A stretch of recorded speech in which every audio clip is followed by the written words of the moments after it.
Yep. What if? What do we do there? Well, they've got others. Just to give some other insight, the other piece when you do the what ifs is, what is the measurement when something isn't working? So a scenario is Josh Dunkley might be doing a great job on Degoe, but they're up by 4 goals or down by 4 goals. So what are you measuring it on? Is it on impact? Is it scoreboard? Is it time of the game? There's so many factors. It could be up by 4 goals and Nick Dacos has had 50 touches. You go, but it doesn't really matter because as a team, we're winning right now. So that's the complexity of coaching. What a great call, because then you've also got in the what ifs. You say, as you say, what does the win-loss of that position look like? And then you've still got to have, well, he's winning that and we're a goal up. But I feel it's going to break. That's the next one. That's trust your eyes. Yeah. That's the preempt. We're in control right now, but if this happens much longer, we can't hold up. Which is what would have happened last night with Hawthorn. We're in control. 15 minutes into the second quarter. We're in control here, but I feel it's just changed. And it did. And that's where the game swung. And they had 60 minutes of kicking 12 goals. Yeah. Brisbane's got that luxury of, obviously, Dunkley's elite at what he does. He's as good as anyone in the comp at doing what he does. Yes. Yep. But you talk about, and take centre bounces out of the equation, just stoppages around the ground. Why couldn't a guy like Jared Berry go shoulder to shoulder with Jordan to go? If you decide that Dunkley goes, you're talking about he's going to run through Levi Ashcroft. Well, he's a kid. Jared Berry's tough, hard, seasoned, has done defensive roles before. I think absolutely when Degoe goes forward. Yep. You know, if you needed to hand that over, so Dunkley, absolutely. Let's say he does go to Degoe, midfield, absolutely. But as soon as he goes forward, you hand him over to someone that does that better than Dunkley. So as a Jared halfback. Berry. I think that's a great matchup. Yeah. Today, I'm saying for this specific case, you'd go to the medical staff and say, could he lift a pot last weekend or could he lift a midi? That shoulder's dicky. Yeah. No doubt about that. Can he play on Degoe with that shoulder? Yep. So you've got to go to your medical staff and work that out as well. Yep. Yeah, there's no doubt he's carrying something through his final series. This is pretty cool to chat because it gets pretty deep pretty quickly, doesn't it? About the amount of things that you would have to be assessing. And the beauty is, the players wouldn't know any of this. The players would have their role, 3 dot points. This is what I need to do. Compete hard and spread, all that sort of stuff. Structurally, what does the opposition do? The coaches are mapping all this out, and they might say, hey, we're in win the game mode. Players go, yeah, we can do that. The coaches might have been talking about that for a quarter. When are we going to pull the trigger? Are we ready to go? What mode are we in? Do we need to get our forwards up? Is it a structural piece? Yet the message comes out by the runner, and they just flick the switch without knowing all the conversations behind the scenes that it has to get that answer. So we had Danny Daly on before the game last week. Yeah. And remember he said we asked him about Huey's knee, and there's no doubt, so Berry's got the shoulder. There's no doubt McCluggage is carrying something. That knee's a bit grizzly. It's not right, that knee. So whether the Collingwood blokes know it or they suspect it, somebody would have heard the Danny Daly interview last week. It would have got back to him, and confirmation, we can see that. They wouldn't need to hear the interview. No, you can see the bandage on the knee. They just know. Yeah, their scouting knows. There's somebody at their training. Yep. Yeah, they know. Yep. So what would you have done with Bobby Hill? I mean, we're not privy to the numbers. We're not privy to the training intensity and all the rest of it. But what would you have done? I don't dislike what they've done. I like the integrity that the group that rolled out 2 weeks ago did everything that the coaching staff wanted of them. Their effort, their execution, whatever their values are internally, I reckon they all would have ticked it off against the Crows. They get the right to front up again. Now, clearly the Jeremy Howe piece is near on a no-brainer. He's too good to have a values conversation with. The Bobby Hill one is so complicated because it's been so long since he's played. That's the difficulty. Now, the bit that Skip didn't speak about was, would he just go like for like? Does a small forward have to come out, or do they need to move some pieces to allow Bobby Hill in? I think in finals, you go with what you've seen and what you trust, and that was 2 weeks ago. They did whether it was against the Crows and they weren't at their best, take that wherever you want. But they did what they were asked to do 2 weeks ago. And I like the idea that you go again. He's a star and he's a match winner, but he has played too long ago. You go into finals, and if you've had real good form, which they do, you go with what got you there. You don't break up the winning hand. It's not Lee Matthews coming back into that team. What do you do? Bobby Hill's a star, and he will have his moments, but there's every chance he could go into starvation corner as well. Yeah. What do we talk about this time next week? Or let's go back to the start of next week. If the Pies win tonight and Bobby Hill is sitting there after doing another week of full training and preparation, that's a hard one. As a Collingwood supporter, I've written him out of this year's proceedings. Wow. So just Magnet's gone. He's not even to be considered. You've got a lot of injuries before you're playing. Yep. You just have to keep with the trust of the winning team that has filled your cup to this point in time. I'm not playing him. Do you share that view? I think it depends on what happens tonight. You've got to play well, as in, let's say the Pies win, the small forwards in particular, they've got to do their job. And if I think they're not doing as well as what Bobby could be, and I think you need to put what his performance would look like if he played next week. Yeah. He hasn't played for a long time. We're talking months. Yep. So if this was mid-season, let's say it's round 12 and Bobby Hill hasn't played, you go, well, he's going to have a month of footy to find his feet and, pick up the pace. No, it's grand final day. you don't get the luxury. When the ball's bounced, Bobby, we need you at your Norm Smith best.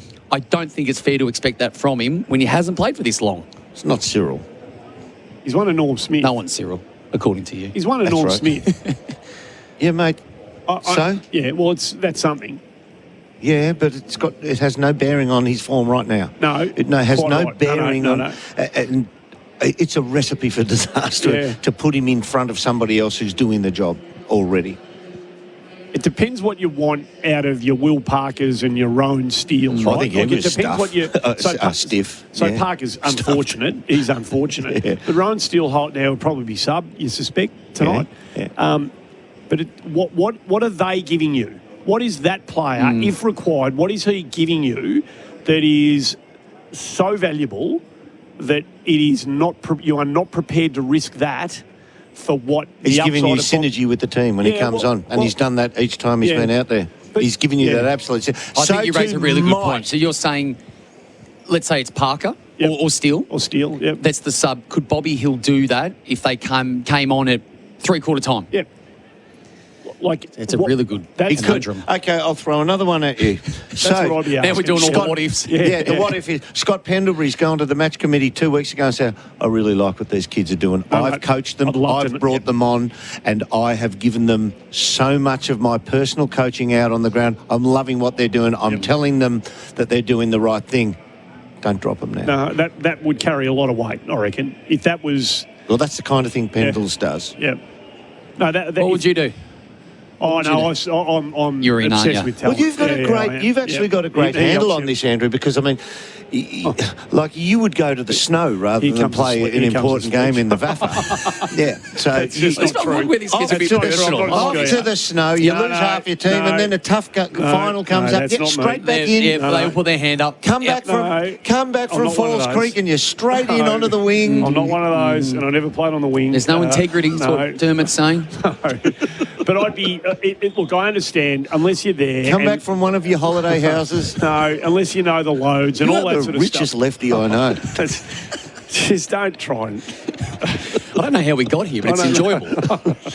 I'd find it very hard to leave him out. Yeah.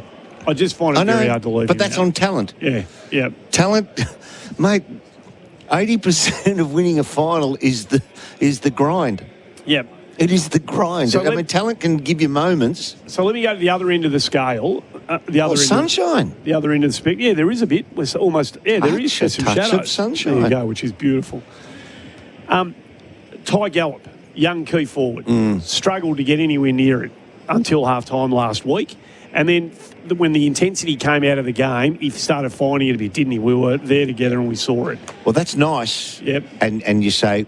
Was that the introduction to him actually finding his feet in higher class? This is a whole lot higher class than last week's game. How will he be if you can put yourself in his shoes and you want to believe you can play, right? And you need evidence of that, irrespective of how self-confident you might be. You need to get your hands on the agate every now and again to validate all that. He's got a bit of proof that he can do it now. That's right. So that helps.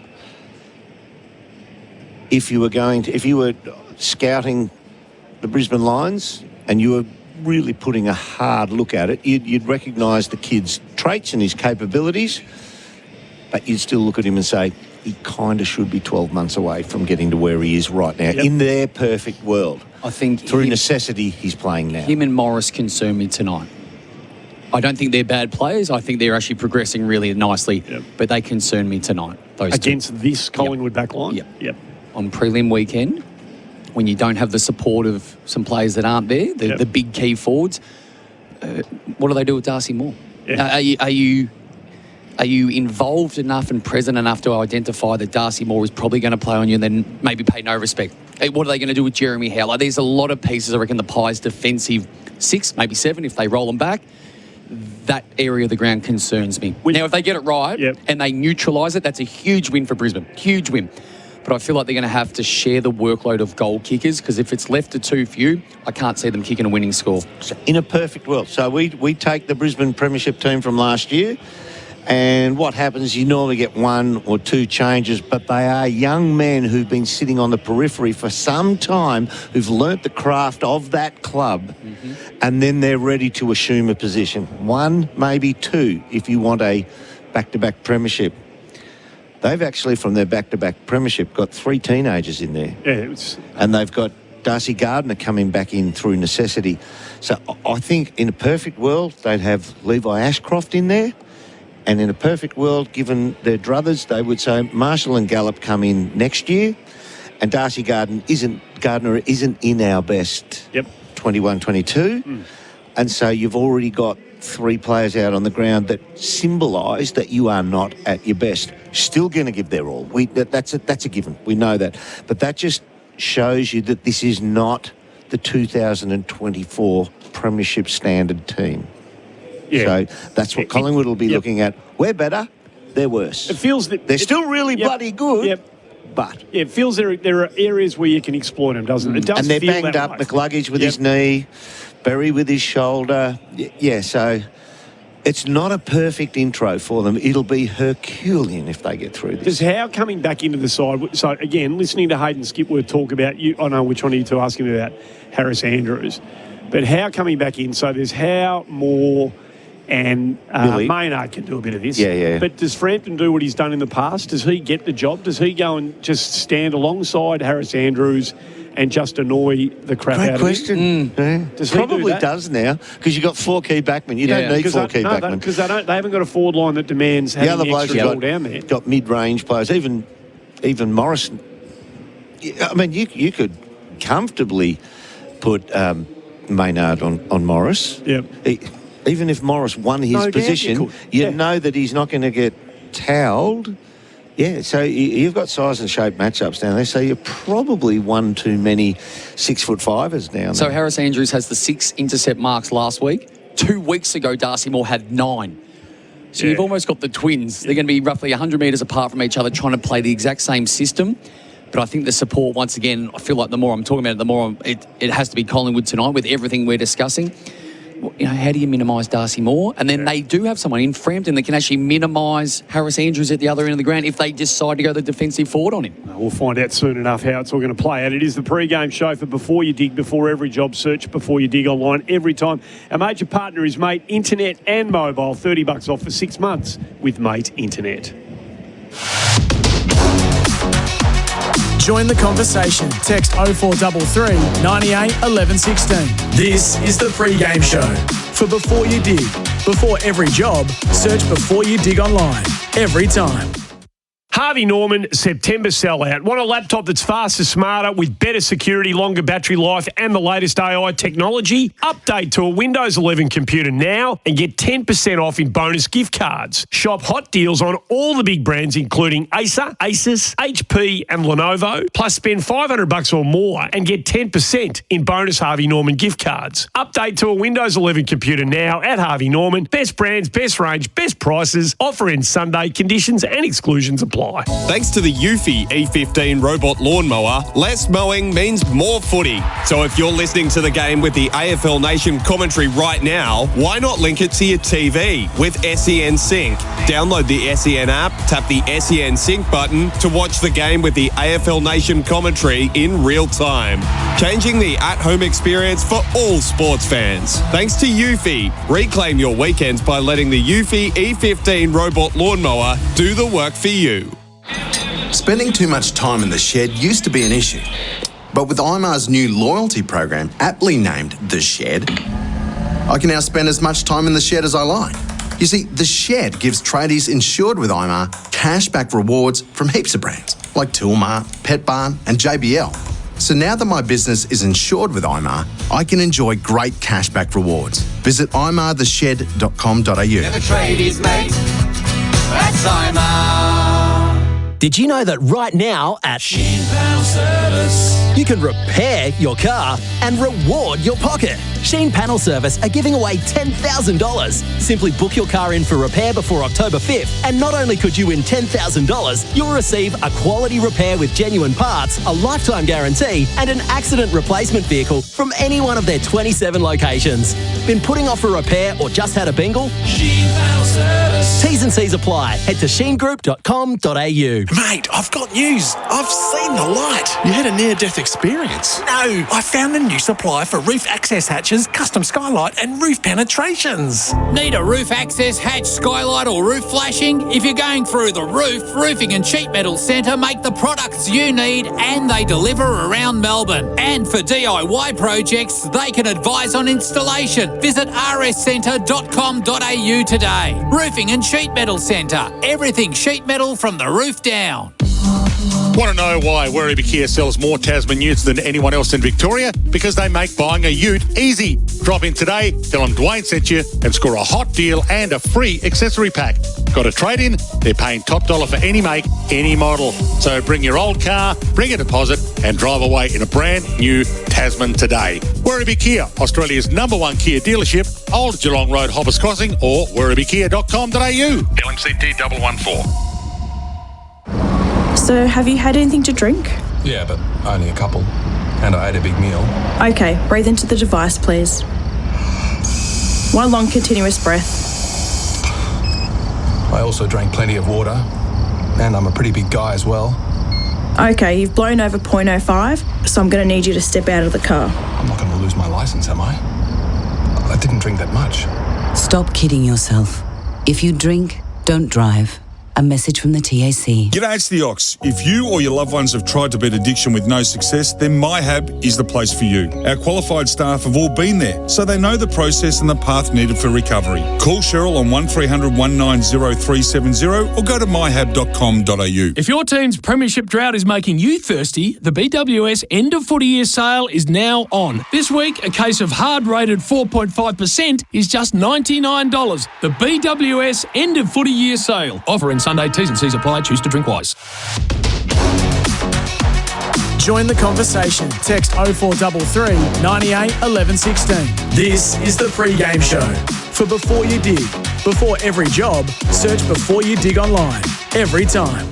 Game show for Before You Dig, before every job, search Before You Dig online every time. We are here for 4 and 20 pies, and Elders, of course, will continue to drill down into this one. Come on, Collingwood and Brisbane supporters, let's get stimulated and challenged by the 99,000 last night. Wouldn't it be magnificent if we had nearly 200,000 people, or plus 200,000 people? It's almost an expectation. That's the crazy thing about it. Yeah, why wouldn't we? Why shouldn't we? The conditions are perfect now. Like, the rain's gone, as Dermott said. A little bit of sun popped out, so the clouds are breaking up above head. There is a bit of breeze around, but it's going to be a perfect night for it. Perfect night for football. It was a brilliant night of football last night with some mixed, conditions within it, but these are the sort of days that you miss playing it. Like, the surface just looks absolutely immaculate. You speak about a breeze. It's enough breeze just to take the edge off it, but nothing brutal where it should hopefully not impact the game in any way. It's dry, clean disposals. You speak to Dane Zorko, be licking his lips with these sort of conditions. Is this as hot, Dermott? Yes. If let's assume there's 100,000 here today, the MCC members is already chockers. I'm sure they'll shut the doors again tonight the way they did last night. So let's assume of the, whatever it is, 25,000 MCC members, let's assume that 33 to 45% of those are Collingwood supporters. So take that out of the equation.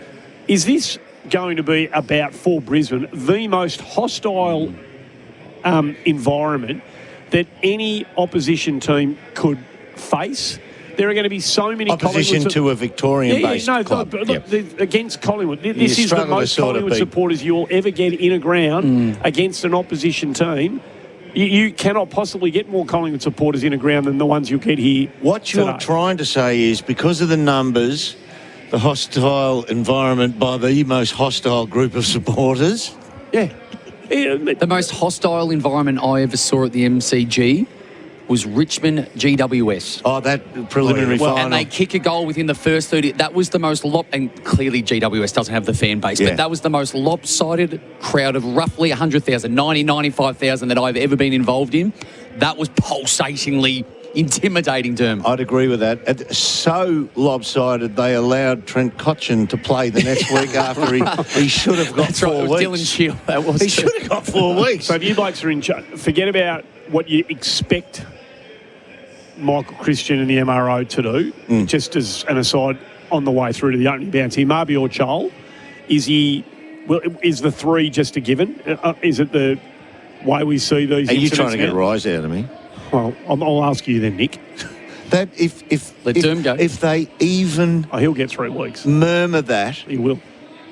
Well, you've lost your mind. No, I don't. I think he should. Well, why are you so convinced he'll get 3 weeks then? You must be on the same page. No, I'm not. But you have lost your mind. Don't say me. He has perfectly executed a tackle without any malice.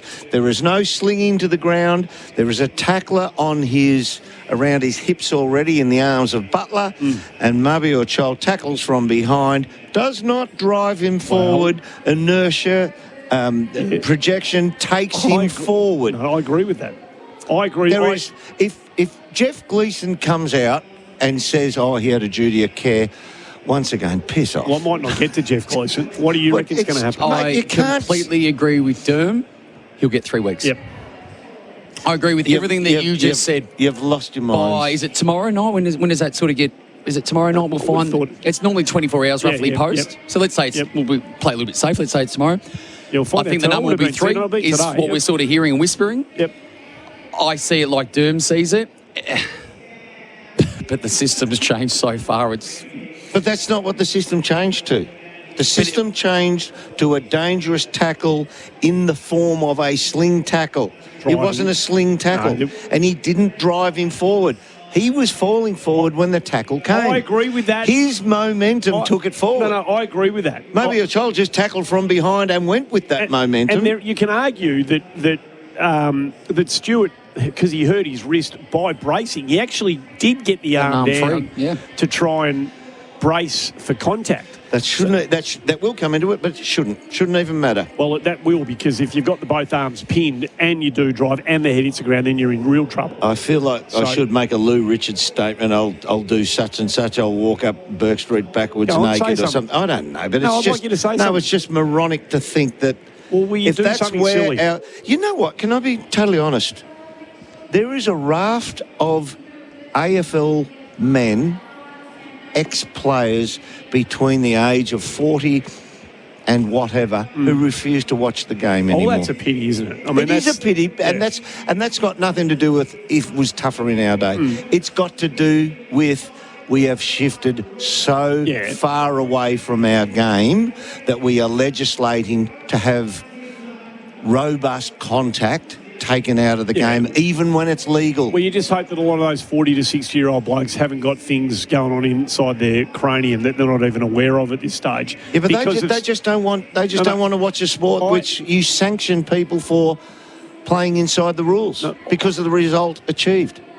Look, I understand. We all understand where you come from on this. We know your view. Don't ask Brent Croswell. Doesn't watch AFL anymore. I'd love to. Does not watch it anymore. Love to sit now, down he with was him. hardly he was a tough and hard player. He's hardly a bang him down, I'm going to run through it. Well, he would, but pretty legal player. That's the type of person who's gone, you know what, it's not an honest sport anymore in that regard. It has changed. I don't think it's dishonest. I don't mind. Well, it's not as honest as something like rugby league. You cannot hide in a pocket in rugby the shoulder league. charge out of the game because that was. But you still cannot hide in that game. You can hide in this game. Probably not a bad thing. All things being equal. Well, we don't want. When I'm saying hide, Yeah. Avoiding... Okay, so I can perfectly execute a tackle as prescribed to me in the rules, and if that player is flimsy enough that he cannot sustain the contact, even though it was legal, and he gets an injury out of it, I'm liable for that. That's not an honest sport. But you wouldn't say that Tom Stewart's flimsy. I mean, whether you... I actually agree with your read of the Maher. I think he's going to be really unlucky. I think he's going to be, and I hope that Hawthorn. Well, we're being officiated in the wrong way. Yeah, it's coming from a place of care. It's coming from money, Andrew. That's where it's coming from. Yeah, it probably is, but they need to do. It's a financial decision to bend the rules, make them malleable where they shouldn't be malleable. This has been great. Shouldn't be malleable. You've been very quiet in all of this. Oh, I'm just enjoying the back and forth. I just happen to be in the middle of it. No, you've got things to say about this. No, I do, but I think we're all on the same page. We actually are all agreeing in slightly different ways. Yep. The game has drastically changed, and we don't love all the changes. Yep. We understand that there is a need for more safety in the game, which we are trying to get in a game that I think is more grey than any other sport in the world. Yep. And I don't think all incidents that go to the MRO fit the criteria that the MRO are trying to put in place. It is a box tick. Was it on deliberate? Whatever the criteria is, and it just equals a number. But I am with you, Derm, and I struggle to accept some of the things that happen in the game. And then you find out that it's no longer up to what your interpretation is or how you feel about it. It's does it fit the matrix or not? So there you go. And I agree with that wholeheartedly. When you say ticks that box, until somebody who's ticked all the boxes, the recipient gets injured out of it, and then we're going to override those box ticks. The first question needs to be with any incident, is it legal or illegal? Yeah, that's right. Now, it was a legal tackle, which I think should give them a chance at the tribunal. But then we're going to get somebody say, could you have foreseen that you were a chance to hurt that player and therefore you didn't take necessary precautions? Oh, rack off. Well, you need a reasonable person, and I still haven't met that person. Well, no more short pitch bowling in cricket, even though they're wearing helmets. They're wearing helmets. They've changed that. They're all wearing helmets. It didn't matter for Paul. What's his name? He got hit with the helmet on. That's true, and they've tried to fix the helmets up after that. Footy's on. BWS has got the deals. Get your game day bevies sorted with great value. Head into BWS savings today. T's and C's apply. Choose to drink wise. Our presenting partner is Eufy. Reclaim your weekends by letting the Eufy E15 robot lawnmower do the work for you. Join the conversation. Text 0433 98 11 16. This is the pre-game show. For Before You Dig. Before every job, search Before You Dig online. Every time. Useful legal advice that supports your business at every stage. Rankin Business Lawyers, a full-service legal partner to small and medium enterprises, delivering flexible, timely legal services and solutions with genuine care. Unlike other commercial lawyers, Rankin Business Lawyers take the time to better understand your business objectives. They help with commercial contracts, disputes, intellectual property, partnerships, commercial leasing and employment law. Rankin Business Lawyers, they help business. Visit rankinbusinesslawyers.com. Razorback 4x4 seat covers, the ultimate in protection, comfort and style for your four-wheel drive interior. These seat covers are perfectly tailored to fit like a glove, and they're super easy to clean, keeping your four-wheel drive seats protected from spills, messy mishaps, mud and more. With a range of materials and colours to choose from, free shipping nationwide and thousands of 5-star reviews, discover why Australian four-wheel drive owners are choosing Razorback 4x4 for their pride and joy. Visit razorback4x4.com.au. So, have you had anything to drink? Yeah, but only a couple. And I ate a big meal. Okay, breathe into the device, please. One long continuous breath. I also drank plenty of water. And I'm a pretty big guy as well. Okay, you've blown over 0.05, so I'm going to need you to step out of the car. I'm not going to lose my licence, am I? I didn't drink that much. Stop kidding yourself. If you drink, don't drive. A message from the TAC. You know what's local as? Your favourite coffee spot. The neighbour who lends you their mower. And now, your energy provider. At Sumo, we're 100% Aussie owned with a local call centre. So when you need help, you're talking to real people who get what it means to live here. Switching's easy, service is solid, and your power stays sorted. No worries, no drama. Sumo, energy as local as your morning coffee run. Chasing some extra legroom and premium seats this footy season? Fans who know best choose Sixt for all their vehicle rental needs. Whether you're looking to make game day travel smoother than a handball or want to give your holiday rental car a luxury touch, we have the right vehicle for you. At Sixt, we'll have you out on the road, not stuck on the sidelines. And das ist good. So travel like a premiership player this season. Book today at sixt.com.au. Lincoln Park. From Zero World Tour. You ready? Live in Australia for the first time in 13 years. Performing in Melbourne, Sydney and Brisbane, March 2026. New shows added due to phenomenal demand. Get tickets now at livenation.com.au. Don't miss Lincoln Park on the From Zero World Tour. Live in Australia, March 2026. Who's got the goods this footy season? Robot's got it. With Robot Building Supplies, you'll be on a winner this year. Robot's been servicing the building, fencing, engineering, roofing and cabinet making industries for over 7 decades. That's a lot of premierships. So if you need someone with the ability to go up and make the match-winning catch, guess what? Robot's got it. Robot Building Supplies. Notting Hill, Sunshine, Preston, Dramana, Pakenham, Coldstream and Darnham. robotbuildingsupplies.com.au. ROBOT, Robot Building Supplies. Kickstart spring at Toolkit Depot with outdoor power equipment from top brands like Ego, Milwaukee, Makita, DeWalt, Bosch and many more. Think you've seen a cheaper spring deal? We'll beat it. Shop all your spring gear now at Toolkit Depot. T's and C's apply. The groundbreaking Amarok 10 Deserts Edition with ARB supplied 40mm lift kit for superior ground clearance. Available for $69,990 drive away. Limited edition, unlimited potential. T's and C's apply at volkswagen.com.au while stocks last.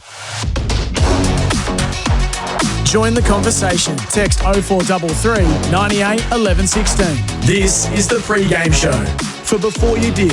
Before every job, search Before You Dig online. Every time. So both teams out on the ground going through their secondary warm-up phase. They're doing their thing. Scotty Pendlebury down in the goal square, tracksuit pants still on, headphones across both ears, just in whatever zone he needs to find himself in. Darcy, you know he very listens similar. to us, though. What's that? You know Pendlebury's listening to us right now. That's what he has. He streams us. Scotty, in fact, I'll just put the glasses on him. He just put his hand up. Scotty, if you are listening to us, just, you got a ball in your head, just kick it. Kick it now. Look at that. You idiot. He's listening to us. Kicking out a full back. That's You outstanding. idiot. He's just giving you the bird. A health update for Temper. A great night's sleep with Temper. The difference is Temper. There'll be a lot of health checking going on with some names that are being bandied around the place as potential, recruits, players changing clubs. Stephen Maher was the one that bobbed up out of the Melbourne exit. He's got a year to go on the contract. We know that he's had a volatile history throughout his career on and off the field. 33 years of age. How will clubs be assessing Stephen Maher, do you think? For me, there's the two obvious categories. There's the footballer. He's still a solid footballer, and he deserves to play AFL. Then there's the reason that we can only assume that he's being moved on because they won't get a lot of value for it. So the Ds will say he's on the market, but why have the Ds asked him to move on? Why have they asked? So there's a cultural piece. Yep. There has to be. So the club that he goes to needs to be really strong culturally and say, hey, we can take a couple of scallywags because the majority of our group can keep him in line. If you've got a lot of scallywags, he'll join the majority. I mean, I said on Fox maybe 2 or 3 weeks ago, we're talking about the Western Bulldogs and their inability to defend as a whole. I said, what about a guy called Stephen Maher? I said, he needs a new home. Things are changing down there at the Ds. My feel is he won't go to the Dogs. And I think because of the cultural piece. Yes, he's absolutely probably what they need. A big lockdown defender so others can, play their game around him. I just have a feeling in a sense that Luke Beveridge won't accept that sort of stuff culturally. Right. Even though they've got a screaming need for it. Looks like Buku Karmas, who's not that player, but he can be a sort of third-up swingman. Yep. It looks like he wants to play his footy elsewhere. Liam Jones has fallen off the cliff. I mean, for some players it does come quickly, and it looks like for Jonesy it's happened pretty quick. They have a screaming need. Well, it actually hasn't happened quick. He's not young in the tooth. No. Liam Jones. No. He just, because he had those couple of years out where he refused to take the jab. Well, that's true. Yeah, and so we see him come back in. Don't send any text messages. We're not talking about that. Even though you got that wrong as well. But let's not go down that road, Dermott, shall we? Right now, we're all trying to move on. You gave me a hard time during that era. So you were part of a club. Now it's a while ago now, but you were part of a club, I imagine, that would have backed itself with your leadership. If there was a play, look, Brian Lake, who knows, in that version of Hawthorn, Brian Lake might have had a couple of, is the bloke a rat bag? Do we want to bring him in? That was a strong footy club. They brought him in, and look what happened.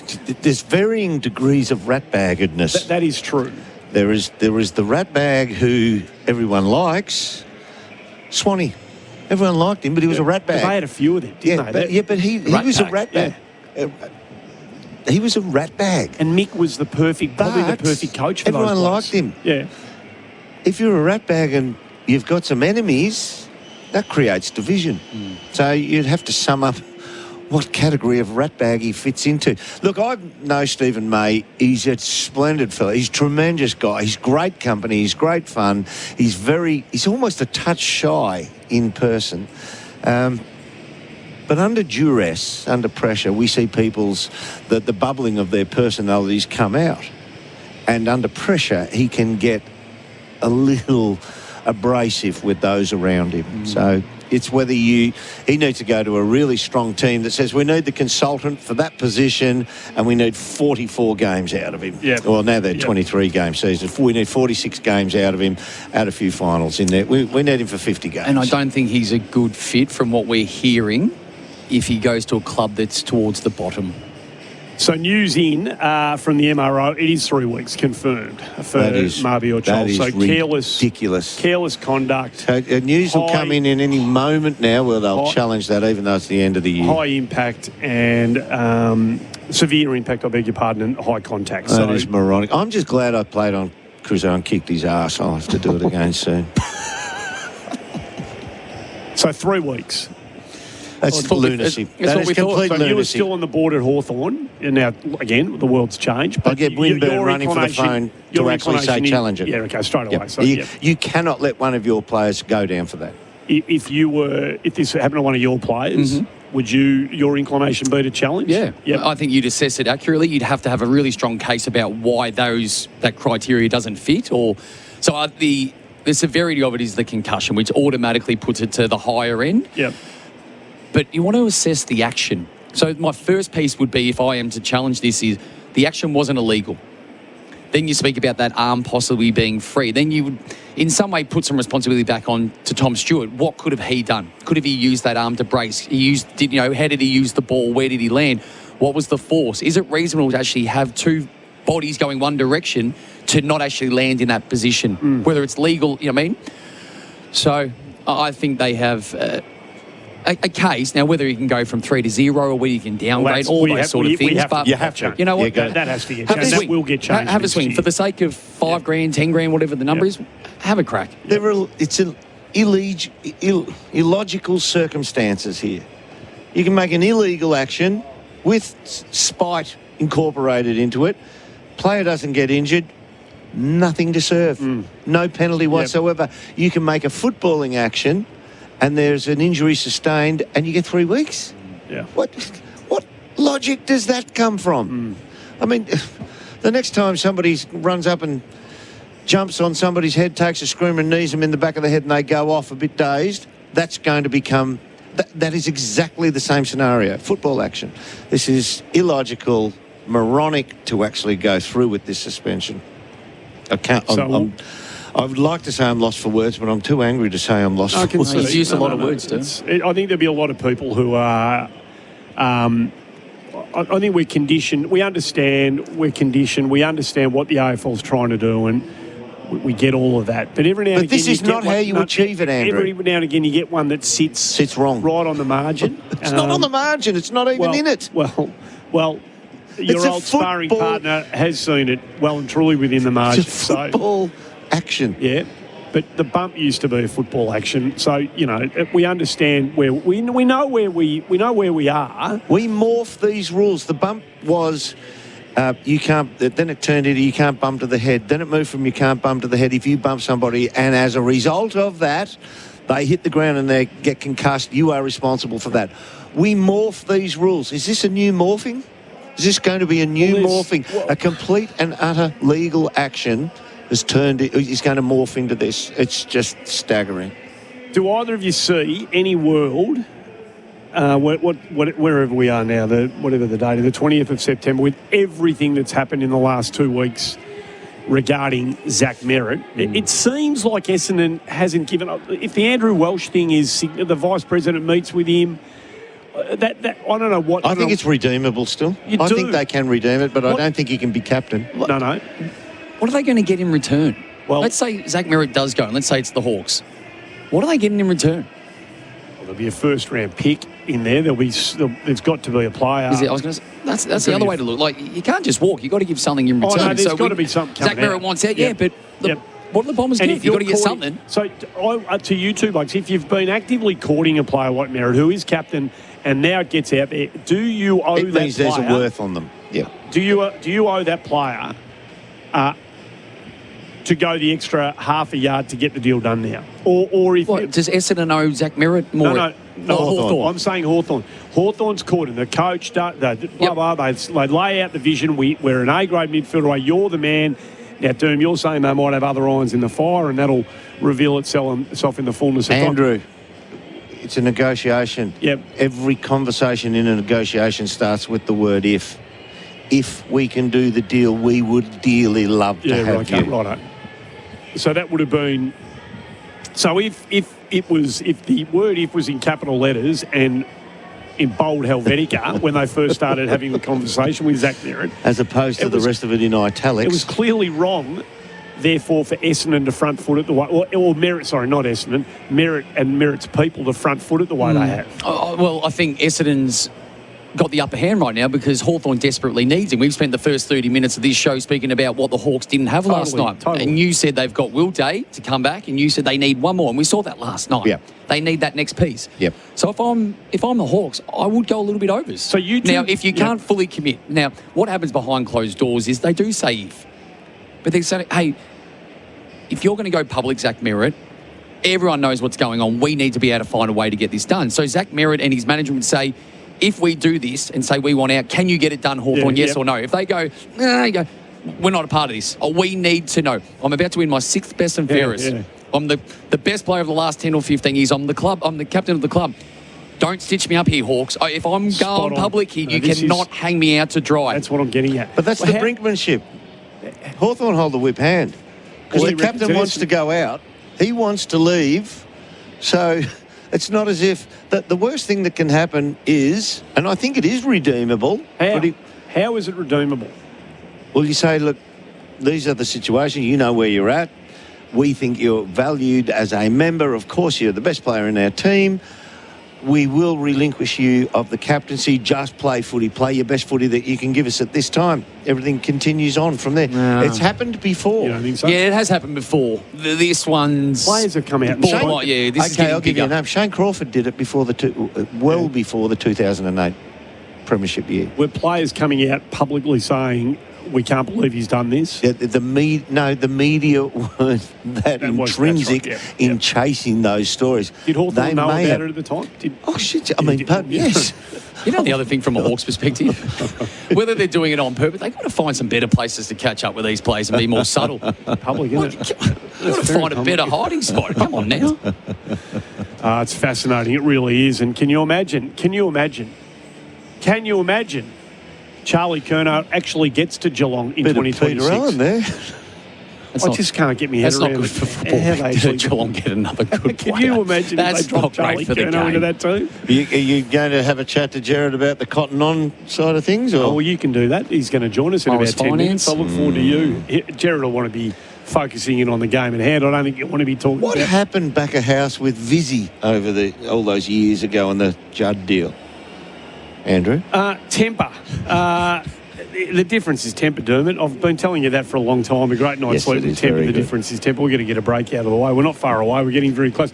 Both teams are off the MCG. The Collingwood Army is lining up side by side with one another, either side of the race, to welcome their heroes onto the MCG. So the ground is in readiness for these two magnificent football teams to hit the deck. The second preliminary final of 2025, not too far away. AFL Nation for 4 and 20 pies and elders. Join the conversation. Text 0433 98 11 16. This is the pre-game show. For Before You Dig. Before every job, search Before You Dig online. Every time. This is the biggest crane in the Southern Hemisphere, and it's just hoisted a 5-ton beam 40 metres above the city centre. Sounds dramatic, but it's not, because at Pertec, we supply the hoses in cranes like this. They're designed and tested to handle all kinds of pressure. No drama.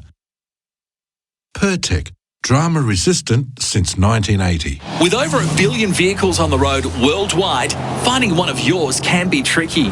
But with vehicle tracking systems by Radius Telematics, they'll not only find your vehicle, but they'll also tell you where it's been, where it's going, and how long it's taken, including location and speeding alerts, even driving behaviour, plus so much more. Speak to Michael and the team about dashcam and asset tracking technology that'll help keep your business's valuable assets safe and secure. For more, visit radius.com today. Attention all people in the manufacturing sector. Hear that, chat? It's time to speak with NewTek and learn how to lower your costs and increase your machine uptime simply by using better automation products that last longer. Call NewTek and challenge them to demonstrate how they can reduce your costs. Spelled PNEUTECH. NewTek proudly create efficiency for every business they work with. newtek.com.au. That's PNEUTech.com.au. Real people, real products, real fun. No matter who you are, Sexyland has something real sexy for everyone. With Australia's biggest range of sexy costumes, lingerie, couples toys and fun gifts and games for adults. Sexyland. 11 stores in Melbourne and Geelong, open till midnight 7 days a week. Or shop online for 2-hour delivery.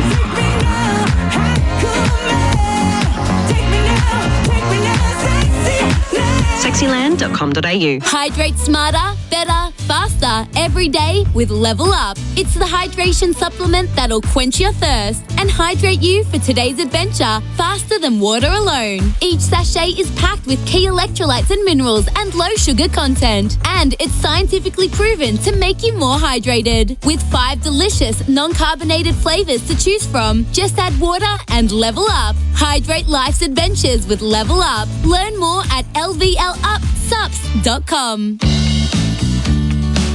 Installerine, Installerine, Installerine.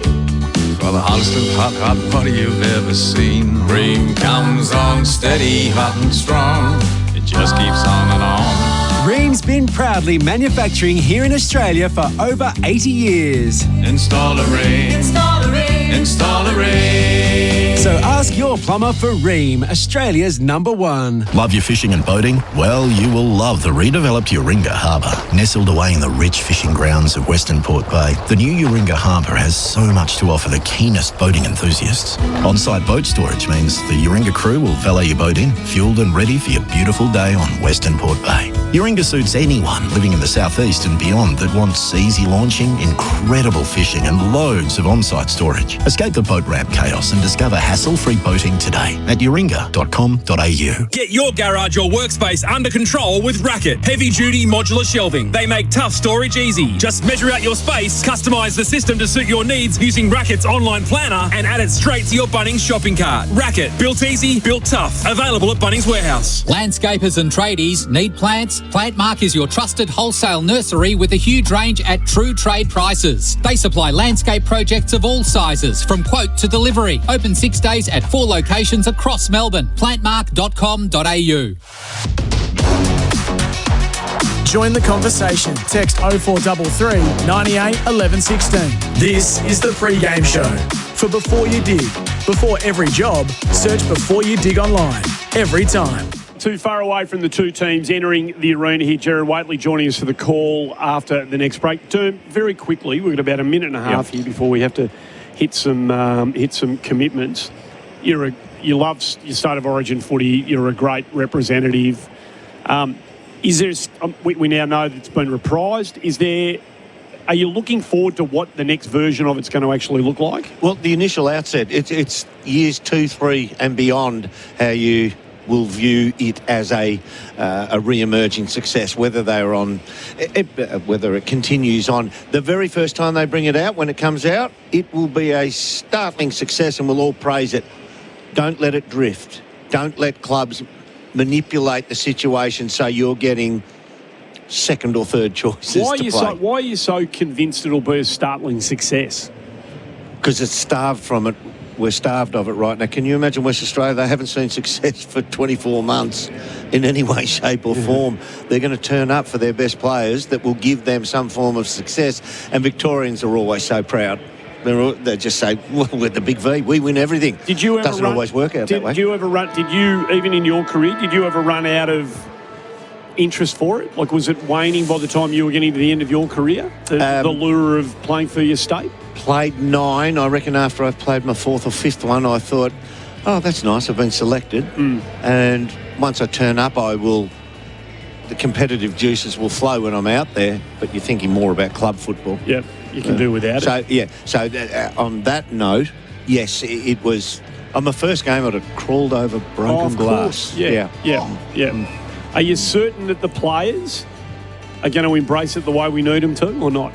I think they will at the start. I think it'll be sold to them as such. I think there'll be enough media reprising the days of old and what it meant to some players. The one thing I will say, that the blokes who loved it the most were the blokes who didn't play many finals in club football. We'll dive right into the preview of this one on the other side of the break. Join the conversation. Text 0433 98 11 16. This is the pre-game show. For Before You Dig. Before every job, search Before You Dig online. Every time. At Amy, we know when our game has its moments. Like when you're playing in Whoop Whoop. The only park left is behind the goal square. You get heat rub in your eye. When your banner has a typo. The scoreboard doesn't add up. You lose a boot. And the match winner misses everything except your windshield. It's lucky you're with Amy. Before buying comprehensive car insurance issued by Amy, read the PDS and TMD at amy.com.au and consider whether it's right for you. Lucky you're with Amy. For those who demand more from every acre, there's no compromise. There's Deutz Fahr. Engineered in Germany, built with more precision, more innovation, more comfort, and more performance from 62 to 336 horsepower. This is what premium feels like in the field. Now is the time to break new ground. The grass is greener with Deutz Fahr. Talk to your local dealer today. Ozito brushless home and garden power tools are built to work. Tough isn't something you just claim. It's something you prove. It's about handling the hard, repetitive stuff without giving up. Testing what you're made of and what you're working with. When it comes to doing tough jobs around the home, do it yourself. Ozito brushless power tools.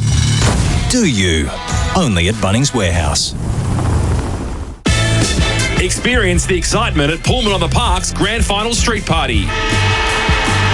Just a kick from the G, Pullman's getting into the Grand Final spirit with live entertainment, $12 Heineken pints and food stalls. No tickets to the big game? Immerse yourself in the action with a Pullman Siren to Siren package and enjoy the game on the big screen with food and drinks.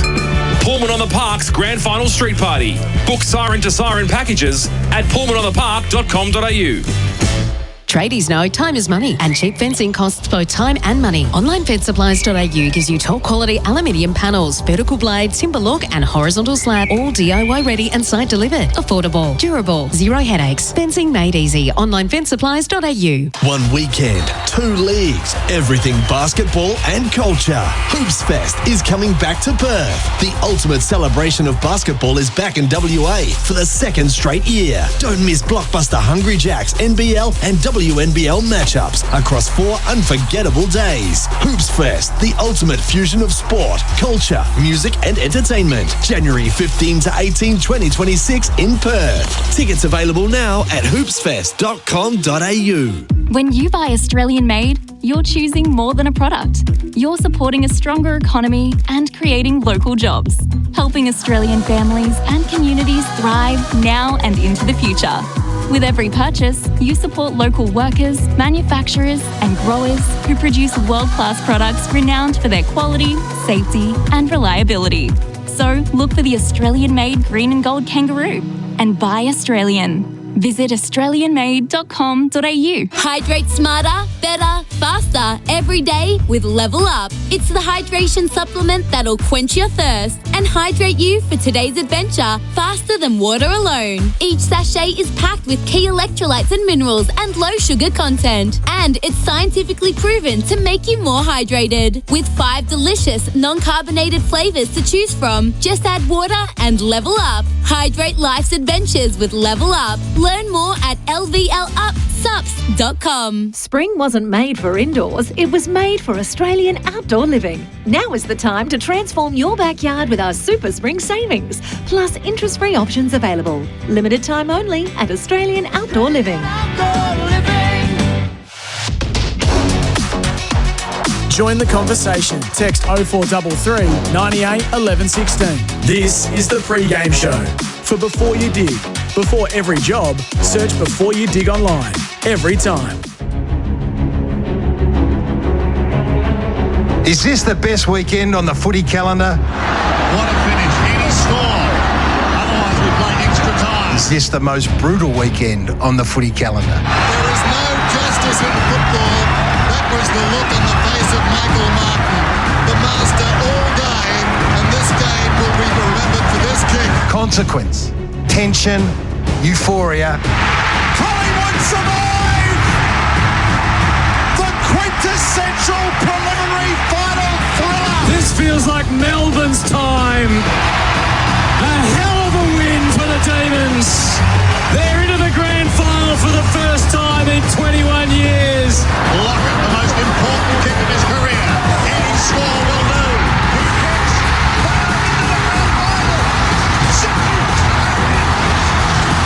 Elation, devastation. Sydney stared down the Grim Reaper and they live to tell the tale. They take their place in the 2022 grand final. Collingwood left nothing out there. Heartbreak, heroes, moments. Bottom no one between here and the goal. Paddles it up. Get back on his left foot to hit the front. To hit the front. The Dogs are in front by a point. Fulton Kelly has brought them to their feet. Straight to Wallace. The big bad man. Can he cover himself in glory? He's lost it. And Murphy takes it away. That could be the turnover that cost them. What about the tackle by Fraser Brown back here at half back? They are into the grand final. Carlton is into the grand final. Everything on the line and everything to lose. What does success represent? It's the opportunity to play in the grand final. The scene is set. You couldn't get it any better than this. Welcome to preliminary final weekend on AFL Nation. So many of the iconic moments in the history of the game are drawn from these preliminary finals. And on Saturday in the twilight, the past two premiers come together. They staged a 2023 grand final, the best since 1970. Only one goes on. Can Brisbane take their title defence to the last day, or Collingwood give itself the chance of 2 out of 3 premierships? It's the Brisbane Lions and Collingwood. Last night, 99,500 at the MCG. It was a split atmosphere. Today is very much dominated by black and white. It'll be in the high 90s. It'll be as hostile and intense an environment as we are likely to get. And is this the preliminary final that will take us to the very last breath? AFL Nation for 4 and 20 pies, Australia's original fan food. And Victoria, please, made for more. Search police careers. Gerard Whateley sliding in alongside Andy Maher. You can feel it, Andy. You can feel it. Like Gerard, the Army tried to get the Collingwood chant up a couple of minutes before the team came out, and it got to about halfway through second and third gear, I reckon, and the thing started to rumble. You could start to feel the vibration around the MCG. If it gets to somewhere between fourth and fifth at any stage, this afternoon into this evening, it's going to be quite something. What a stage we've got set. Perfect conditions now. A bit of breeze around, but the rain's gone and it's going to be spectacular. Dermott Brereton is in place for MEGT. There's so much to look forward to. Absolutely. We've got what we would call the deepest midfield in the competition, minus a Brownlow medalist in Lachie Neale, up against a team that itself has got deep again with the inclusion of De Goey over the last month and him hitting form, but they probably have the most devastating midfielder in that rank as well in Nick Dacos. So there are permutations, there are matchups, Collingwood isn't a tagging team, but I don't think they're going to look at and say we want to tag, but if you can somehow find a way to curtail an injured and wounded Hugh McCluggage, it's going to go a long way to stopping the success of Brisbane Lions here. Yeah, matchups everywhere that we'd love to take a look at in a few moments' time. Our pre-game show for Synergy Painting Group, where expertise meets aesthetics and where quality meets affordability. And OmniGrip CST is the smarter commercial surface solution. So in amongst our matchups for Seek, for the best job matches, seek and you shall find. Craig McRae's tipped his hand. Steel side bottom is going to Hugh McCluggage. That's fantastic. He's let us know. That's wonderful. So what you're going to find there is somebody who's a crafty, wily professional who will try and beat his opponent once he gets to the outside. He's going to need some help in stopping McCluggage at stoppage, but he's going to try and beat him with skills going the other way, because McCluggage will be all in trying to win for his team, and he'll pull forward a little bit on him. So that's literally the matchup of a shootout. Yeah, that means we're going to get a little bit more open in the middle of the ground than I thought. Either coach might have allowed it to happen at the start there. The teams are as selected. Ron Steele is the sub for Collingwood and Bruce Reville the sub for the Lions. So they're well versed at those tasks. Our subs are for Maher safety knives. Cut smarter, work safer. Visit maheraustralia.com.au. They're going through their warm-ups for Ream, Australia's favourite. That's steady, hot and strong. You've had a couple of hours to kick it around between the two of you. For those audiences who are just joining us in prospect of the match, just give me your overall thesis. What's your feeling toward this game? My feeling towards this game is a team on the right, a brilliant team who fell off it a bit in terms of their output late in the season, Collingwood, but they found their best again. They've got the team that they want predominantly against a team which is a champion team, which has 3 teenagers in there. In their own world, they probably only wanted to be playing one of those teenagers at this stage of the year. And they've got another bloke in Darcy Gardner who's been a wonderful warrior, but they probably, it's round 1, 2025, thought we're looking past him now, as they did last year. He finds himself back in the team because of necessity. So this is not the ideal team that the Brisbane Lions want. So this is backs to the wall stuff for the brilliant Lions, but they are so talented through the midfield. They're capable at their best football of making an absolute upset here. And I don't think Collingwood are going to fall apart by any stretch of the imagination. They're locked in. They know what they're doing. They're just as professional, if not the most professional team, because they are incredibly experienced. It's 14 degrees. It feels like 9. So it's a bit chilly in the stands. It'll drop a couple more degrees in terms of weather, but it will heat up immeasurably inside here, I think. The weather update for Pacific Seeds: high yield, proven performance, growing possibilities. I must say, the crowd was split last night, and it had some fun in the crowd. There were people, everywhere. A great supporter base. You've got to take your hats off to the Collingwood supporters. This is phenomenal how they turn up again and again. And the only reason there isn't 150,000 of them here is because there's not enough tickets. There'd be 70, if there's 90, let's say there's 98, 99 get here tonight. There'll be between 70 and 75,000 of the people here minimum, I reckon, will be genuine Collingwood, not people who are barracking for Collingwood tonight, genuine Collingwood supporters. Forget who's barracking for it. 75 of them are wearing Collingwood paraphernalia. Absolutely. There have been 2 crowds like this previously. The Richmond GWS was 94,258. And if there were 258 Giant supporters, I wasn't here. And then Collingwood GWS was 97,665. They're the 2 most partisan crowds I've ever been a part of. And there's more Lions supporters than there were Giants supporters on those occasions. And they are nowhere near a minnow club, but they are so overwhelmed. The visual is spectacular. I can count 4 bays of Lions supporters, predominantly the Lions colours. I don't know how many bays we got here, about 80 bays all up.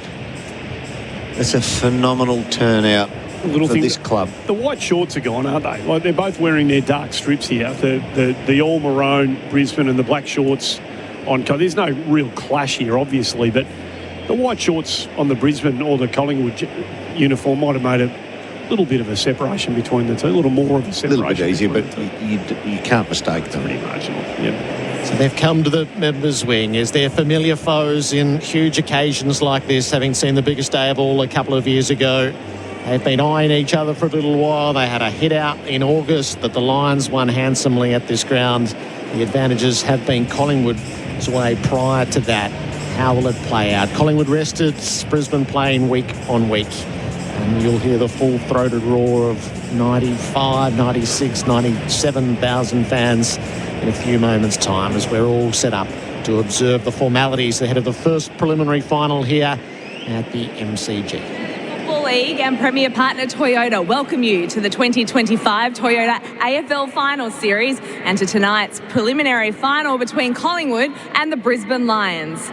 The AFL acknowledge the Wurundjeri people of the Kulin Nation, the traditional owners of the land we gather on today, and pay our respects to elders past and present. We acknowledge we play our great game on this land and respect the cultures of all First Peoples, their contribution to our nation and their contribution to the game of Australian rules football. To conduct an official welcome to country, please welcome Uncle Colin Hunter Jr.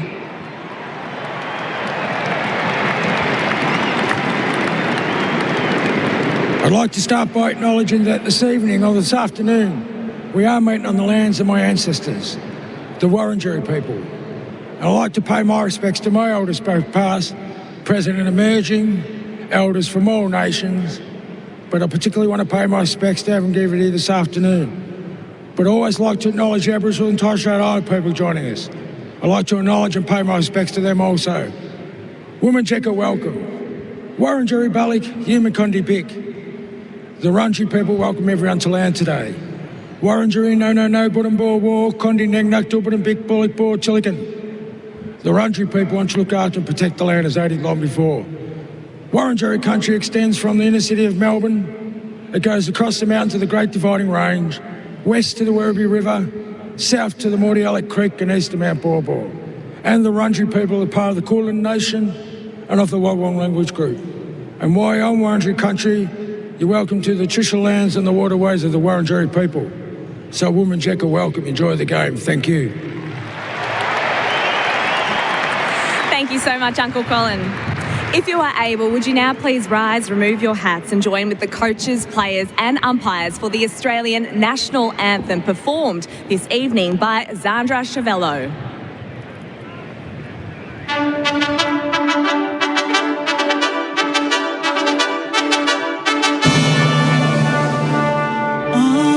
Australians, let us rejoice, for we are one. We've golden sail and wealth for toil. Our home is burnt by sea. Our land abounds in nature's gifts of beauty, rich and rare. In history's page, let every stage advance Australia fair. In joyful strains, then let us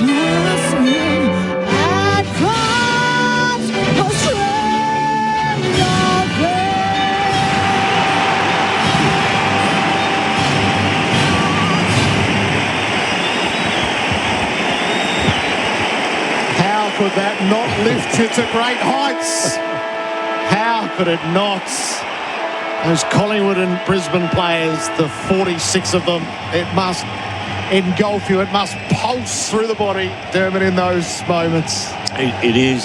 It's just a release when you get to run as soon as it finishes, because you build up so much tension. You just know that the eyes of the footballing world are on you. It's a great moment. It's a great moment to be able to do that, to stand in the line, hear your national anthem. Yeah, loved every second of it. What are the determining factors? How does Collingwood get it done? How does Brisbane get it done? What are the flashpoints in this matchup? Okay, so let's dumb it down completely and utterly. Collingwood will try and grind you. They'll force you. They want to force you to try and play down the line, and they will beat you with honest football at the drop of the footy. We talked to Dane Zorko before the game, and he said, no, I look inside. If I've got the ball, I look inside.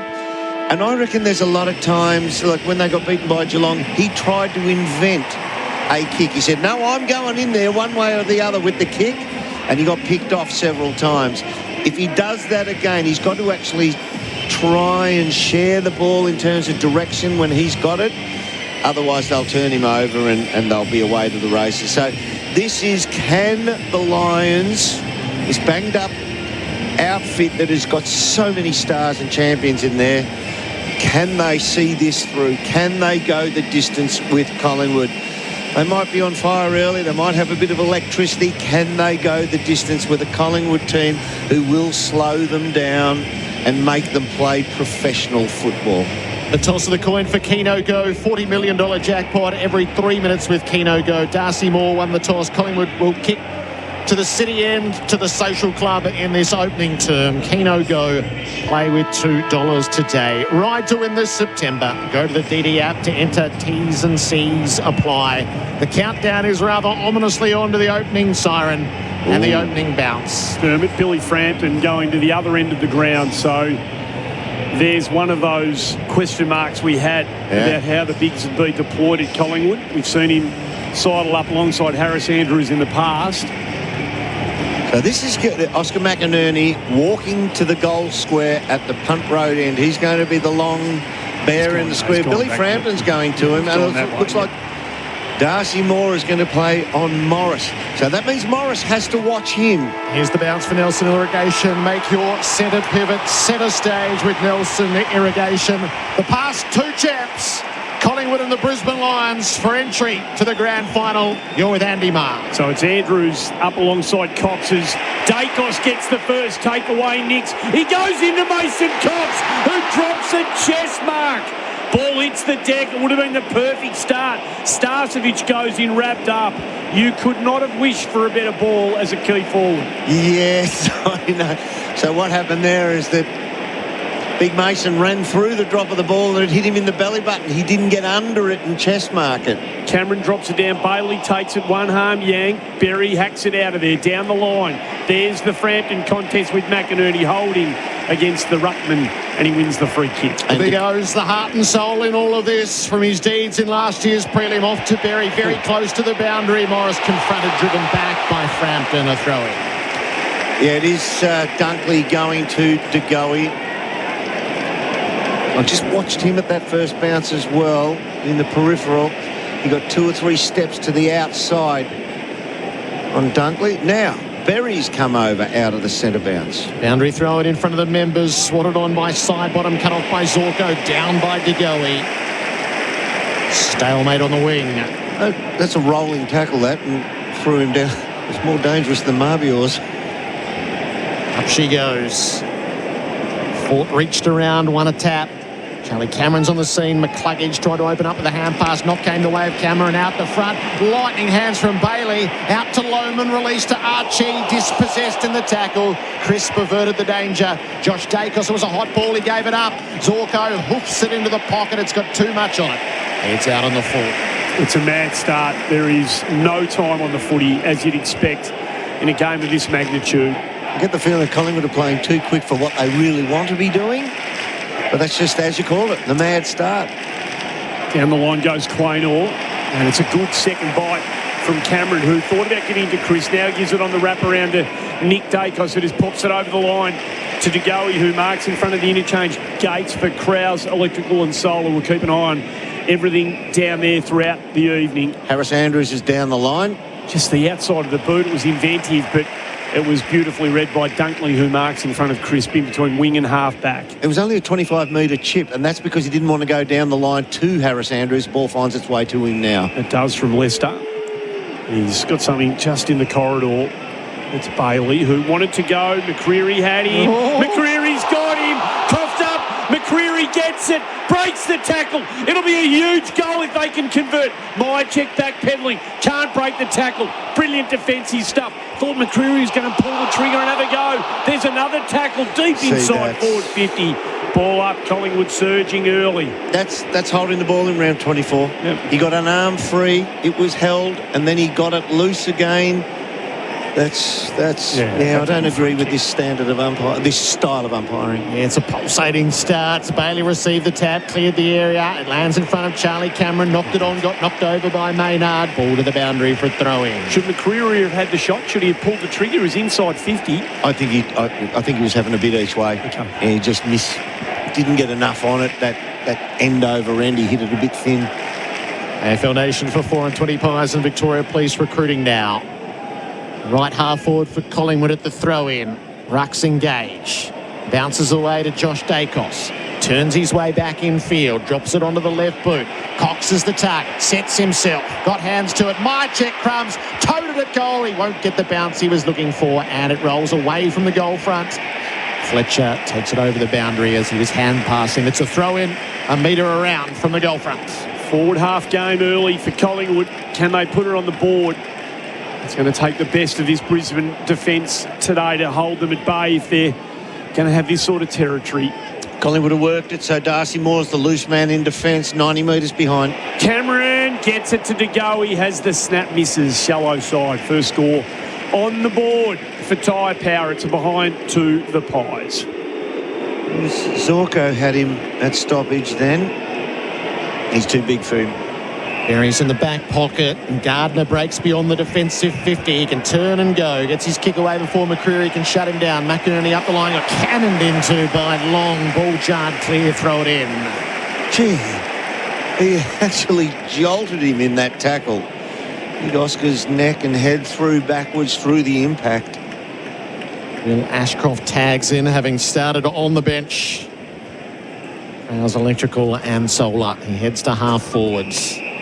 Right contest, free kick. Collingwood claimed the advantage to go. He got it from side bottom, scunged the kick coming inboard. The bounce eluded Elliott, so it was unlucky. Onto it came Gardner, Zorko, McCluggage, Rayner. What hand passes they were. It sold Ford into trouble though, got overwhelmed by the pressure. Lipinski to side bottom, just battered it on. Schultz flew as if it was a mark. Dragged down, Fletcher for the Lions across half back. Marshall's hot. Kept himself clear of Houston. Works it down the line, but he's going to turn it over. Perryman camped underneath. There was a panic kick. He had no one down the line. He tried to give it some height to let Archie run onto it, but it didn't have enough. He goes short to side bottom, wheels onto his left. Inches its way inside forward 50. Pack, no one can mark. Andrews, the best recovery, lays it off. They're under pressure. Fletcher hits the deck. Dunkley has to get rid of it quickly, does. Leicester likewise just throws it on his left boot. Pack fly half forward for the Pies. Josh Dacos has started well. Goes in, extracts, turns around. 1v1. Myercheck had a good look, almost. Starcevic, Gardner, lays it off to Berry. Got a bit of time, got to get rid of it. He does, just in the nick of time, and it's going to come back in. They just don't have the targets on the way out, the Lions, to relieve any pressure. Josh Dacos off to Nick, 70 from goal, does his signalling, follows through. Cox is the target, couldn't get a run. Umpire does see it as a block. It wasn't subtle enough. Cox was denied the chance to fly against Andrews. Zorko stood in his way. I'm not so sure. He looked a long way out, then turned back to the ball.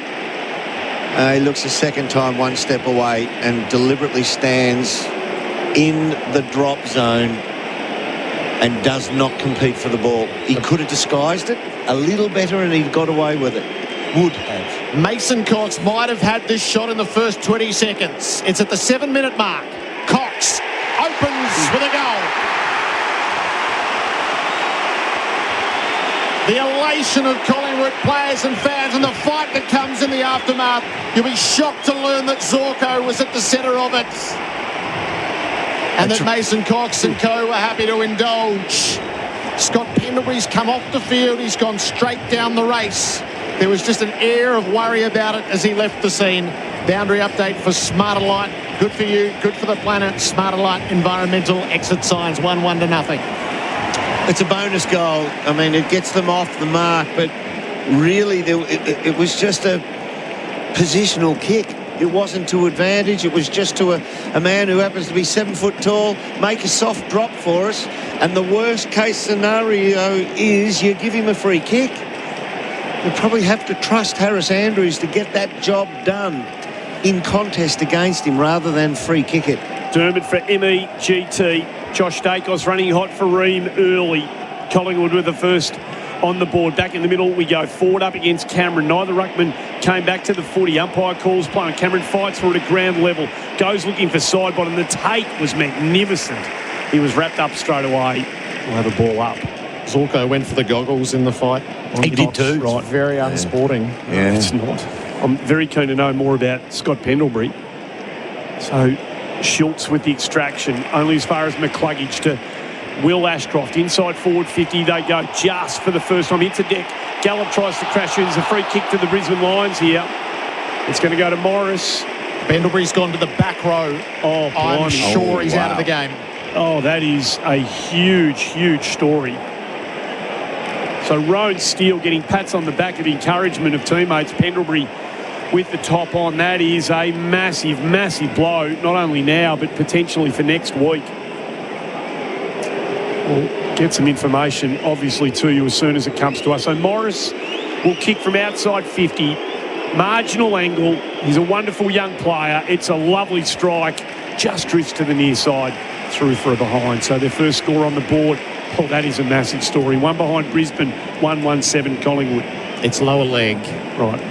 Kick in was intended for more. It got stolen by Dunkley. I wonder what level of ring rust there is for Jeremy Howe in that kick in.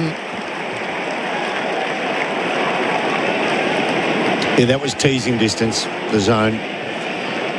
Oh, he's watching. I'm just looking at the replay on there, thanks to Sheen Panel Service. And Dunkley was reading the eyes right from the outset. Directly in front, 40 metres out. Josh Dunkley for the 7-point play. Scores a level. It's a settling moment for the Lions, who didn't have any territory through that first 8 minutes. It was a good lead-up by Logan Morris as well. He had to contend with his direct opponent and also the Jeremy Howe coming back, which put the ball deep inside the forward 50. That missed shot, that errant shot, just to the point, just to the side of the point, and the kick in there. We've just heard it described. So, yeah, well done by Logan Morris to actually give a good, hard lead-up, which drew the free kick and possession in the forward half. AFL Nation for 4 Pies, Victoria Police, the first massive story of this preliminary final. The Collingwood champion out in the first 8 minutes of the game. And what influence he would have brought to bear in this game and how that's going to be missed by his teammates in this frantic early stages of this prelim. Time will tell. Levi Ashcroft gets the takeaway. Cameron hits it hard. No mark push. Free kick. There were hands in the back. Cameron at his best would wheel and give himself a chance here. Funny thing is, if it's a long ball, you can give 3 times more pressure in a marking contest for a long high ball than that pressure there on the darting ball coming in. Replay for Sheen Panel Service shows the despairing hands of Jeremy Howe just in the lower back of Charlie Cameron. So a kick from just outside 50. Doesn't get all of it. It's going to be right to the line. There's a mark. There were good hands on it. Off them eventually and through for a behind. 1-2 to 1-1. Brisbane in front. It was a millisecond off being... And it was the kid who had best purchase on it, Ty Gallup, for that mark in the goal square. Attempted mark. Josh Dacos takes the kick-in duties and he gives it to Jeremy Howe. So So the same task for Howe to find a target or clear the area. He decides to clear the area this time. It's not a terribly good kick, and Wilmot had front position, wins it right back. 2 turnovers and a free kick, Jeremy Howe. We've played such precious little footy in the build-up to something like this. Wilmot hoofs it up to full forward. They all fly underneath Levi Ashcroft. Sharp hands. Long had it for a moment. Got dragged off it by Dunkley. Josh Dacos with a clearing hand pass. Lions are after it though. Bailey, Wilmot, Cameron. 60 out from goal. Couldn't get around Sidebottom. Threw it away. Wilmot, Marshall still being pursued by Sidebottom. Wilmot again dragged off his kick. Maniacal pressure around the footy. Josh Dacos wins it. Kicks into centre field. Gardner was well set. Collingwood had numbers. If it sat, it didn't sit. Gallup puts Archie into space. Kicks for Morris, missed him. Goes for Lohman instead. Doubles back, took him on. Got caught. Hand passed it away. Throw it in. See, that's when we get to finals. Look, don't pay as many free kicks. There's free kicks there. You still have to pay them if they're there. There's a clear throw by Cameron in the near side. There's another incorrect disposal. You've still got to pay them, umpires. Deep into attack for the Lions. McInerney works his way to the front. Rayner almost. They find their way out long. Just paddles it. He was under pressure. Free kick. Going to go to the Lions again. Fletcher was taken high. Zorko gathers the handball. Hoists it high. Top of the square. Packer going to fly here. It hits the deck. McCreery paddles it. Dacos was brilliant. Steele got to get rid of it. Does his first look. It's almost a turnover. There's going to be a free kick. And it's going to go Collingwood's way. And it's going to go to Rollins. No, it's not. It's going to go to Jordan DeGoey. So I feel like Brisbane have just settled nicely here, Derm. Yeah, they're going okay, aren't they? So this will be a question of how long can they do this, keep this up. Frampton to Maynard. His kick was a bit sloppy. Long's got to be good. Got it, then lost it in the contest. Dunkley gets it to Marshall. Clean. Runs to 55. Cameron Howe gets the fist, gets enough of it, goes, gets the footy wrapped up on the second effort by Cameron. The umpire ball it up, 20 out from the Brisbane goal. Well done, Charlie Cameron. He's not noted for his tackling, but he can get to them pretty quick. They're playing the game they want now, Brisbane. They've got the front half game. Dermott, Brereton for MCG, Australia's apprenticeship experts. Tap into open space. Nick Dacos got caught, dropped it cold. Oh, the tap into open space was madness. Bailey got offloaded a couple of weeks ago. That would have been 3 shots at goal. It's going to be Will Ashcroft's ball at the point of the goal square. Just put together what you meant. Yes, down the other end.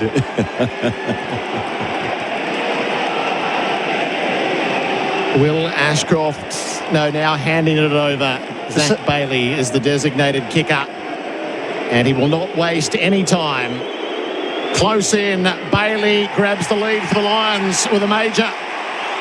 And they go to continue the tensions with Mason Cox. It was his choice to tap it dangerously into the goal front.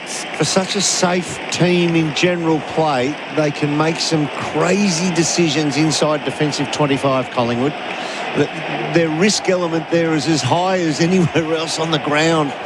And on this occasion, it costs them dearly. It's just 6 straight inside 50s. So a sustained period of attack for the Lions. And the scoreboard reads 2-2-14 Brisbane, 1-1-7 Collingwood. Tyre Power, your trusted tyre expert, Scott Pendlebury, out of the game. Keep an eye on the stats for capital.com. We'll be going 16 minutes into the opening quarter on the online fensupplies.au clock. There's some rearranging being done all over the place out there. Everyone settles now. Cox is going to have his go against Fort. Fort reaches up. McCreery, lovely gather off the spillage. Steele gives him a bit of width to use. He goes into the corridor. The kick's on the bounce. Doesn't hit its target. Nick Dacos goes in, gets it, walks through. Then he's dispossessed. Umpire says play on. Crashing through is Lohman at halfback. Lays it off to the other nude nut, Starcevic. He goes down the line to Morris, who's pushed up at the footy in front of Moore, but the boundary line beats both. It goes out of bounds, let a throw in. That was a good tap out by Big Cox. It was orchestrated, left a channel for his teammate to run through at the centre bounce. He did it beautifully. Coxon forward again. Brisbane marginally into attack forward. Gets the better of this. Steals the first one there. Good clean hands. Round the body. Into territory. Fletcher's going to be first there. Handball out to Gardner. Comes inboard with his Marshall again under pressure. Didn't panic. Got the footy away. Ford's got to fight hard. Free kick. There was an errant arm somewhere in there. The replay will probably show that Fort wins the free kick. It comes the way of Marshall. Brings it up the line to Dunkley. Members wing. Brisbane builds steadily. Levi Ashcroft on the 45. Glance inboard. Just take the next 15. McCluggage not paid as a mark. Rifles it up to the 50. Brought to ground by Fort. Well rode by Long. Off to Howe. Got under his kick to the members wing. McCreary had to wait a long time. Fletcher the spoil and the gather. Disrupting the play though was Chris. Got caught. Round and round. Got it to his boot. Starcevic onto the loose ball though. Hand passes a little errant. It gave the Pies a look for a moment. Perryman released it under the fierce pressure. There's 6 in the tackle it seems. Ball up adjacent to the centre circles. It's Brisbane by 7. One arm pin. Crispy does a 540 in the tackle. 1.5 spins. He gave him some latitude, Derm, didn't he? A quick kick from Fort, intercepted by Howe, who again didn't quite hit the target. There's a bit of confusion amongst a couple of Pies. Frampton was one of them. He goes down the line. Schultz, lovely little body use on Leicester. Let the ball run over the back, but the boundary line was there, and it'll beat both. We'll have the ball in halfway between wing and half forward. Collingwood into attack. Billy Frampton's confident. He gave the little sold the candy, faked a handball and then balked back to the inside. I've never seen him do that before. Ball thrown in. Cox reaches over only as far as McCluggage. Comes inboard. Marshall there. Gallup was also, they could have raffled it. It was Marshall who took the mark at half back. Genuinely swung to Brisbane on Brisbane's terms now. Needed to switch, and Berry was there to lend a hand. Fletcher, as the switch is complete now, to Gardner into a bit of space. Probably not the ideal ball user. Hoisted high. Morris goes up. Had his name written all over it. Against a couple. Had the leap and takes the mark. And from this spot in the warm-up, Derm, he was not missing these around the body shots. He was being guarded by Quaynor at the outset.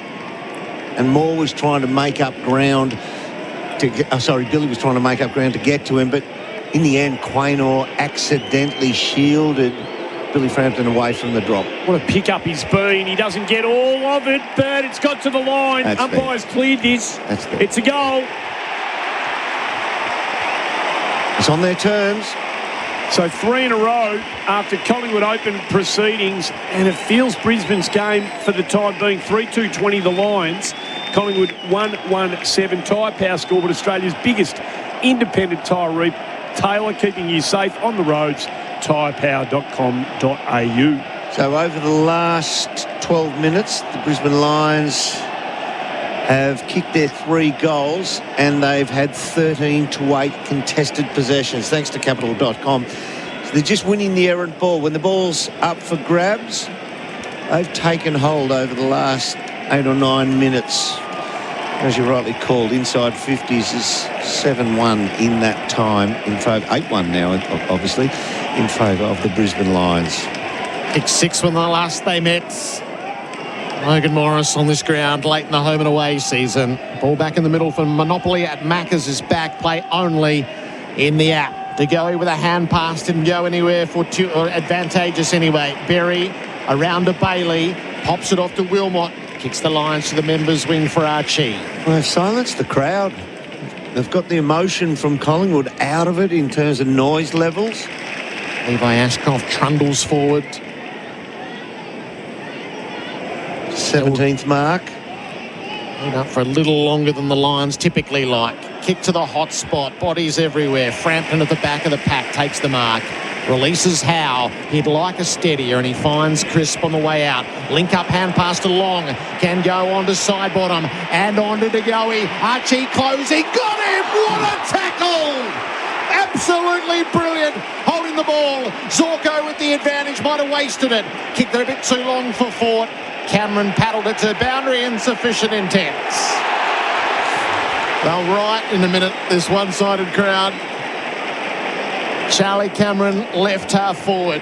Amazing that DeGoey didn't sense that on encroaching tackle.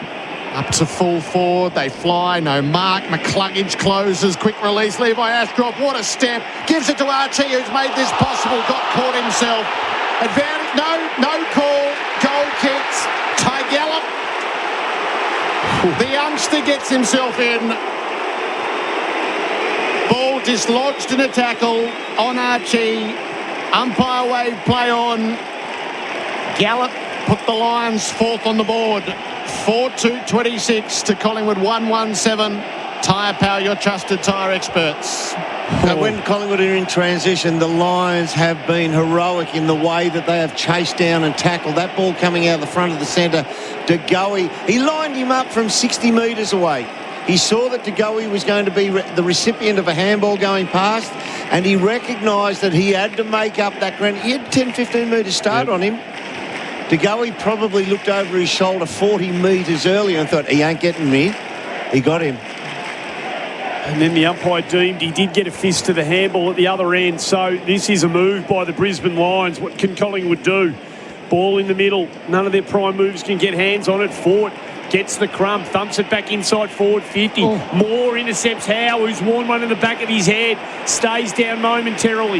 Nick Dacos gets the crumb, bounces his way through the centre circles. Saw something out the corner of his eye. Bounce it out to Lipinski. Houston runs to 51. He can kick these. It's an absolute mung. And Harris Andrews takes an absolutely magnificent mark at the top of the defensive square. Oh, that's a shame for Dan Houston. How good were the Harris Andrews hands? Yeah, but Dan Houston's been brought to the club to actually make those kicks. It came from Levi Ashcroft out to Leicester, on to Will Ashcroft, who's at right half back. The Lions have met the ferocious start from Collingwood and really claimed the advantage. Gallop brings the ball to ground down the line. Side bottom though, whisks it away.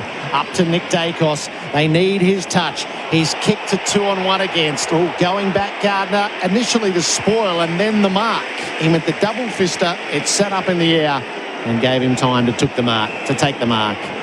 Elliott was outnumbered 2-1. Out through Wilmot onto Berry. Starcevic set up. Frampton telling spoil. Got past McCreery though and all the way to the boundary for a throw in. Right half forward for the Pies. They're down by 19 points on the Tyre Power, your trusted tyre expert scoreboard. And we've gone 25 minutes on the online fencesupplies.au clock. I never thought I'd say it, Andrew. Thank God Collingwood have got Billy Frampton at the moment. Unbelievable. He's going really well. He's holding them up down there. McCluggage to Wilmot, handballs into a bit of space. DeGoey hits it hard, paves away for Quaynor, goes into 2v1. Cox was being manhandled. Umpire said you're playing for it, Mason. And Leicester chips in and takes the mark. The ball was never going to get to Cox. Andrews sags off, receives it, goes out to the other side to Archie, who pokes it corridor bound to McCluggage, who's got a bit of time to move. Sizes up what's downfield. Gallop, who's started nicely. He's going all right, the kid, isn't he? Takes a nice mark. Moves it on quickly. Bailey's drifted into a bit of space and he finds him expertly 48 metres out from goal. Lovely ball movement. Yeah, clever play too, because there was a 2-on-1 down in the goal where Logan Morris was signalling for it. Although it was only Quaynor as the extra, they were going to double team him if they went long. Use the ball short. Got a job covering this distance now. He'll kick from 51.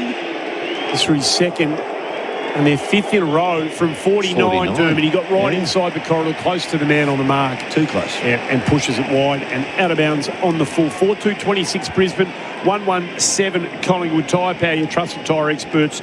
Scoreboard AFL Nation for 4 and 20 Pies in Victoria, please. Looking up at the replay screen there, thanks to Sheen Panels here. Scotty Pendlebury already completely and utterly in the city's tracksuit. Quennell brought it in long. Spoil made by Gardner. Archie kicked it up and down on the spots. Perryman won the footy. Hammered it down the wing. Starcevic, though, reached up against Elliott. Releases it. Gardner. Zorko. Bring the Lions back to the 50. Bailey brought it to ground. Lohman tackled. Got his hand passed away against Maynard. Insufficient intent. Dermott, Starcevic on Elliott. It's going to be a tough day for Jamie Elliott, I reckon. Well, he's not playing out of the goal square, and that's he likes to feel, you know, the line behind him. That way you can look at everything, 180-degree view, going forward. Some blokes don't like it if they're up there in traffic and they don't know where the back traffic is. Maynard brought it down the line. Membry ended up with it, but he was in a tackle. And he's having to come up so far anyway. His starting position is as a small forward who has to run back to goal. And he's over on the worn wing where it is now out of play to be thrown in. The Lions have built their uncontested mark game, Derm. Already, yeah, up to 29.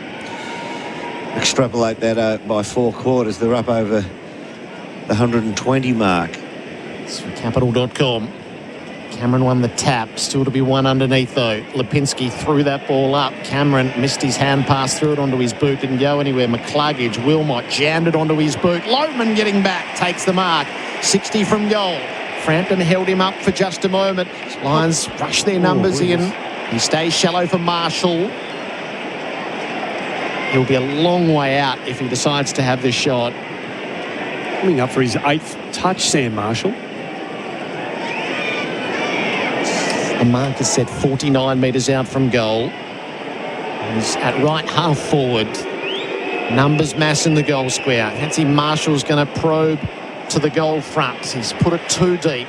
Frampton only just managed to get it there. Gallup had a lunge at it. Yeah, Frampton's fist, he snicked it with his fist and the ball went on to hit his own head and his head knocked it back away from the goal. It was a soft drop. 20-point margin in the Lions' favour. There's 91 seconds to play in the term. So Maynard comes to the members' side. Cox comes all the way up. Fort was in front. McCreery gets the crumb. Crisp on the left, cuts back inboard. But there's no one down the line. He just thumps it straight to Darcy Wilmot, who's on his own. Not a play within 30 metres of him. He goes short to Zorko as they switch now to Cameron. Defensive side of the centre circles. Back to, no, he misses everybody.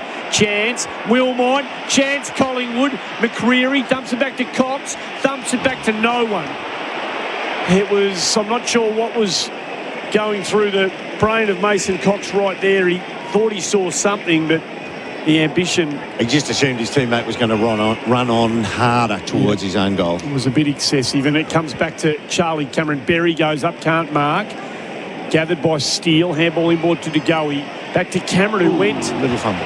He looked to get it off to Crisp before he'd actually settled the footy in the palms of his hands, and out of bounds it goes. So a boundary throw in front of the Melbourne Cricket Club members. It's a huge crowd here at the MCG, and they're stunned by this start by the Brisbane Lions. Big things for Brisbane. Cameron has touched it once, so he's got upgrade in his game as well. Collingwood get a free kick to Cameron. High contact in the ruck. Shallow entry inside the 50. Gardner had best access in front of Membry and takes the intercept mark. Haven't brought it in very well after the opening assault, Collingwood. No caretaker with that. He was thinking that's time on. Get it in there quick before the siren. Long down the line. Morris presented no mark. Berry got it away. Bailey's kick was to clear the area, really. Maynard's going to thump it back in. Collingwood need a mark in the dying seconds, though. It would have been Harris Andrews anyway, but the siren beat the play. The Lions have had the best of it after an 8-minute assault at the start from Collingwood. Brisbane by 20 points, 4-3-27. Collingwood 1-1-7. Goal kickers Dunkley, Morris, Gallup and Bailey for the Lions. For the Pies, it's Mason Cox. Scott Pendlebury out of the game in the opening minutes. This is AFL Nation for 4 and 20 Pies and Victoria Police recruiting now. That quarter on AFL Nation was for Tyre Power, Australia's biggest independent tyre retailer, keeping you safe on the roads. tyrepower.com.au. Harvey Norman, September sellout. Want a laptop that's faster, smarter, with better security, longer battery life, and the latest AI technology? Update to a Windows 11 computer now and get 10% off in bonus gift cards. Shop hot deals on all the big brands, including Acer, Asus, HP, and Lenovo. Plus, spend $500 or more and get 10% in bonus Harvey Norman gift cards. Update to a Windows 11 computer now at Harvey Norman. Best brands, best range, best prices. Offer ends Sunday. Conditions and exclusions apply. It's never been more important to buy Australian than right now. Our local manufacturers and growers produce world-class products known for their quality, safety and reliability, all while generating local jobs, supporting our communities and helping Australian families now and into the future. So look for the trusted green and gold kangaroo logo. Buy Australian now. Visit australianmade.com.au. Looking for your next fishing weapon? Bar Crusher is Australia's leading fishing boat builder. That's because Bar Crusher boats lead the industry in design excellence and quality to ensure they produce the most advanced plate aluminium fishing boats on the market.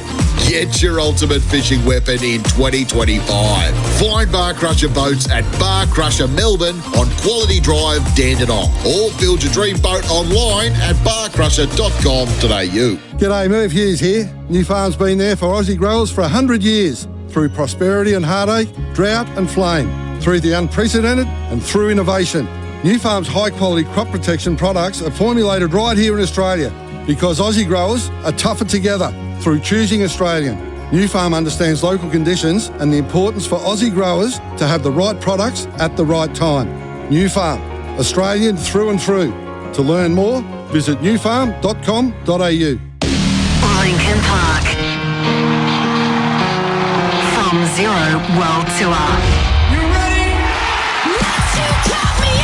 Live in Australia for the first time in 13 years. Performing in Melbourne, Sydney and Brisbane, March 2026. New shows added due to phenomenal demand. Get tickets now at livenation.com.au. Don't miss Lincoln Park on the From Zero World Tour. Live in Australia, March 2026.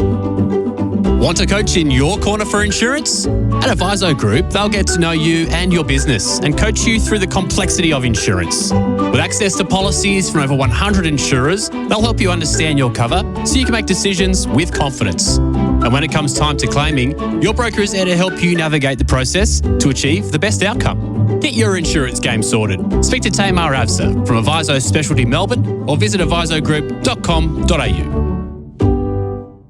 If you drive a European car, make it stop as well as it goes. Bendix's Euro Plus disc brake rotors are designed specifically for European vehicles and feature high carbon metallurgy for superior braking. Their SwiftFit protective coating also inhibits corrosion, so rotors will look great for longer. A direct replacement for OE rotors and tested to strict European standards. Bendix's Euro Plus disc brake rotors are the perfect choice for discerning owners.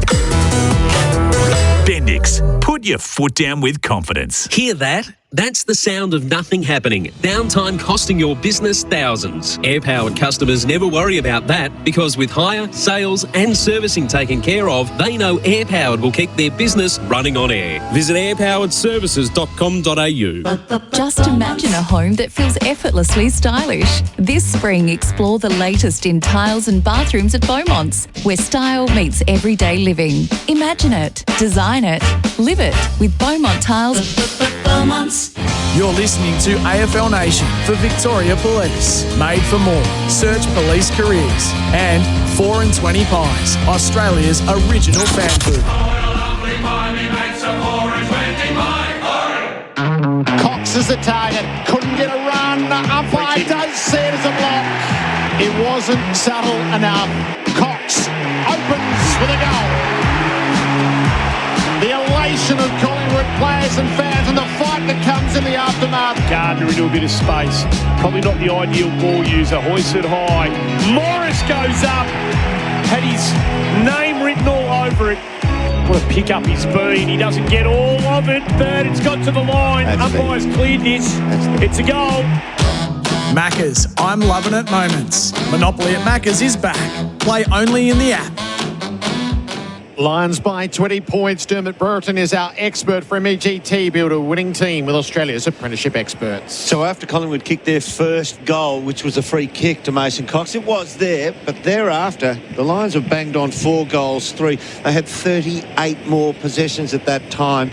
Darcy Wilmot's given them great propulsion forward out of the back line once again, and Collingwood lost their shape a little bit. They had to run back to defend so hard.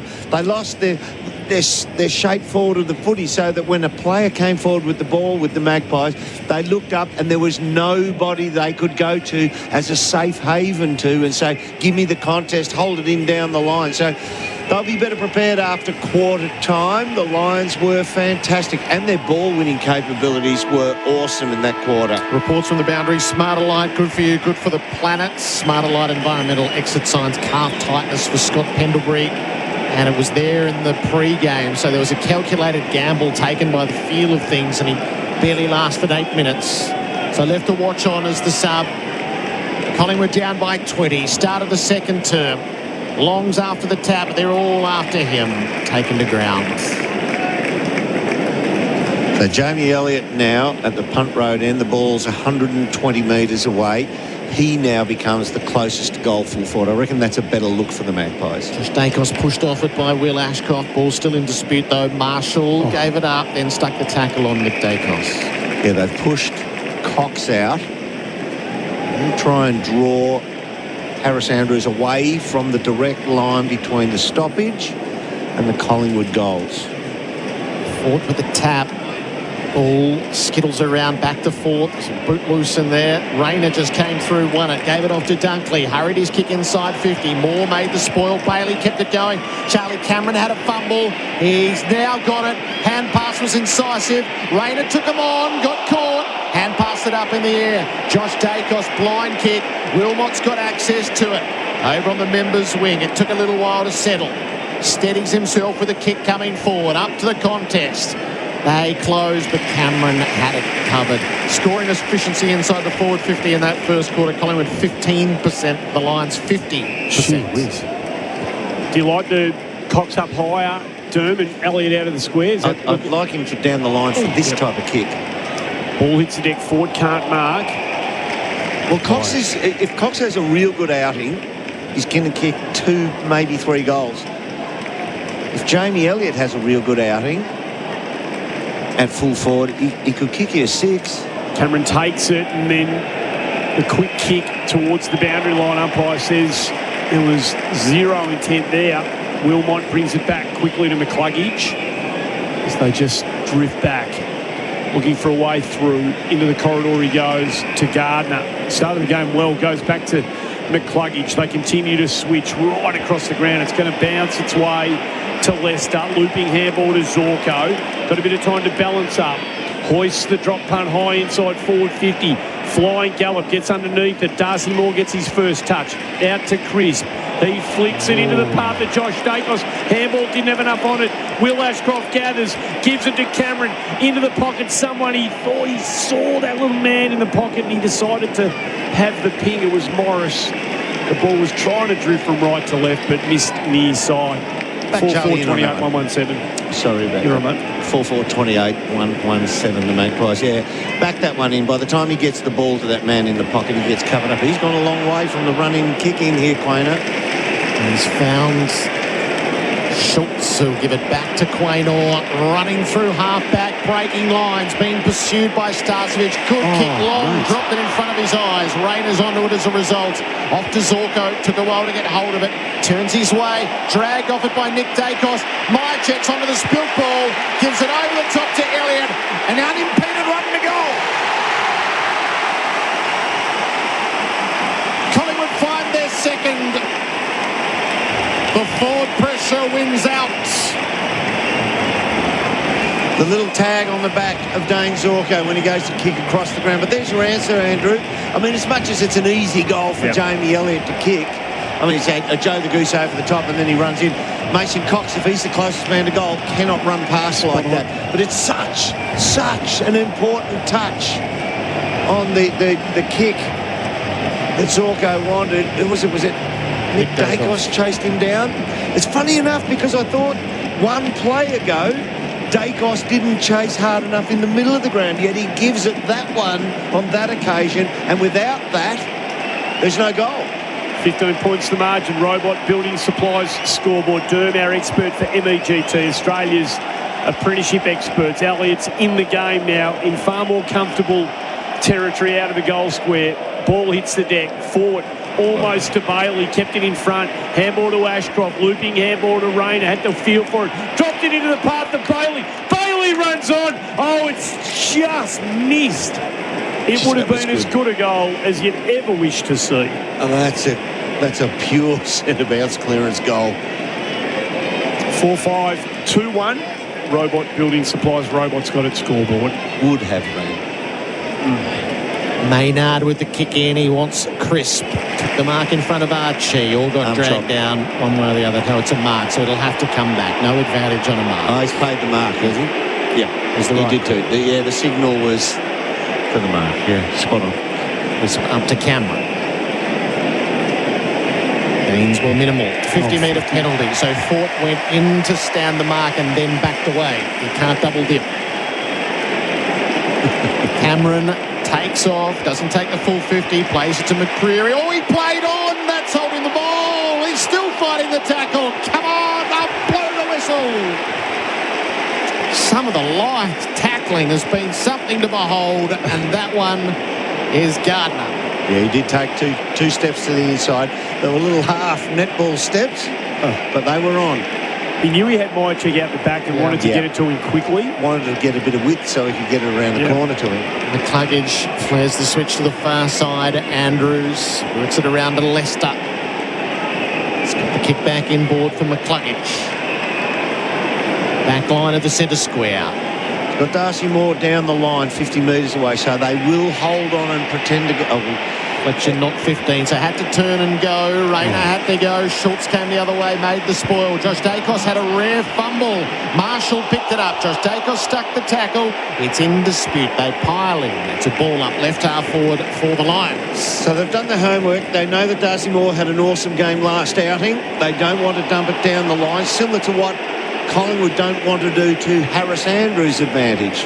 You can hear the Collingwood Army as they look at the replay for Sheen panel service. They feel like they're getting hard done by here. On this occasion, Josh does get the free kick, gives it to Nick, but Leicester stands in front of Lipinski. Free kick 6-10 in favour of Brisbane. Comes in short to Fletcher in the centre square, defensive side of the circles. Looks to go out wide. He does. He asks Ford a big question. Cameron gets there with a big fist. It was 2v1 in the end. And Aaron, and an unusual, indifferent decision from Jasper Fletcher. Ball out of bounds, out of sight of the ground. Just to drill into those stats, thanks to Capital.com, they've laid 23 tackles, the Magpies, and have not got a holding the ball adjudication yet. Conversation that'll be had. Bailey just reads it off Ford's hands beautifully. Inside 450 more. Outstanding. Goes back to the flight of the footy. Gerard takes a wonderful mark. Plays it across the goal front. Maynard didn't take, so Chris didn't take the mark. Cameron's after him, kept his head about him, works it up to Myercheck in the tackle. McCreary had to knock it away from Fletcher and won't get back to it before it crosses the boundary. I feel like Collingwood have settled a little bit this quarter. A little bit, but it's still nice edge. Absolutely. Yeah, they haven't swung the game even in style back to their way, but they've just stabilised. Lions by 16. Towed forward by Bailey, given to him by Fletcher. Bailey's the kicker inside 50. Now Rayner's got two against him. Ball clears the pack. Frampton is going to be arriving first. Gallops right with him. Frampton got his kick away. Cleared the area well. Schultz is there to meet it. Works it down the line for the hard-running Lipinski. Takes the mark. Starcevic's job not to hold, but to bump. Up to Elliott, who's now unmarked. He's 55 from goal, and he's got Membry in the pocket. Lovely move down the field. Good ball movement. How good was the Frampton kick under pressure? He was having a game out. I know we can, in the moment, because of recency bias in every degree of these calls, have say the greatest. I think this is the best game I've seen Billy Frampton play. Tim Membry deep in the right forward pockets. Sizes it all up. Tries to bend it in. It's across the face. It's missed the locks. No score. Lions by 16. Robot Building Supplies. Robot's got it scored. Oh, Oscar he's the Johnny on the spot. He's got to kick it in.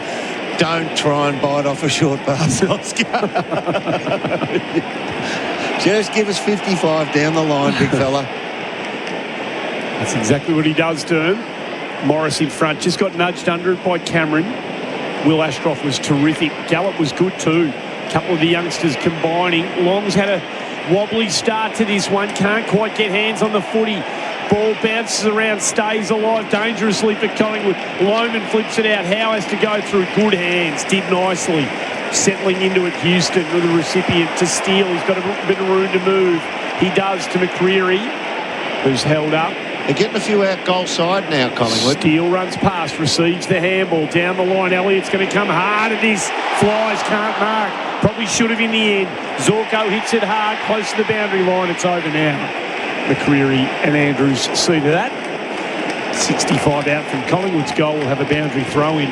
All these matchups that are taking place in the middle of the ground, and it's the young kid Steele. He's having to go up against Zach Bailey, and Bailey's looming. He is looking really dangerous at this point in time. Turn for MEGT. Cameron and McInerney. Handball just flung out of there by Berry. Maynard hits it. Josh Dacos gets it. Wheels onto his right. Puts it inside forward 50, but Zorko read that better than anyone else. He had to step on Lipinski and he takes the mark. He loves the aggressive kick. He's expansive and risky. Schultz is going to arrive in the middle to make the steal. Elliott's right on. He goes a little bit deeper and Membry will get his second look. Well, he won't banana from this angle. It's a sharpish angle, probably the true 45-degree angle. Man on the mark, 35.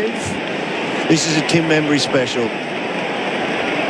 He's just so risky, Dane Zorko. I know if it comes off, but if it comes off, you're a chance to take the ball forward. If it doesn't, you're giving up a goal. And that risk on that type of kick. Tim Membry has kicked 30 goals in his first season as a Magpie.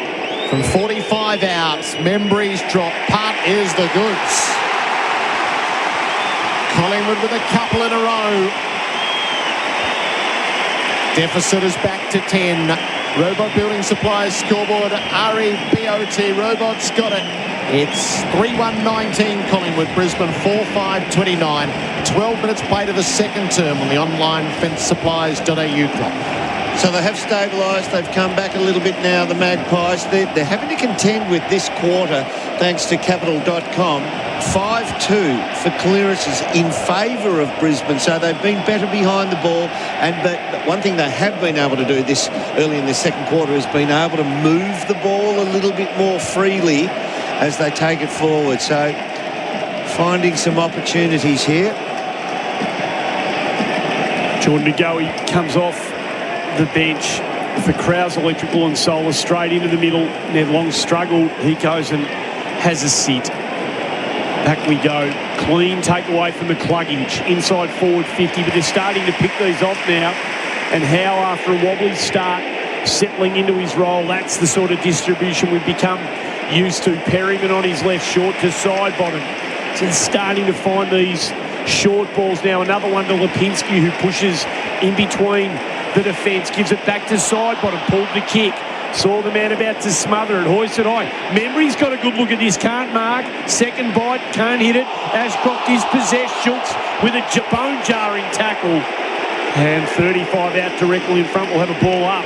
Yeah, he fumbled his way into that tackle. It's not as if he gathered and took 2 steps forward. His first touch fumbled and he kept moving forward before he was tackled there, Ashcroft. Cox flipped up, hacked out of there by Berry. Ball hits the deck. Moore reads it better than anyone else. Gallup comes at him, did well, loops the handball over to Houston in a bit of space, can balance up, hooks it around the body. Chris spans under it, can't mark. Membry gets the crumb, tried to lay it out to side bottom. Pack fights, side bottom hands on it with the Brisbane line. That being Zorko. With the ball up, 45 out directly in front of the Collingwood goal. 4-5-29 Brisbane, 3-1-19 the Pies. Darcy Cameron in the goal square.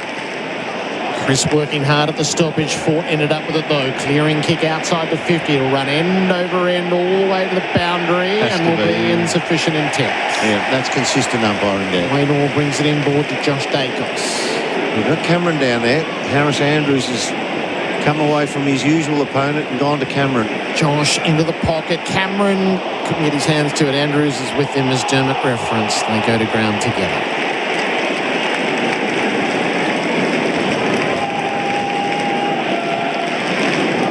Around from the goal front. Right forward pocket for Collingwood. Side bottom on the move. Driven over the boundary by Levi Ashcroft, who was awake to the danger. Not Kareem, Australia's favourite hot water. Has a kick of 2 goals in 14 and a half minutes of this second term. And they're searching for a third. Cox hooked it to the back. Schultz taken to ground by Berry. Side bottom the last to hold it. Magpie defenders to the right of your dial will not allow the Brisbane forwards to get goal side of them, even though they're 80 metres off the footy. Crisp almost. Marshall, flippy handball, just knew he had Berry out there. He goes to Levi Ashcroft, who was lined up by Quaynor, who hit him like a truck. Second big hit this quarter for Levi Ashcroft. He put the choker hold on him in the end. A little unusual to end up in a headlock and not get a free kick. No free kick to Cox in the ruck contest. There was some body work. He fell over. Umpire said play on. Fletcher hacks it. There's a free kick for off the footy. And the non-controlling umpires come from 80 metres away to pay it. And it's going to go to Lockie Schultz. He's stiff, Levi Ashcroft. You're right, Gerard. That tackle 20 seconds ago hit Levi Ashcroft, rode up, and I reckon the tackler said, well, I may as well go through it than make him earn it, and then put the headlock on him. The umpire said, nothing to see here, give it to me. Now, the controlling umpire was closer, but he was looking at the rear side of the pack. The field umpire from 50 away could see the front-on contact to the neck. So Schultz from about 35 on his way in. It's a good hit. It's another one of the Pies. 3 in a row, and they are right back in this preliminary final. 4-5-29 Brisbane, 4-1-25 the Pies. Robot Building Supply scoreboard. So we know, we spoke to Dane Zorko before the game. He's such a star. He's so confident, and no matter who you are, there's times when overconfidence can hurt you. That kick he went across the ground with, that cost a goal. And we see this here. There's not that much in it.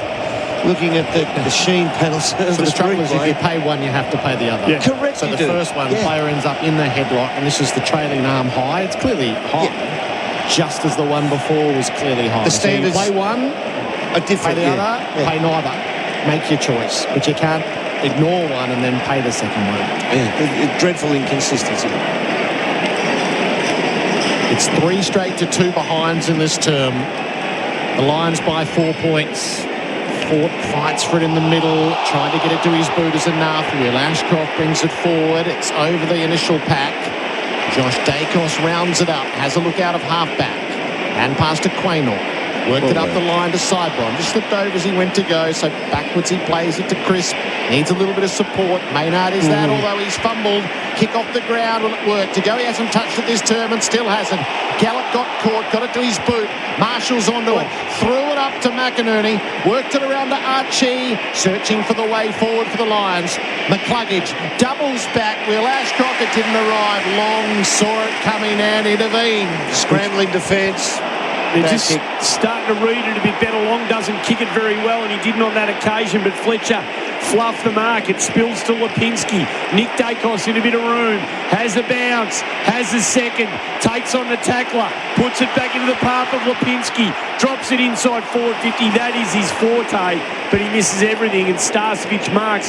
McCluggage, it's at warp speed all of a sudden. Wilmot runs into traffic. Back to Gardner. Half back. Just thumps it. Get it away from me stuff.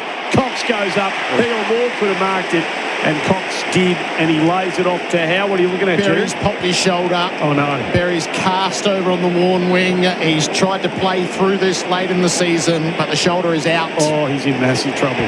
They're going to walk him off the boundary, I think. Yeah. They just sub him out on the outer wing, I'd say. No, they're going to bring him across. Yeah. So last year it was Oscar McInerney. This year it's Jared Berry.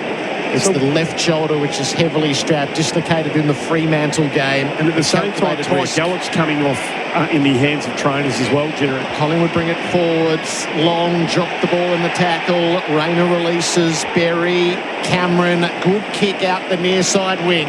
Lohman got it on the bounce. Now he's just got to hold up because the numbers at Collingwood's ahead of the ball. Hand pass to Morris. He goes the deep kick now. Dunkley couldn't mark. McInerney, is he nimble enough? No, Nick Dacos got in under him. He clears for the Pies. Out to Quaynor. Back to Nick. Over the top to DeGoey. Stone cold in this term. Taken to ground by Lohman. Free kick to Nick Dacos. They're going to stop it here. Now they're stopping the game. Right. There was a time when that was a 50-metre penalty. You got rid of it and you had the chance to run on and receive again, and if they took you out. Yeah. So Berry, in the hands of the doctor and a couple of trainers, were desperately trying to get the umpire's attention as the ball was potentially screaming towards Berry, and the umpire eventually deemed that it was going to interfere potentially with the movement of that footy. So he reached for the tackle on Nick Dacos, who broke it, and as he broke it, the shoulder just came right out of its socket. And classic action that does that. And Gallup's come off after figuring second best in a contact with Jordan DeGoey, so he's in the hands of the trainers. He looks like he'd be okay, but gee, Berry's in a world of pain here. Sheen Panel Service Replay. Win $10,000 just by repairing your car at Sheen Panel Service. Ends October 5. T's and C's apply. So there's a bit happening as Collingwood start to mount a real challenge here. DeGoey goes up to Cox. And just as the momentum turns black and white, the big fella takes the mark too far out to score. He thinks about giving it to DeGoey, who is closely marked by Morris. For such an intelligent man off the ground, he thinks in slow motion as a footballer. Called to play on now. Low drop punt, top of the square, drifting back too easy for McInerney, who takes the mark. It was a bit aimless in the end, the kick. Plays it off to Fletcher, who runs around, drives it out of defensive 50. Cox will go back again with the one hand. Can't mark Morris. Dispossessed by Perryman, who did really well. Steele was clever. Batted into the path of Schultz. Step Marshall. Goes in toward Long. Long from 49. Not his go. Top of the square. Vacant player. Lipinski. Drifted in from the fat side. And they're on fire now, the Pies. 5-1. 31 Collingwood. Brisbane 4-5. 29.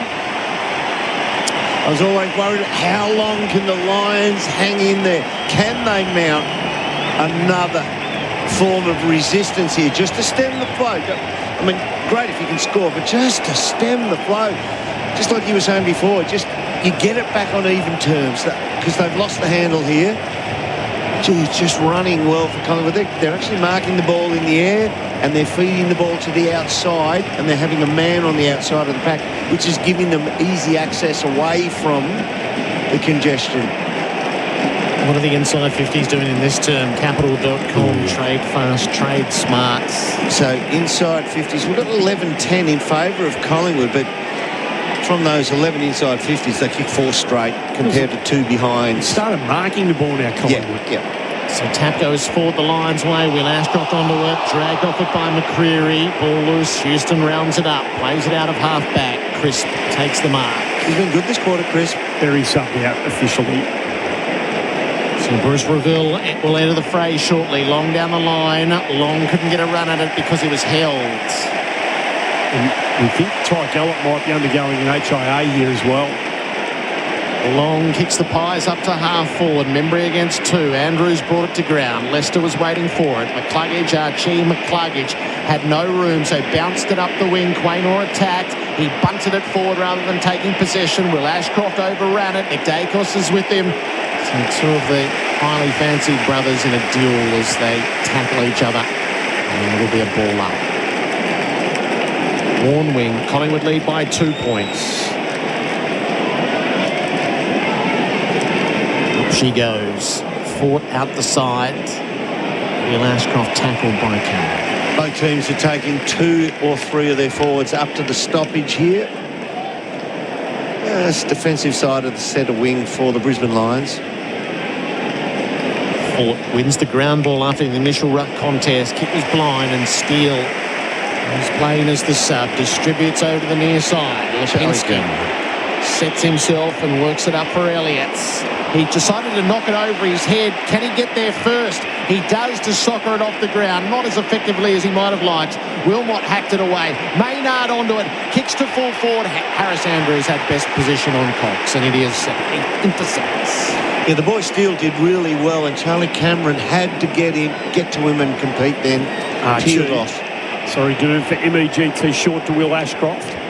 A share around inside defensive 50 to Bailey. Fletcher screams forward on the member side of the ground. That's where Bailey comes. He's got a bit of room to move now. What's he got further afield? Nothing. He's corralled by Cox, so he has to go all the way back to Andrews on the arc of defensive 50. Zorko comes up to him. Great result for Collingwood there. That shows you they're set up ahead of the footy. Lovely kick from Zorko. Drops it over the top of Lipinski. Finds Starcevic. Comes back to Zorko. Cox will wrap around and stand the mark. Zorko plays on now. Driving drop punt into the pocket. Quaynors coming at this. Gets the fist. Maynard reads it well. Cameron was good, just kept it alive again. McCluggage, snap, misses, high ball, top of the square, won't be 15. Maynard spikes it a couple of times. Levi Ashcroft goes back hard at it. So does Crisp. Levi Ashcroft falls over. McCreary goes in, keeps his feet, lends a hand, goes to Membry. Brilliant read by Wilmot. Handball was going to set him free. Wilmot made it a 50-50. Umpire says holding the footy. Going to be a Collingwood free kick. And there's going to be 50, Gerard.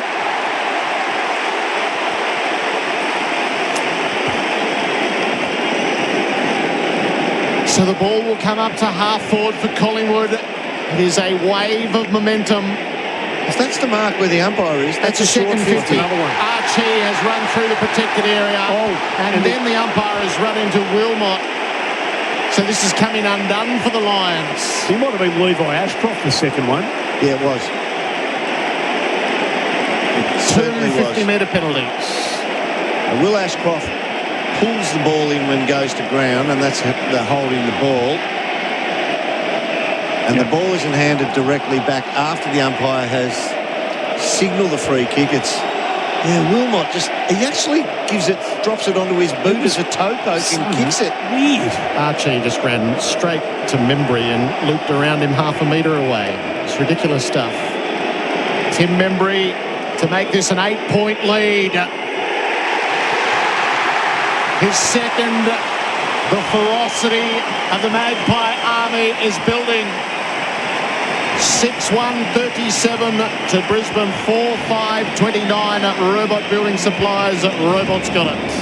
They've got to hang in there. The Brisbane Lions contested possessions in this quarter thanks to Capital.com. 23 Brisbane, Collingwood 20. Clearances as well. Collingwood in this quarter, 3 clearances, Brisbane 11. So they're actually getting them on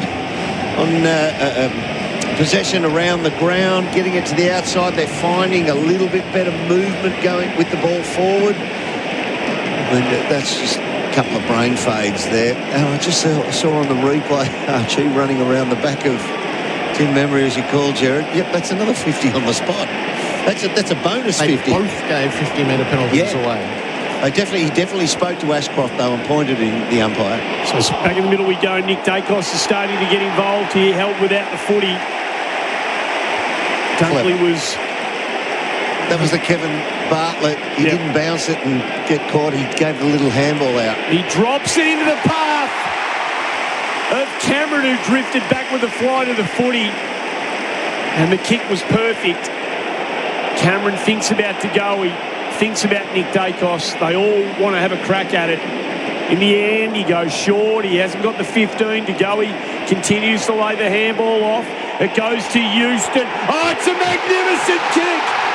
That's why you're paying the big bucks. And they are feeling it now big time, the Pies.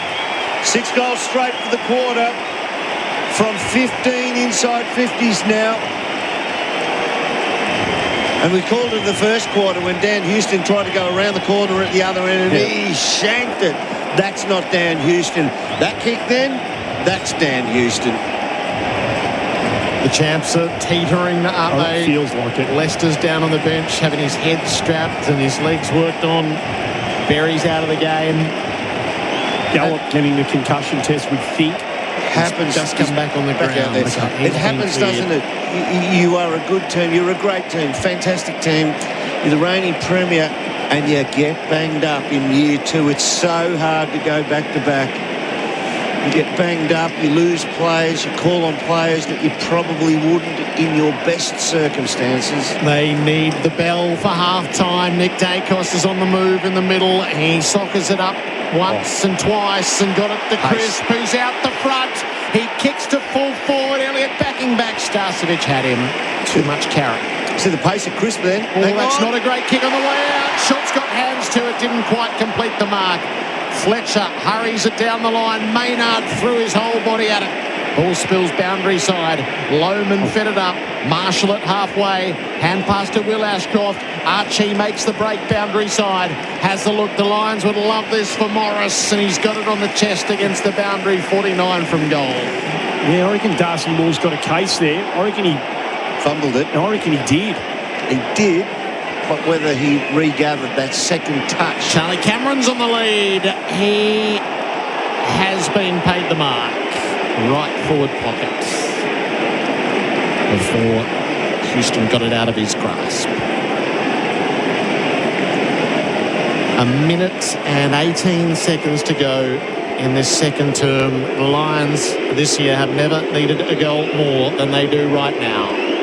Charlie Cameron's been pretty cold around the sticks. He hoiks it up, it drifts, it wobbles, and it gets punched through for a behind. No conviction or authority about the kick. Collingwood by 13. Robot Building Supplies, and Robot's got it.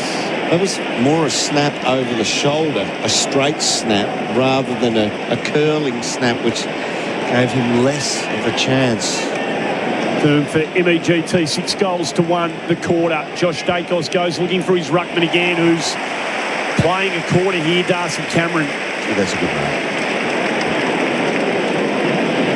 He goes behind the ball, he takes intercept marks, he's gone forward and tried to occupy Harris Andrews. Said that, Andrews will get to it down the line, not quite. Down the line, Mychek engaged in the body contest. There's going to be a free kick here. There could have been a few. Marshall's going to receive it. And the interchange gates, time ticks down, goes short to McCluggage. Ooh, wanted the 50, could have got it. Gave it to Marshall, drops it in towards Darcy Fort. Maynard again with the tally spoil. Josh Dacos, the thumping footy. Bounce in the middle of the ground. Wilmot has a fumble. Loses his footing. Ball hits the deck. Going back to help him with Zorko. McCluggage back to Wilmot. They work their way through that nicely in the end. Up towards half forward. Morris comes out at the siren sounds. What a half. What a term from Collingwood. All the momentum running black and whites in an environment which their fans own. 7-1-43. The Brisbane Lions 4-6-30 have got problems all over the field. Membry's kick 2, 1 each to Lipinski, Elliott, Schultz, Houston and Cox.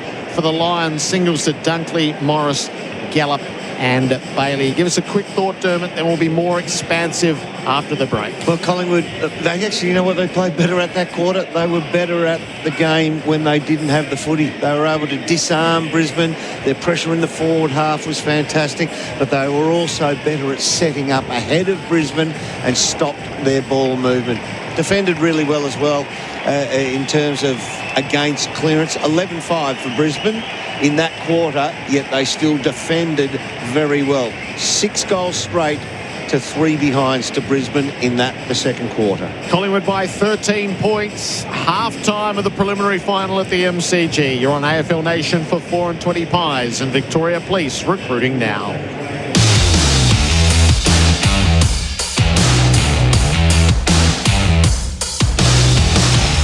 That quarter on AFL Nation was for Robot Building Supplies. ROBOT. Robot's got it. It's AFL Finals time and the SEN commentary team is powered up with Signet. Signet AFL Club branded power banks keep the team connected and you can back your team all the way through finals. Signet AFL Club power banks, powering SEN into finals. This is it. Chadstone Kia's got a ute. Home of the Kia Tasman. I've been out there, test-driven one myself. The space of the dual cab is next level. Go and test drive that Tasman ute. Chadstone Kia has the Tasman in stock right now. Featuring low-range gearing, ground view monitors and auto rear locking differential in select models. Dare to be different with a Kia Tasman in stock now. Go and see the legends at Chadstone Kia and test drive today. chadstonekia.com.au. T's and C's apply. LMCT 11716. It's Tyre Power's Big Footy Final Sale, and the team from Tyre Power is giving you the power to buy 3 and get 1 free on selected Toyo passenger car and SUV tyres. Buy 3 and get 1 free on selected Toyo tyres, but only at Tyre Power this September. Tackle road safety with a new set of tyres during Tyre Power's Footy Final Sale. Visit tyrepower.com.au or call 13 21 91 for your local independent owner. I've had chronic back pain for over 20 years. My physio has helped me so much over the years, so when they suggested they could also help with my sleep, I was totally on board. They assessed my posture, fitted my bed and pillow to my body, and it was honestly life-changing. I wake up in less pain, I'm moving better, and I finally feel like I'm getting real rest. Better sleep can change your life too. Speak with your physiotherapist and find out more at physiobedfitting.com. today. Located on the Mornington Peninsula, family-owned Hartman Plumbing and HVAC has been delivering quality plumbing and climate solutions for over 20 years. As a trusted provider within the Victorian Energy Rebate Program, their experienced team can help you choose and install energy-efficient systems, including ducted refrigeration units and multi-head split systems just in time for summer. For prompt, reliable service and expert advice, contact Hartman Plumbing today on 1800 270 949 and join their long list of satisfied customers. Top midfielders run over 15 kilometres a game. That's sustained performance. Just like Host Plus, who have sustained strong long-term returns over 20 years. A top-performing super fund, that's a plus. Issued by Host Plus Pty Limited. Past performance is not a reliable indicator of future performance. Consider the PDS and TMD at hostplus.com.au before deciding. Search Compare Host Plus today. With over 1 billion vehicles on the road worldwide, finding one of yours can be tricky. But with vehicle tracking systems by Radius Telematics, they'll not only find your vehicle, but they'll also tell you where it's been, where it's going, and how long it's taken, including location and speeding alerts, even driving behaviour, plus so much more. Speak to Michael and the team about dashcam and asset tracking technology that'll help keep your business's valuable assets safe and secure. For more, visit radius.com today.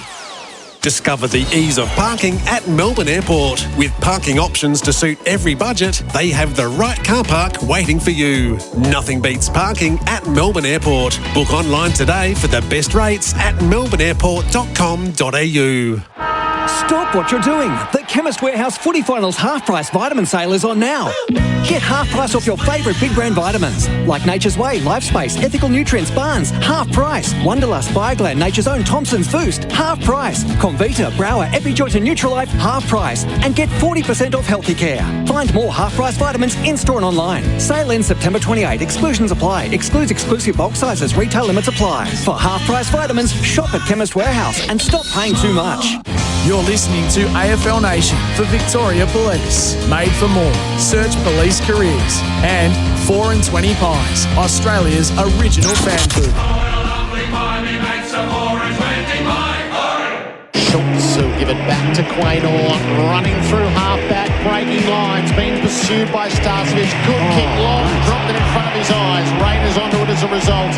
Off to Zorko, took a while to get hold of it. Turns his way, dragged off it by Nick Dacos. Meyer checks onto the spilt ball, gives it over the top to Elliott. An unimpeded run to goal. Collingwood find their second. So Schultz from about 35 on his way in. It's a good hit. It's another one of the Pies. 3 in a row and they are right back in this preliminary final. Batted into the path of Schultz. Step Marshall goes in toward Long. Long from 49. Not his top of the square. Vacant player. Lipinski. Drifted in from the fat side. And they're on fire now, the Pies. In the end, he goes short. He hasn't got the 15 to go. He continues to lay the handball off. It goes to Houston. Oh, it's a magnificent kick.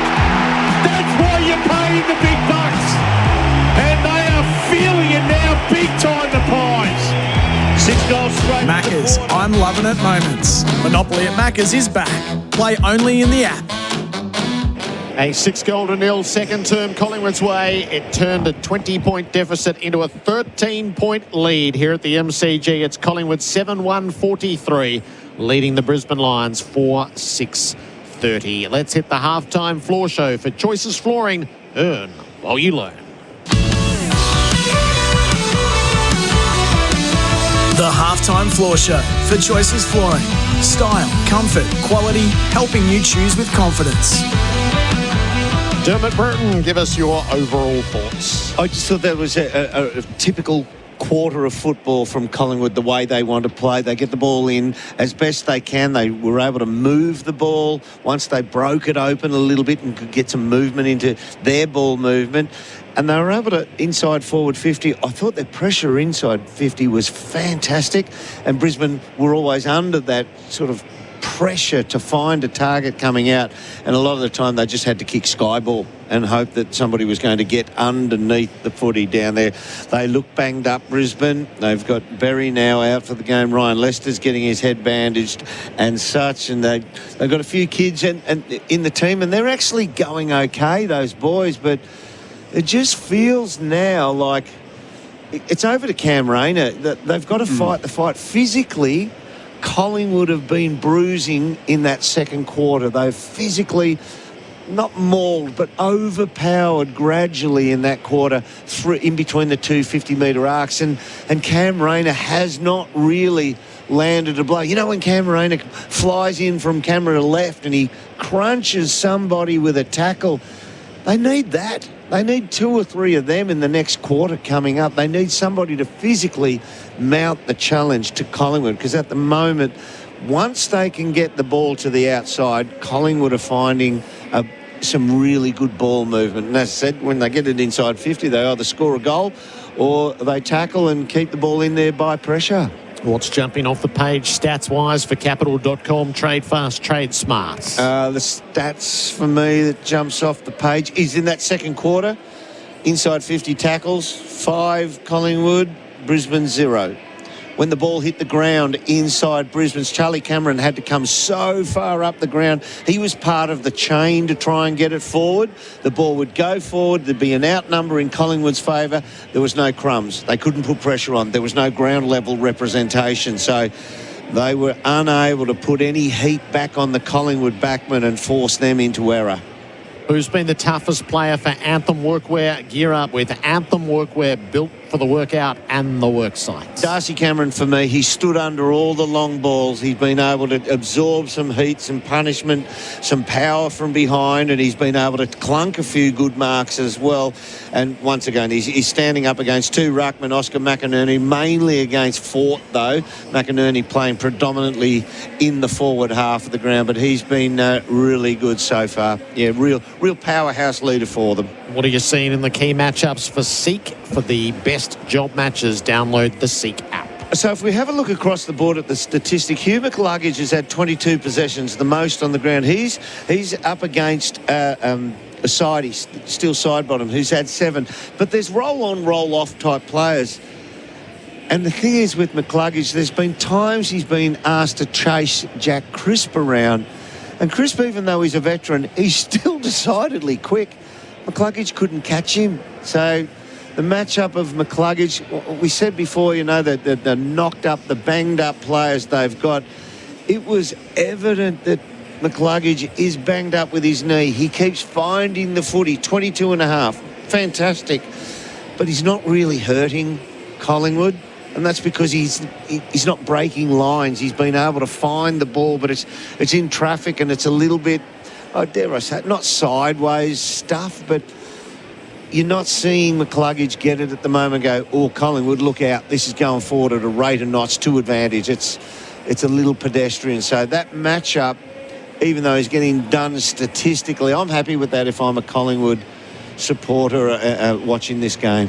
Around the grounds for Melbourne Airport parking. Get value parking at Melbourne Airport from $12 a day. Book online for the best rates at melbourneairport.com.au. The MRO has handed Marby Ochola a 3-week suspension for the tackle that left Tom Stewart concussed last night. So not the story that it might have been had the Hawks qualified, but I still think it'll be a fascinating test case if the Hawks take it to the tribunal. I'm handing Crizzo a 3-year ban from ever being in my life again for that. Yes. You couldn't resist it. No, Gerard, no. I did hear it. all of that. It is actually consistent with what's been happening. So I get that you don't like it, but the way that illogical... No, it's actually very logical. It might not be right, and it'll go to the tribunal to be tested, but it absolutely is in keeping with what they have tightened around the dangerous tackle. The illogical part of it, though, is that he's created a football action within the rules. Well, that's not really right. The tackle might be a football action, but the dangerous tackle is illegal. The bump is illegal, is a football action, but the dangerous bump, the high bump, is not. So, but he tackled from tackles behind aren't all and it was legal actions. It was, to me, that was a completely legal action. Yeah. So it'll be, can Joel prove that he fulfilled his duty of care, which every player now knows they have to. So I think he's got a couple of measures that he can argue he fulfilled his duty of care, but it was always going to be graded. The coaching move of the first half for Henley Holmes. Henley Breakthrough Collection, billed from only $227,900, Henley Holmes. So I think Collingwood are very happy at this point in time when the Brisbane Lions are content to have Harris Andrews starting on one of the key forwards of Collingwood and try and peel off. And they put another man closer up to the middle of the ground. The extra for Collingwood, I think they're very content to have Darcy Moore. So in the battle of wills about who drops off out of the middle to make that extra, who comes up, from the opposition forward line and allowing that extra, Brisbane still have a want to get a crowd around the footy, and they're allowing Collingwood that extra, and it really took its toll there in the form of Howe and Moore in that quarter. Name only, the player of the day so far for Aviso Group. Don't drop the ball on insurance. Contact Aviso Group. Nick Dacos. Ride to win this September. Go to the DD app to enter. T's and C's apply. It's Collingwood by 13 points. That was the Choices Flooring halftime show. Shape your future with a Choices Flooring apprenticeship. You're listening to AFL Nation for Victoria Police and 4 and 20 pies. You can't have footy without a 4 and 20 pie. Who's got the goods this footy season? Robots got it. With Robot Building Supplies, you'll be on a winner this year. 140mm wide Burbu decking from $8.55 per linear metre. Robot's been servicing the building, fencing, engineering, roofing and cabinet making industries for over 70 years now. So if you need the team to make sure you get the result, Robots got it. Robot Building Supplies, Notting Hill, Sunshine, Preston, Dramana, Pakenham, Coldstream and Darnham. robotbuildingsupplies.com.au. ROBOT, Robot Building Supplies. Cars with tyres, cars with wheels, all kinds of cars. And the very best deals only at Car City. Cars for nanas, cars for tradies, and the busy mums with 3 babies. Only at Car City. Cars galore, far as the eye can see. They've got the car for you. And the car for me? Only at Car City. Don't forget the jingle.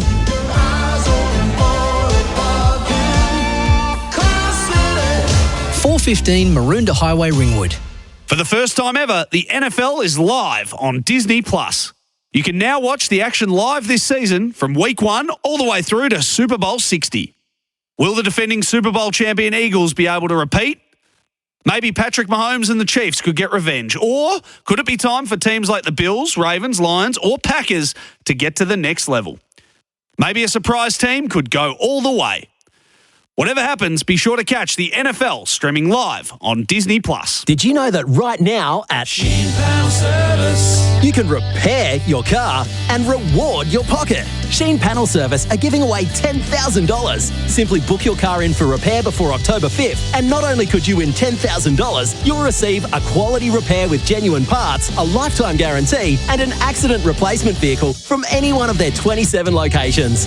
Been putting off a repair or just had a bingle? Sheen Panel Service. T's and C's apply. Head to sheengroup.com.au. Hydrate smarter, better, faster every day with Level Up. It's the hydration supplement that'll quench your thirst and hydrate you for today's adventure faster than water alone. Each sachet is packed with key electrolytes and minerals and low sugar content. And it's scientifically proven to make you more hydrated. With 5 delicious non-carbonated flavours to choose from, just add water and level up. Hydrate life's adventures with Level Up. Learn more at lvlupsups.com. Imagine homes so well designed and so luxurious, they'll be setting the standard for decades. Homes with prices your bank will love and your friends will envy. The Henley Mainview Collection. The difference is everywhere. Live Golf Adelaide returns February 13 to 15 with fierce team rivalries and unmissable entertainment. Witness some of the world's best golfers like Rahm, Smith and DeChambeau chase glory over one electric weekend. From the legendary watering hole to fan zones and headline concerts, there's action on every green. More action, more thrills, more golf. Don't miss Live Golf Adelaide. Tickets selling fast at livegolf.com. The future of high-tech warehouse innovation is here today and available right now thanks to Dexian. Their pallet racking solutions combined with cutting-edge smart automation and robotics technology will have your warehouse working smarter and more efficiently. You'll not only maximise your storage capacity, but also reduce reliance on manual labour. Dexian, the Australian expert for optimising any warehouse. Speak to Stu Ward and the Dexian team today. They'll help you unlock your warehouse's potential and future-proof your operations. Visit dexianvictoria.com.au. Landscapers and tradies need plants? Plantmark is your trusted wholesale nursery with a huge range at true trade prices. They supply landscape projects of all sizes, from quote to delivery. Open 6 days at 4 locations across Melbourne. Plantmark.com.au. You're listening to AFL Nation for Victoria Police. Made for more. Search police careers. And 4 and 20 Pies, Australia's original fan food. Collingwood 7-1-43 leading the Brisbane Lions 4-6-30. Emotional scenes in the Lions rooms. Jared Berry out of the game with a dislocated shoulder. If the Lions go on, they will go on without him, who has been consoled by dual Brownlow medalist Lachie Neale. And on the other side of things, Collingwood confirming calf tightness for Scott Pendlebury. They are denying that he carried an issue into the game, although there's enough evidence around through the warm-up of him discussing things with the doctor as to suggest he was a little concerned, but lasted only a matter of minutes in the game. All right, Dermott, do the Lions as the champs have one heroic stand left in them, or are they about to be washed away? I fear that it's the latter. I fear that they might have a few put on them here, and then what happens in finals in these knockout games is once you've reached the end of the road and you know that it's more likely than not that you're going to lose, you tend to say, well, we're not going to get flogged on Monday. We'll give it our best shot, but we're not going to succeed. Once you believe you can't win, you tend to go out the back door. Dermott Brereton for MEGT, Australia's apprenticeship experts, AFL Nation for 4 and 20 Pies, and Victoria Police recruiting now. It was a significant turnaround in the second quarter. Let's see what the Lions can do to resist in the third. We're back underway. To go, he can't take it cleanly. McCluggage just taps it into space. Long goes and gets it, intercepted by Cameron. Handball back to Fort, misses, goes back and gets it himself. Zorko squares up into the pocket. Can they find a target ahead of the footy? Howe goes back with a big fist. Quainer thumps it into a bit of open space, only as far as Bailey. Archie, chance for reveal. He flies, brings it down, long wrapped up. Good tackle by Dunkley. Ball doesn't come out. Well, the ball up 20 metres out. That was well defended by Houston. 1v2. He had a bit of a run up on his side for him in that defensive spoil. Got to get something out of Rayner. Started at full forward then. Chance, Bailey, sweep through, kicks the opener. Never going to go down without a fight. Bailey's kicked another one, so he kicked one in the opening quarter. Started on the ball, started in the centre circle for that immediate bounce. So he's followed in. It's not as if he's going to say, I'll form the perimeter outside. He's gone back gone deep down into that forward line. That stoppage, some 7 or 8 metres, 12 metres out. Oh, he gets the cut through. He just gets the, what do you call that, Gerard, when you hit the turn and they open up? They get the wide open. Got the split. Split. He got the split there and ran straight through the stoppage onto it. 7-1-43-5, 6-36 Combank scoreboard backing Melbourne businesses. Rayner is playing out of the goal square. Had more scoring shots, 11-8 the Lions. They trail 43-36. Long is after in the middle. Shrug the tackle of Fort. Hand pass blindly forward. Cut off by Zorko. Gives it away to Dunkley. Spreads it to the wing for Reville. Bruce just balks his way around Maynard. Clever kick. Up to Will Ashcroft. Splits the 50. Goes for home. That is gorgeous! Will Ashcroft plays his role as the Lions lift. 2 in 2 minutes, and suddenly right back in the fight. Yeah, good. 6-6-42 to Collingwood, 7-1-43. Running hot for Ream, Australia's favourite hot water. But it's a brilliant finish, isn't it? He just recognises from that angle, your kicking legs close to the boundary, and if you're being forced out a little wider, you're going to get a natural tail on this kick. And at the end, it swings left to right at the punt road end and carves its way back through. The blood rule here, Darcy Fort's split between the eyes, so he's going to take his time coming off here. Gerard mentioned before the emotional impact that Oscar McInerney's presence in this team could have. After last year's heartbreak, he will go into the middle and take his turn. Ty Gallup will come back off the interchange for Krause Electrical and Solar. And of course, the defending champ. There's too much competitiveness in the heart and soul of this footy team. And they've kicked the opening 2 of the second in the third quarter in the opening couple of minutes. And we are back with a contest. McCluggage to Dunkley. They go forward again. Up towards centre half forward. Quainer takes a wonderful mark. Drifting back with a fly to the footy. Finds Nick Dacos quickly. Rowan Steele drifted into space. Dacos finds him. Cutting inboard was to Goey. Good identification from Steele. Finds him. Side he's got clear. He's got Schultz in the pocket and side bottom. Andrews came at them both.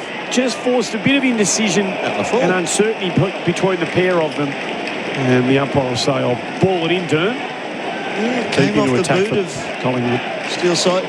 Sideburns an amazing play, but at moments like that, he's not going to die for you at this stage. Could have gone back a little harder. I know that's being harsh, but could have marked that with real intent. 35 out from the Collingwood goal. Schultz at the coalface, taken to ground by Starcevic.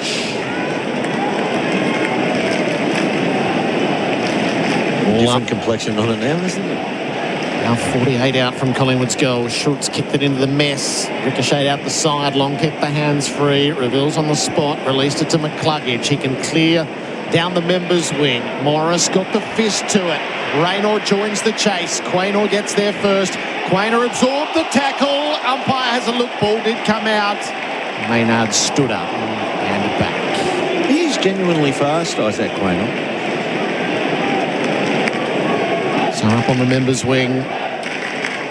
Cameron's tap is going to be sharked by Dunkley. There's a free kick going Archie's way. He's had a wrist held. Hand pass to Zorko. He didn't realise he was clear to go. His kick is into the pocket. Moore made the spoil. Loose ball underneath. McInerney glides up. Knocks it to Gallup. Sidestep. The Lions lead! Oh, my God. The Lions are in front. Gallup's kicked his second. Brisbane have kicked 3 in 5 minutes and changed everything. Two phenomenal aspects to that play is that how on earth have Brisbane come back here? No. And the other is how on earth can the umpire not pay illegal disposal against Oscar McInerney? Absolute throw. It is a joke. It is a joke. Oh, come on. It's a replay fish. I didn't see it at first glance. I get it that you say let it roll. But if they're free kicks, you've got to see them as free kicks and pay it. We're having a look here. Did it bounce out in the tackle? Is that what the umpire will say? Is that what he's saying? I think so. If you're going to look for a defence. Anyway, right. they've kicked 3 and 5 and they're back in front. And this is already heroic stuff. What have Collingwood got? Nick Dacos gets the footy out to Quaynor. Back to Nick Dacos in between a couple. Wrapped up by Loman. Breaks the tackle. Gets a handball of sorts away. Side bottom goes through. Wrapped up. He gets a handball away. Marshall, brilliant. Dunkley gathers. Sizes up. Goes in towards half forward. Moore drifts back. Takes the mark. Oh, they're on in the middle. Haven't come out after half-time. Moore's kick to DeGoey. Was intercepted by McCluggage. Keeps getting his hands on the footy. Your moment, Rayner. Can't take the mark. Morris lays it off. Will Ashcroft again. Around the body he goes. It tries to come back. And it just hangs out there for a behind. But they have done all the attacking in the first 7 minutes of this third quarter. 7-1-43, 7-7-49. Combank scoreboard. Kick in, found Quaynor in the back pockets. It's Collingwood's turn to answer. Long down the line, Wilmot glides in, takes the mark. His stocks have improved in this final series. He's been phenomenal. Forward half turnover. Wilmot tosses it up. Rayner has a fly. Moore with a well-timed fist to keep it out of his clutches. They haven't come out after half-time at all, have they, Collingwood? I think Brisbane have just been... Well, they have, yeah. Well, I just think they've been so good. 6-point leaders, Brisbane. They came out 13 points down, having conceded a string of goals in that second term. McCluggage, Levi Ashcroft trying to keep it in the field of play. He fails with his snap. It drifts away and out on the fall. Frampton with the free kick. Member side of the ground, deep in defence, hard up against the behind post. You don't want him looking across the field of play. He goes down the line. Mychek hasn't been able to get into the game at all, and Gardner, I beg your pardon, with a big spoil, sees it over the boundary line. You mentioned Mychek there. His stat sheet for Capital.com, 3 possessions, 1 kick, 2 handballs. And he's only had 1 effective disposal. Gardner, Cameron, Ford. Side bottom tries to cruise through. McCluggage gathers it on the left. Through the feet and the hands of Quaynor. Morris was clever. Laid it off. Perryman had to be good. Couldn't do much with it. McCluggage keeps it inboard. Levi Ashcroft, clever kick. Charlie can't fly, can't mark. Ball hits the deck. Josh Dacos, free kick advantage. Nick goes through up back. Lovely little handball out the back to Crisp. He's got a man on. Elliott too far out to score. 2 kicks from home. McCreary runs into space ahead of the footy marks on the arc of 50. Get that quick. You can have room for a lead up. He's got this in him or not, but now all the space is filled up. He was half inclined to back himself. Now to go, he runs past, unmarked from 52. Driving drop punt. It's a magnificent kick, but just getting a fist in there superbly was Ryan Lester, and thumps it through for a rush behind. 7-2-44, 7-7-49. Long kick into the field of play. The target was Dunkley. Across the front came Steele. Made the spoil out of bounds. AFL Nation for 4 and 20 pies, and Victoria Police recruiting now. Brisbane by 5 points.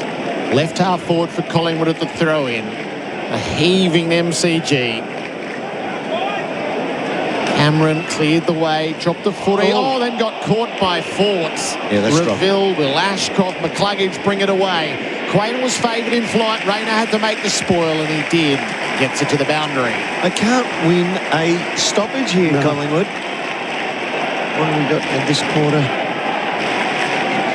Holding the ball did get paid there, didn't it? And the advantage? I don't think it did. No, it did not.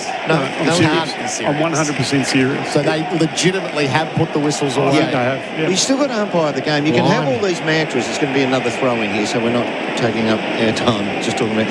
You still have to umpire the game. You can have all this. Oh, it's a better game when we let it run. You still have to call them when they're there. So he got it away and then got it back. So it's not in the ruck contest anymore. No chance. No, it was absolutely. And in the tackle, he touched it to the ground. Half forward for Brisbane. They all pile in. Clearances 9-1 in the third quarter in favour of Brisbane. Cluggage has had 4.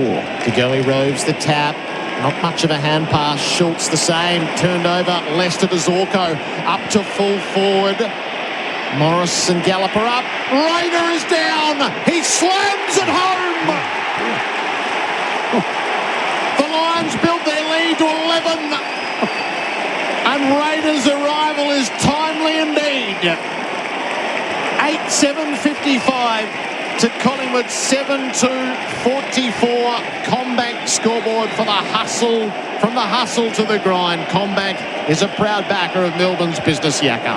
So Rayner's starting in the goal square.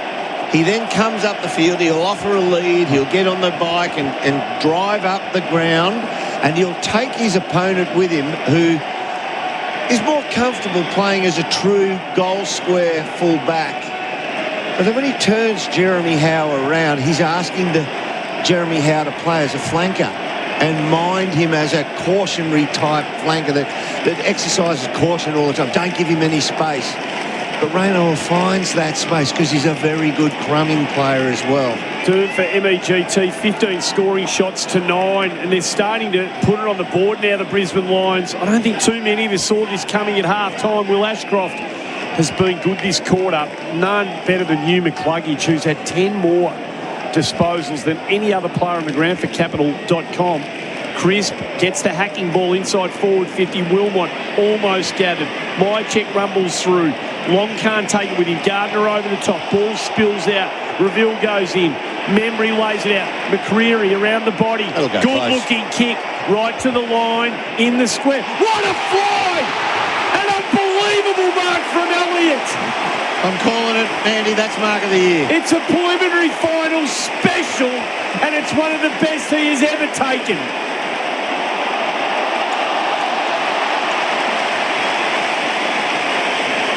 Put the replay on loop for hours upon hours.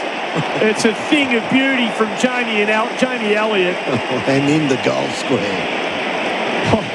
Just when they needed something like that, he provides it and produces the 6 points off the back of it. We've got something to look forward to in the next hour. 8-2-50 Collingwood, 8-7-55 Brisbane.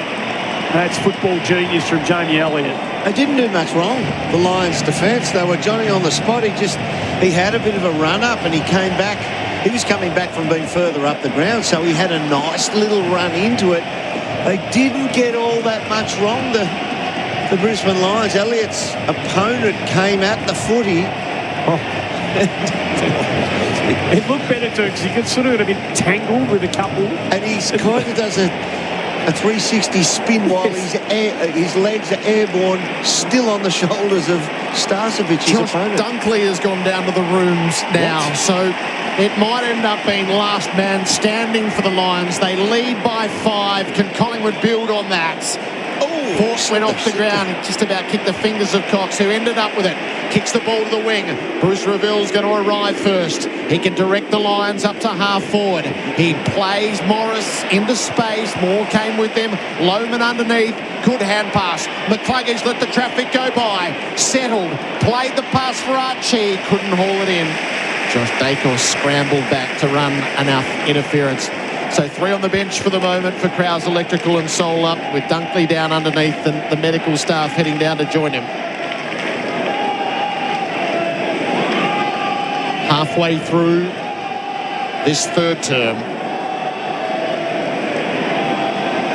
Cox the tap. McCluggage got hold of it, kicked the goal. Brisbane free kick, advantage paid. McCluggage is everywhere. Collingwood saying it's touched here. Oh, if he's called advantage. So it's on the player if he chose to go on with it. Yeah, but it wasn't his free kick. It was his team got the free kick. Cox just willfully pushed his opponent. Was it Darcy Fort? Came down for that ruck.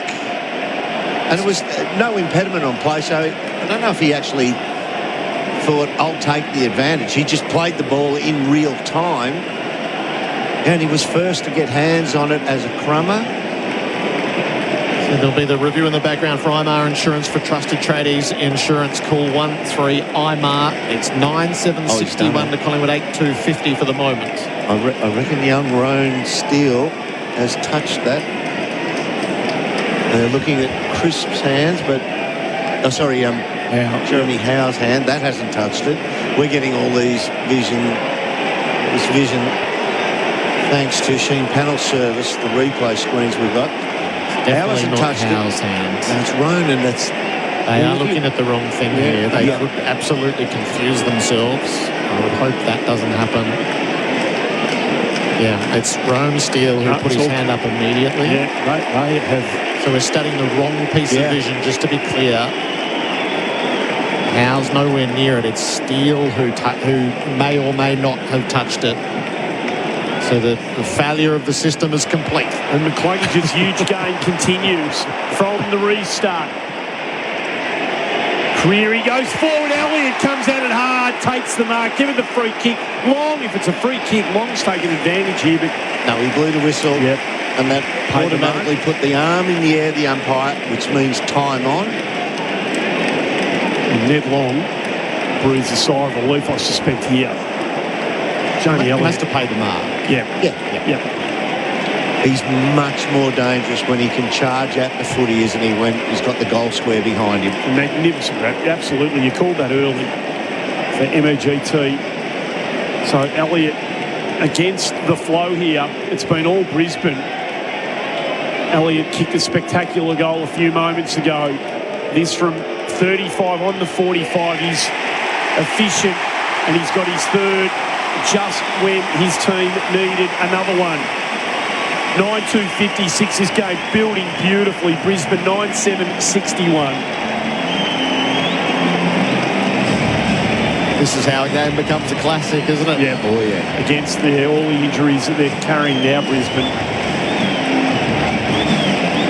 Dunkley's still got the blue line through him on our stat sheet here. Downstairs. McCluggage, 31 disposals, 9 clearances, 90% game time with a bloke who's got a bad knee. He's just finding the ball at stoppage. Simply finding the ball at stoppage when none others can really get hands on it. McCreary is his opponent in the centre bounce here now. He's got to put Long to him, doesn't he? It's the one thing keeping Brisbane going. Side bottom wins the clearance for Collingwood inside 50, kept out of the hands of Maher, checked by Gardner. Pack forms, balled it up. Problem is Long's had a crack on him already for periods in this game, and he hasn't been able to curtail him at stoppage. 48 metres out from the Collingwood goal, trailing by 5 points. Side bottom held by Will Ashcroft. I'm actually glad McCluggage got his All-Australian this year. He was my earliest lock of all the midfielders. Dacos dragged off it, ball went forward, but not very far. Fletcher made the tackle on Schultz. Now 40 out from the Magpie goal.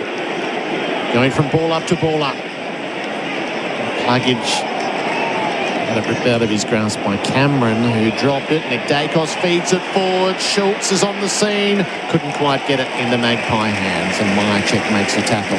Just had some vision on the bench, and Starcevic came off and thumped the bench, giving up 2 goals to Side bottom out of the stoppage. What sort of bounce will it be? Across and through for a behind. It is a 4-point margin. Dunkley has just returned to the dugout from the bench, so we wait to see. Sometimes that stuff, Doom's pretty performative, but when you see it from Starsky, you know that he's set himself for a massive game, and he's just filthy. Absolutely filthy. 2 in a row. Yep. So Brisbane shared around inside defensive 50. Leicester hugs the boundary line. Andrews takes the mark. And didn't make a mistake. He just outplayed him. Yep. And that's what he's disappointed at. He got outplayed. Defensive side of the wing. Harris looks down the line. You've got to take your medicine and go down the line here. That's exactly what he does. Perryman, who's played a pretty good game, takes the mark.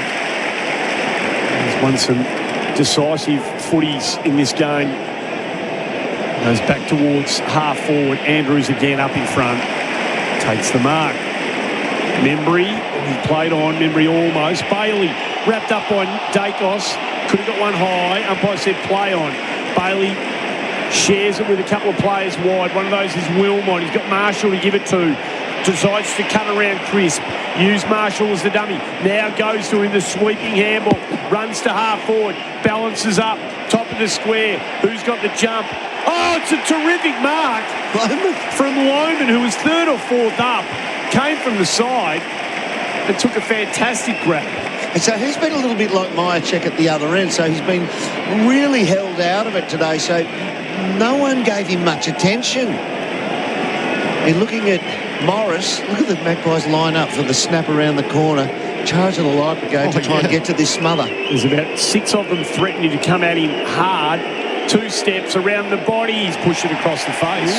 Missed one that he would think that he should have kicked. 9-3, 9-8 Combank scoreboard. We've been going 22 and a half minutes on the online fencepplies.au clock. Dunkley's come back onto the ground for Smarter Light. Good for you, good for the planet. Smarter Light environmental exit signs. What sort of shape is he in? Kick in is for long. So precise from Nick Dacos. Side bottom work his opponent. Dunkley off the footy allowed him to take that mark. Long crosses halfway, but Harris Andrews worked the angles. Now Crisp knocked it out of his hands. It's a straight 50-metre penalty. It all happened pretty quickly, but it's just a straight 50. And if Crisp doesn't get out of the way, we'll have our second 100-metre penalty of the afternoon. Andrews from 60 sets it into the pocket. Not a great kick. Rayner made the spoil from behind. Howe, Perryman, a lot of pressure. Maynard had it jolted out of his grasp. McCluggage confronted by Long, who I reckon has gone to him, and it's holding the ball. McCluggage was looking to create the play. He's had a bit stoppage earlier in the match on several occasions, so might have actually given him the hard run with roll now, Gerard. We'll keep an eye on that over the next few minutes and get that certified. Well, he's running hot for Ream and causing all sorts of problems. So Long goes long, but Andrews again just read the footy off the boot. You've got to keep that to the advantage of your man, Darcy Cameron, down the line. Lays it off now to Wilmot, who wraps around into the pocket. Rayner's got a good look at this. What a mark it was. Third up. He had an unencumbered run at the footy and was always favoured in running to mark that. And from the same spot that Kai Loman missed from a couple of minutes ago, Cam Rayner has the chance to put this back out to an 11-point margin. You wanted to lift from him, Dermy. He was kickless to half-time. This will be big. He's pushed it across the face and it stays there. So they've missed a couple. And the margin's out to a kick. 9-9-63, 9-3-57 Combank scoreboard.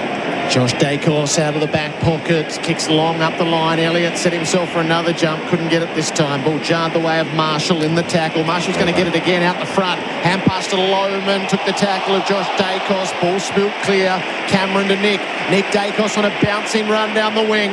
Membry's his target. Spoil made by Leicester. Membry was quick in recovery, but there was just an extra line there. Wilmot came darting through, shrugged the tackle, took off, made it up as he went.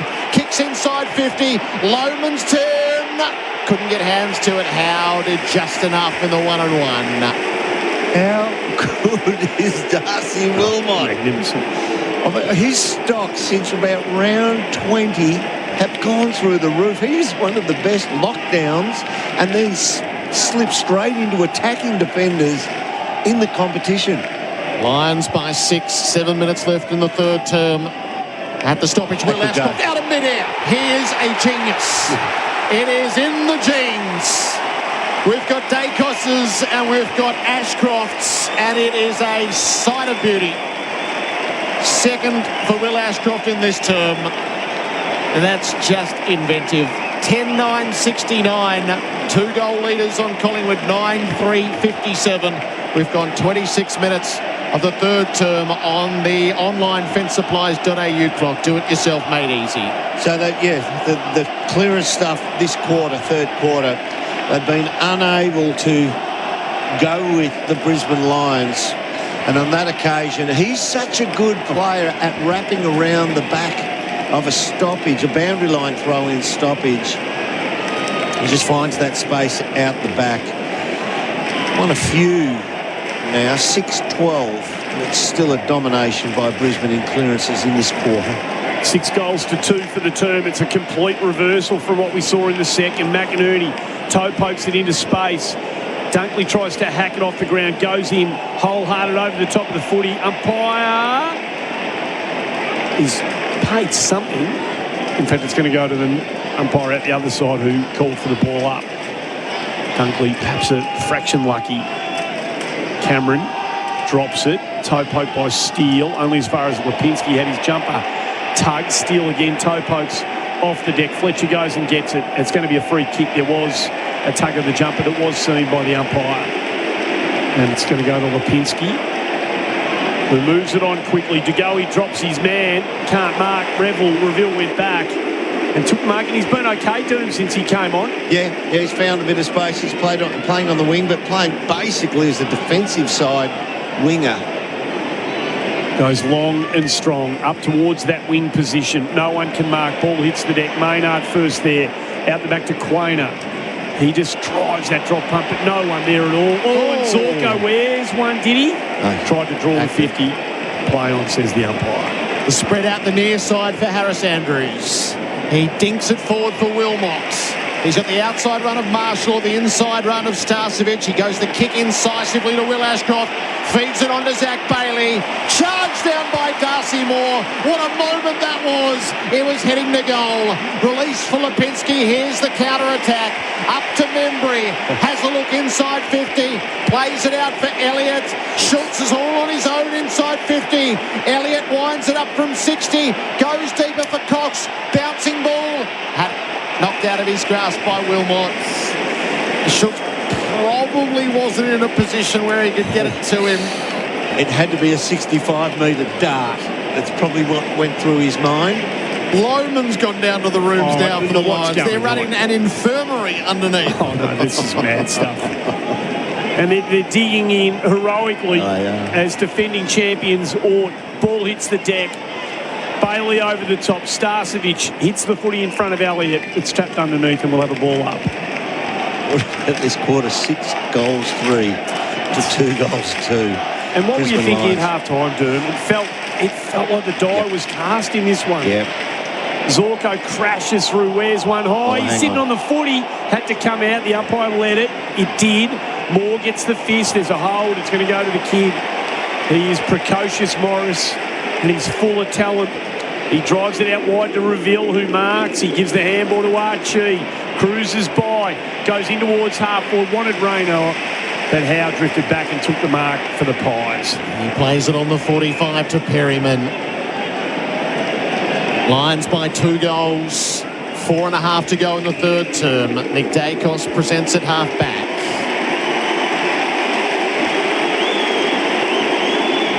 Kicks right into the middle, side bottom.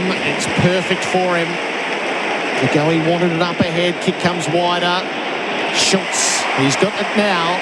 He had Elliott. He didn't use him. He goes instead for Membry in the pocket. And Membry is going to have the shot. The Lions have missed 2 from the pocket. At the other end, Membry is lining up for the same. Elliott, not nicely, but just questioning Schultz there, saying that was on. You've got to give it to me. Ran so hard to get back then, Elliott. Came from the outer wing to get to the goal square and then hook lead back at the kicker. Membry's kick 2. 10 metres in from the boundary, right forward pocket. Tim Membry threads it across the face of goal. And through for a minor, he slaps the turf in the aftermath. The Pies are down by 11. Combat backing Melbourne business. 30 and 3/4 minutes gone on the online fencepsupplies.au clock. Zorko short to Gardner, out of back pocket. Thinking 3/4 time here, the Lions. They've owned the third quarter. Down the line he goes. Rayner comes up, can't mark Archie out the back. Is there a thrust late here? Morris plays it on. He's got too much on it for McInerney. Frampton goes back. Can the Pies turn it around quickly? Quainer runs through half back. Needs someone to come at him. There's someone, Schultz. That's where he goes. Excellent kick. Bailey overcommitted. Schultz goes down the line. Wants Membry again. Membry can't mark. Free kick front on against Andrews, who gives the footy back. Just took a second or two before he did. Now numbers get back. He goes short into the pocket. Cameron has got too much on it for him. Sat it on his head. And off the fist of Gardner, it goes out. In fact, it was Ford. It goes out of bounds. We'll have a throw in. 30 out from the Collingwood goal. What a last quarter we have facing us here at the MCG. Ball thrown in. Cameron tries to flip it out the back. It goes to Elliott. Ends up with Houston. Drops the footy into the pocket, but only as far as Darcy Gardner. There's still 2 minutes 15 to go. That's a risky kick across the face of goal. It put Archie very deep. Long quarter. There's been a lot happened. There's 8 goals in it. Archie out the far side. Precision kick for Andrews, who's covering the grounds. The standalone captain with Lachie Neale on the sidelines. He's darting everywhere. The risky kick. Will Ashcroft to the side, the safest of them, who works it forward to Fletcher. Right half back. Fletcher, a picture of indecision. Takes off, still manages to find the short pass as Dunkley bobs up in some space. Brings it back inboard for Wilmot. Plays it up to Starcevic, nearly at halfway. Methodical build-up. Will they give themselves a chance late? The sign flashed from the bench says 1 minute. Starcevic takes off. Thumps it up inside the 50. Gives Rayner the lead. Takes a clean mark. Wow. That, he got caught under the footy there. Maynard, ahead of the drop of the ball. And his opponent is just looking at the ball, coming forward to it. That's a miscommunication right there. That was masterfully worked by the Brisbane Lions. It's funny, I thought they were just doing it to absorb time, not to get it to an advantageous position to shoot a goal. What a kick this is. Cam Rayner from 47 outs to build the Lions lead. He's given it a chance. It gets there. And Rayner finds the 2 bays of Lions fans deep in enemy territory. Salutes with them. The Lions have a 17-point lead heading toward 3/4 time as Rayner kicks his second of the term. Combank scoreboard backing Melbourne businesses 11-9-75 to Collingwood 9-4-58. Yeah, he's come alive, Cam Rayner. It's just, what an amazing performance by the Lions, though. The board went up on the bench, as he said, 1 minute to go. The Lions are locked in their defensive 50. No short pass and massage it around, and you're thinking, oh, this is what they do. They try and guard against being scored against. They find it inside forward 50 with a mark and goal. They've been magnificent. Nick Dacos hacks the volley up towards half forward. Schultz comes hard at it, wrapped up, tries to throw the boot at it.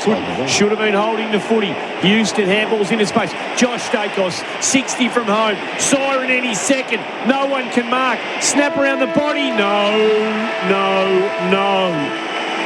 What a quarter from the defending champions. Harris Andrews just celebrated the fact that they couldn't get the shot away. They're locked in, they're tuned in. They may be wounded, they may be hurting, but they are so locked into this. 7 goals to 2 the Lions' way in that term. 11-9-75, leading Collingwood by 17 points, 9-4-58. Multiple goal kickers, 2 to Will Ashcroft, Rayner, Gallup and Bailey, 3 to Elliott and 2 to Membry. AFL Nation for 4 and 20 pies and Victoria Police recruiting now. That quarter on AFL Nation was for CommBank. From the hustle to the grind, CommBank is a proud backer of Melbourne's business yakka.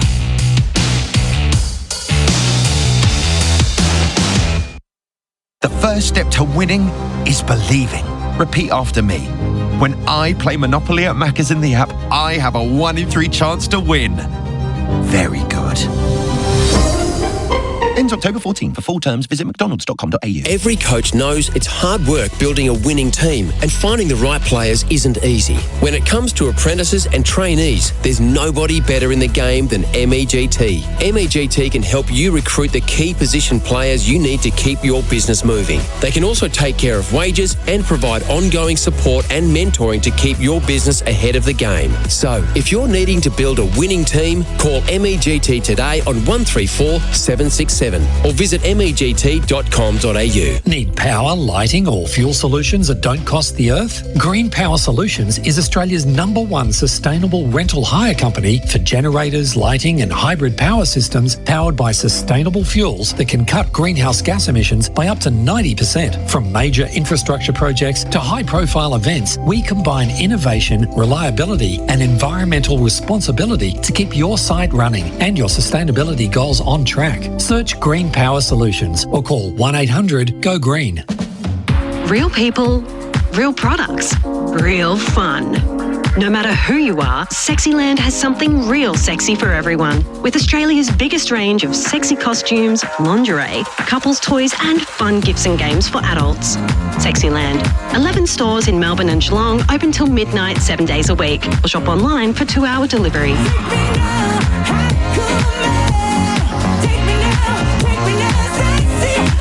Sexyland.com.au. Maher is keeping your team safe with Australia's safest knives, blades and accessories for the workplace. Maher's game plan is to reduce cutting accidents, so keep your team safe. Visit maheraustralia.com.au. Maher Australia, the safer way to cut. The groundbreaking Amarok 10 Deserts Edition with ARB supplied 40mm lift kit for superior ground clearance. Available for $69,990 drive away. Limited edition, unlimited potential. T's and C's apply at volkswagen.com.au while stocks last. Spring wasn't made for indoors, it was made for Australian outdoor living. Now is the time to transform your backyard with our Super Spring savings, plus interest-free options available. Limited time only at Australian Outdoor Living. Whether you're first timing, upsizing, investing, or empty nesting, if you've found the right home, MeBank has the right loan for you. With great rates and support from a local mobile banker whenever you need it, there's no better time to let me help with your next move.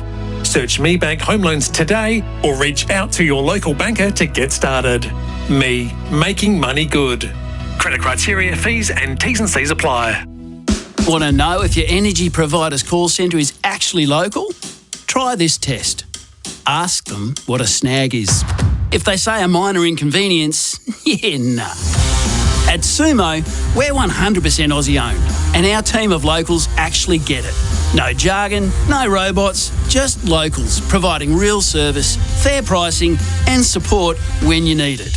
Sumo, energy as local as the Eskita family barbecue, cold drinks and all. We are in for an incredible September. We've got your AFL finals, the new NBL season, NRL finals, and the footy final sale at Tyre Power. There's match-winning deals everywhere you look.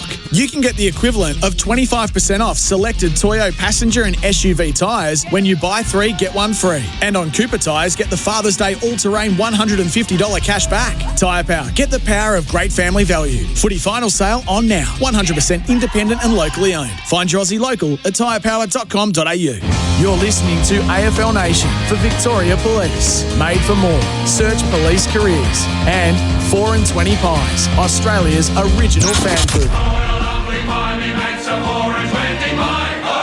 It's Bailey, sweep through, kicks the opener. Never going to go down without a fight. Bruce just walks his way around Maynard. Clever kick, up to Will Ashcroft, splits the 50, goes for home. That is gorgeous! Will Ashcroft plays his role as the Lions lift. 2 in 2 minutes, and suddenly right back in the fight. Right to the line, in the square. What a fly! An unbelievable mark from Elliott. I'm calling it, Andy, that's mark of the year. It's a preliminary final special, and it's one of the best he has ever taken. Just when they needed something like that, he provides it and produces the 6 points off the back of it. Macca's I'm Loving It moments. Monopoly at Macca's is back. Play only in the app. They'll hand out the mark of the year on Monday night at the Brownlow, and we will all know that there was one better taken within 48 hours of it. Last quarter pending at the MCG. Dermott, Brereton for MEGT, Australia's apprenticeship experts. Collingwood's midfield has to match this challenge. The Brisbane Lions kicked 4 goals from their midfield, from midfield players filtering down. They weren't even resting forwards. 4 of 7 in that quarter. They got a match at Collingwood. Brisbane by 17 points. The stirrings of an epic last quarter ripple around the MCG. You know Collingwood will come. Brisbane will have to try to withstand them. McCreary's first touch out in front of Cameron. Kicks it inside 50. Maher check, couldn't release. Ball is a bit chaotic. Zorko slapped it onto his boot to clear the area. It'll fall near Gallup. Moore got a fist onto it. Didn't create anything from it. Cameron ties it up with Cameron. Charlie and Darcy. So Brisbane's side of the set of circles, still inside the square. Bobbled around. Dunkley releases to Reville. Lions go forward first. Rayner 1-on-1. Maynard favoured in flight. Had good position and took the mark. He's got a huge role this last quarter, Braden Maynard. Rayner's forced his way into the contest and will take some quelling from here. Outside defensive 50 you go. Ball hit the deck. Crisp has first look at it. Keeps it in front. Lays it off to Josh Dacos. Rolls up towards Elliott. On the long lead, too far out to score. I think it might have been Schultz who was the distributor. Dunkley's having to mind Maher checkers coverage. Comes inboard now to Josh Dacos. No closer to goal. Now Gardner gets back. Yeah, good defensive transition from Brisbane. He pops it over the top. Brilliantly done. Lovely weighted kick to Jamie Elliott, who marks 52 from home. I just feel they're 3 metres too far for Elliott to impact the goal face here. Got to get a short out. He goes short, misses Nick Dacos. The kick was pulled and it got nowhere near him. And Will Ashcroft, who had a massive third quarter, takes the defensive mark inside defensive 50. Well, Bruce has got 3 sideways. It's hard to find a target, so he takes off, kicks long down the line. It's a 6-man pack. Rayner, it got through his hands. Frampton is caught with the ball the moment it arrived. So it's a ball up. Now they're running the Ks today for Pertec. Australian Industry Trust's Pertec drama resistant since 1980. Steel side bottom 12.3, Hugh McCluggage 12.1. Lions win it at stoppage. Rayner got it forward. Crisp though stuck the tackle to make sure it wouldn't go any further. McCluggage hands it up to the ump. Left half forward, out against the boundary for Brisbane. 17-point leaders early minutes of this final term. Long rove the tap. Inboard hand pass was clever. Josh Dacos trying to find the way through. He's kicked all 1-on-1. It bounced short. Elliott's up together. Link hand pass to Goey, who's just been a beat off all day. Socket away from him. Big contest in centre field. Will Ashcroft paddled. Side bottom came the other way. Side bottom to Josh Dacos, overwhelmed by the tackles. It's a ball up adjacent to the centre circle. It was a double grab. I wouldn't call it a fumble, just a double grab. Stopped the opportunity to move forward. Dermott for MEGT, Australia's apprenticeship experts. Back in the middle of the MCG. First blow here is going to be massive. Bailey caught one high on the way through. Umpire didn't see it. And we'll have another ball up. Bailey certainly tried to draw the attention to it. Fort tries to take it. Ball hits the deck. Crisp with one hand. Just hacks it forward. Spun through the tackle. Membry in front. Can't mark. Fights for the footy really well and hard, but he's got a quality opponent with him. And Andrews squares the contest. A true centre-half forward. Collingwood striving with everything they've got here. They know they need the first. Cameron brings it down. Nick Dacos is going to be the architect. Out to McCreery. Breaks through. Lays it off to Josh. Shrugs one tackle. Shrugs two. Drops it into the path. Looking for Crisp. Gathers the footy. Goes short. Elliott gets rid of his man. Gathers it. Handball tried to go through to Myercheck. And off Gardner's hands and or something else. The umpire said it was legal. He tapped it down, smothered it down, and it went perilously close to Gardner's foot. Boundary throwing. Can Brodie Myercheck provide something this last quarter? Ball thrown in. Cameron up in front. Fort fights hard. Revel just steps through traffic. Hoists the footy out towards the wing position. Darcy Moore traps it. Off to Maynard, who fought the tackle, had to release the footy. Gallup played him well. McCluggage gives it to Gallup, who gives it on to Will Ashcroft, who gives it wide to Morris. Kicking from halfway, sets to the 2-on-2 inside 50. Cameron, Quaynor out the back. Quaynor's paddling, Lohman's all over him. Lohman's got it. Oh, he got his boot to it, didn't have the direction. Yes, well, if he'd been able to finesse the touch, he would have got it to Charlie Cameron on his own at the top of the square, or he might have been able to get it through himself. But in the panic of it all, he was a bit too firm on the strike. Over to the boundary for a throw-in. Brisbane lead by 17. They have it deep in attack at the city end of the MCG. A lot of movement at the stoppage. Maynard's hand pass in hope, really, from McCreery. Good touch. Knocked it away to Crisp. Clears the area for Membry. Low down, no mark. Brings it into Ngoe. Hand pass forward to play. Myercheck's hot. Got knocked over by Lester. He just cleared him out. Andrews hurried over the boundary. McCreery right with him. A throw in on the members' wing. Just can't link it up, can they, Derm? They can't find that chain. We've seen in this whole entire final series, teams that come forward to defend and disrupt get the better run of it. So Ford's been terrific. Laid it down to Bailey, who's wrapped up straight away by Crisp. And we'll have another ball up. Collingwood slightly into attack. And going 6 minutes into this final quarter. Still waiting for the first goal. McCluggage has been magnificent. Fort goes in, lays it out to Marshall. Clever handball to Fletcher. Quick handball to Levi Ashcroft. Has room to drive the drop punt up towards half forward. Morris fights hard. Did really well. Drew the free kick. He's a good player, this kid. Had more for company. Just drops it into the pocket now. Wants someone to come at it. Raynor surely was taken high. His head was yanked back as he was trying to grab the second bite. The replay will be interesting, but certainly through the glasses it appeared to be there.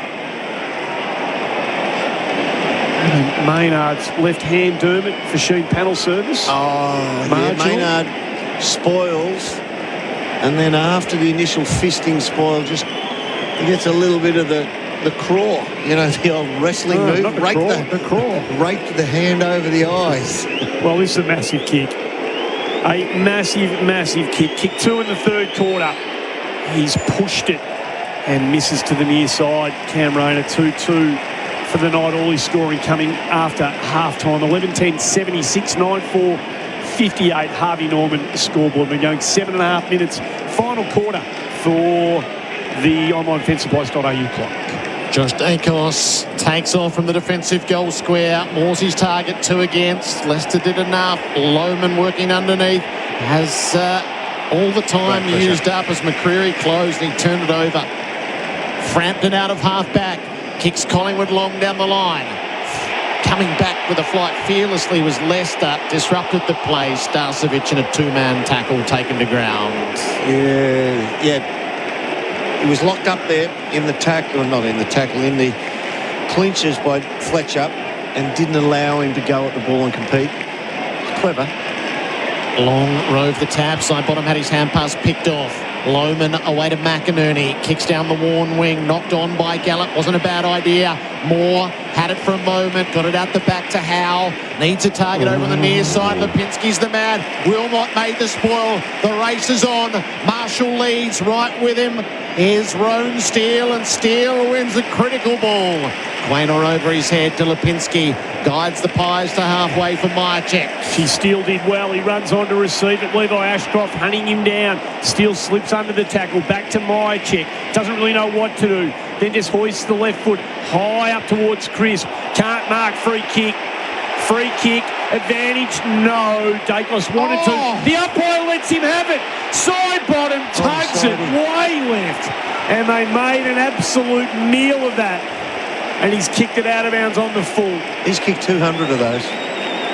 Just on the move. Just 3 or 4 steps. Oh, what an error. What a moment. What an opportunity. Andrews goes wide to reveal. He's on the fat side. Starcevic has run to receive. That he does. And he's got Akers in front. Lohman comes at him. He's honoured by Starcevic on the logo, out of sight of the ground. It's all in front of him now. Starcevic, that's a high-risk kick to Will Ashcroft. Chris made the spoil. Bailey arrives on the scene. Chris made the tackle and wins holding the ball. First the spoil, then the tackle. Jack Crisp, heroic stuff. Sometimes one act can get a team going, and he's just provided 2 of them. Hand pass to Maynard on the flyby. Kick up for Elliott. Takes the mark under duress. Front edge of the centre square. Maynard is lurking. Josh Dacos as well. Josh from 49 under pressure to the teeth of goal. Cox, Membry, neither could mark. Fletcher into a dead end. Tackled by Membry. It's a ball up on the behind line. He's making a beeline for the points to rush it across there. Run into the roadblock. So one of those high risks. You can't knock it over on the full. Side bottom, trying to winkle a kick through. Cox through his boot on it. First blush, Collingwood look to have got this through. I think side bottom thinks he's kicked a goal here, Gerard. Side bottom and Cox have both got claims. I reckon it's Cox. Please check. Score review for Maher Insurance for Trusted Tradies Insurance. Call 13 Maher. Cox and Andrews both fling their boots at it. Oh, I don't know. That looks like it's off the studs of Andrews, that angle. You'd need to see the front, wouldn't you? Yep. You'd need to run them in conjunction. Probably want to see how it got there as well. Yeah, the side on, I think, is quite definitive. It is. Yeah, he gets a touch on it, Andrews, but I reckon Cox gets the dominant touch on it a millisecond later. Almost with the sole of his foot. I think he called studs originally. I think he was spot on. So they're contradictory angles if we're really clear about this. One has the last touch off Andrews' studs and one has Cox getting it to the... So the umpire's called a goal. I just think you'd have to stay with the umpire's call here, wouldn't you? Yep. Because these are contradictory angles. You can make whichever case you want from what we're watching. But you can't overturn it on one when the other is equally as definitive. So they cancel each other out, don't they? And we just go back to the goal umpire. I think that's a fair call. Both are compelling in their case, but because they contradict each other, as you say. Has Cox kicked it into the studs of Andrews, which I actually think that's what's happened. Looking at these angles, we see the ball comes off the Collingwood attacker's boot last before crossing the goal line. Decision on the scoreboard. And so I absolutely do not agree with that verdict. I think a goal should stand, but you cannot tell from those 2 angles what the ARC just ruled. It should have come back as umpire's call and a Mason Cox goal. So same effect on the game. It's a 2-goal lead for the Brisbane Lions. 11-10-76 to Collingwood 10-4-64. The crowd is 96,023. A combined preliminary final crowd of 195,620, which smashes the old record by 30,000+. How big a moment is that for Oldham construction lawyers who are experts in construction law, Dermott? How big? Massive. 96, the 96,000 mark, as you called it. Massive moment in this game. So here we go. We've been here before with Collingwood. Cox goes in against McInerney. Levo Ashcroft can't take it. Crisp can. Handball to side bottom. Threads his way through. Lays the little ground level handball long, just eased off it by Zorko. To go he goes in. Cox fights for it at ground level. So does McInerney. Ashcroft just hammers it forward more on all fours. Handballs it into space. Perryman can't do anything with it. Side bottom, wrapped up, gets the handball away, thumps it going Collingwood's way. Who can get access to the footy? Dunkley toe pokes it into space. Lipinski comes at it, wrapped up, brilliant tackle Fletcher. Had the one arm, Lipinski didn't let go of the footy. And this very good young footballer wins the free kick. It's Fletcher's free kick. They've given it to Dunkley, so maybe they both had a piece of him. Dunkley goes back to Zorko, who calls for calm, drives it up towards half forward. Rayner can't mark, ball hits the deck. Gallup fights hard, lays the football into the path of Rayner. Perryman had to be good, and he was. Houston, long, turns over the handball. It was a bit of a no-looker. They've got to be good here, Collingwood at half back. They all swarm on the footy, about three of them. And the moment passes, we'll have a ball up. On the point of the square, the Southern Stand side, Brisbane's end of the ground. There's 75% chance to clear this, Brisbane. 11 minutes remain in the contest. Brisbane by 2 goals. Perryman gets access out of half-back. He bumbles it down the wing. Gardner with a good touch for Zorko. Back to Gardner, confronted by Myercheck. Good kick to the wing for Reville. So Bruce has got it near enough to halfway. He finds the lead of Gallup. Plays it around to the 50 for McCluggage. Too far out himself. Fort drifts forward. Kick goes to full forward. Chia Cox planted himself in the dangerous area and takes the towering intercept mark. He's got no obvious targets coming out. Handball off. So hand pass to Maynard, and his job to kick it long down the line. 2 on 2. Lipinski right in the jab. Houston got it underneath. Tumbled it forward, but only as far as Zorko. Both Dacos boys desperate to get back on the ground. They're stuck on the interchange bench for Krause, Electrical and Solar. Their team desperately needs them both on the ground right now. Starcevic pumps it back inside forward 50. Maynard can't mark. Ball hits the deck. Gallup wrapped up. Puts it on the ground. Holding the footy.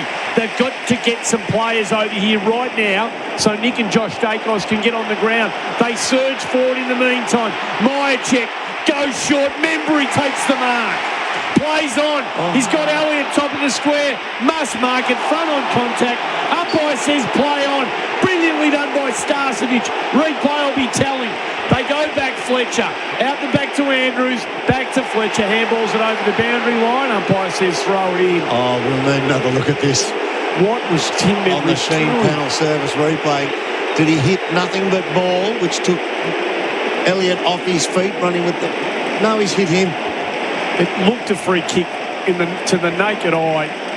The umpire called play on. Ball thrown in. Cox tries to drop it out the back. A moment passes Wilmot. He's just quick kick finds Archie. Collingwood supporters furious. Oh, you're going to get some calls Monday, Gerard. Archie long down the line. Over the top came Gallup, and Morris is clear underneath. He's had a bounce. He pulls up. Now Charlie Cameron's moment arrives. It's the perfect ball. Dropping dimes, Logan Morris. And Charlie's got it in the right forward pocket.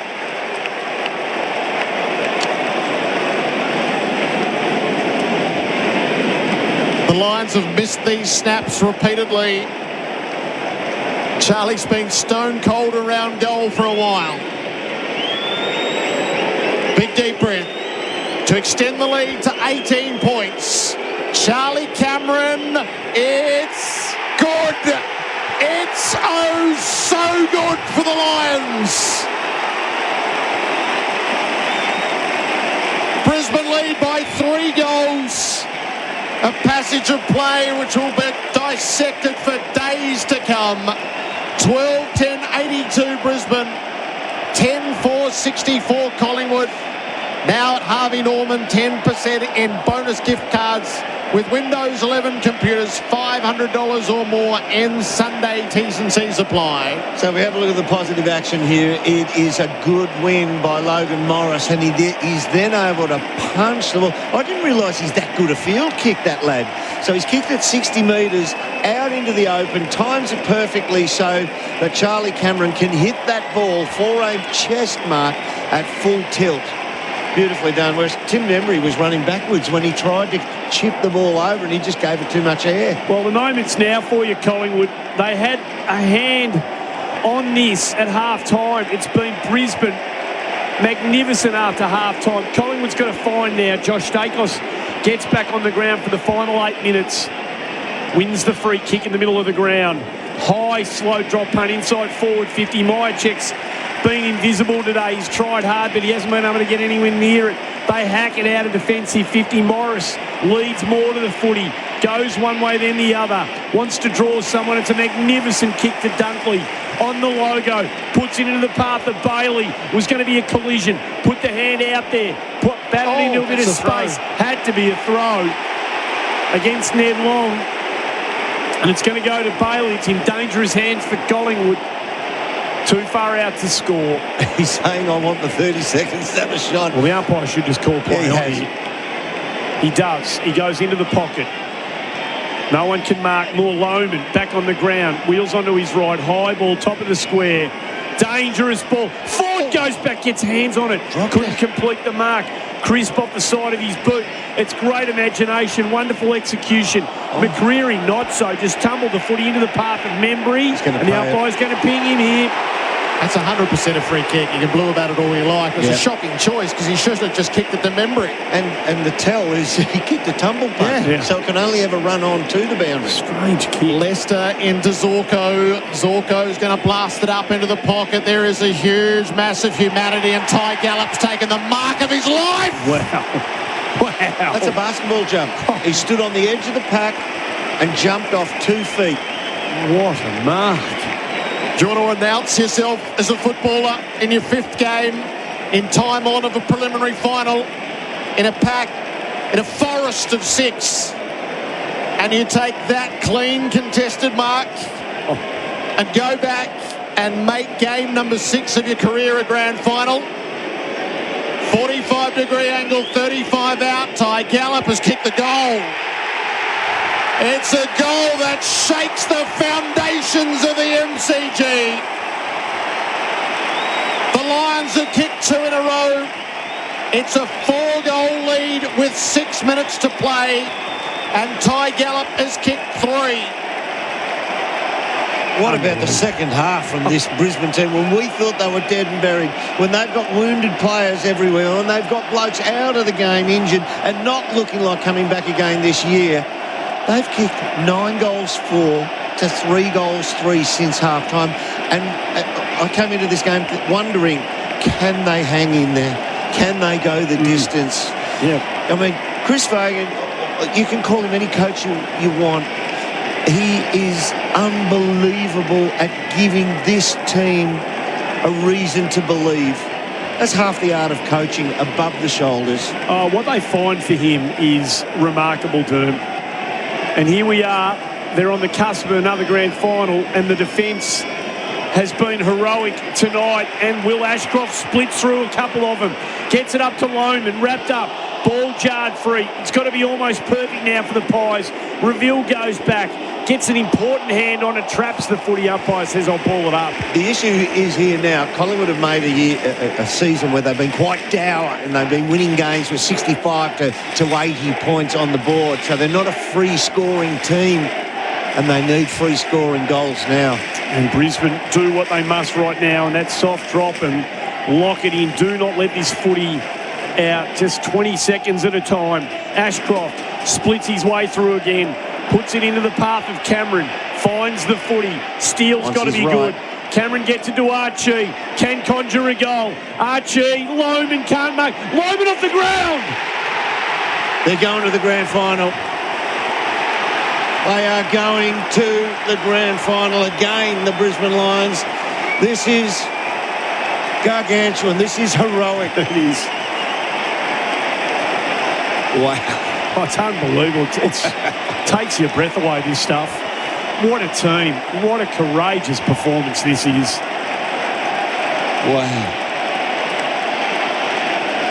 I reckon you could put the Brisbane Lions tea lady in their jumper and she would perform tonight. She'd do something. How good's Will Ashcroft's second half been? Oh, he's a player and a half, mate. The big moments for Oldham Construction Lawyers, your experts in construction law. It's a 5-goal lead. A 5-goal lead. They've kicked 3 in a row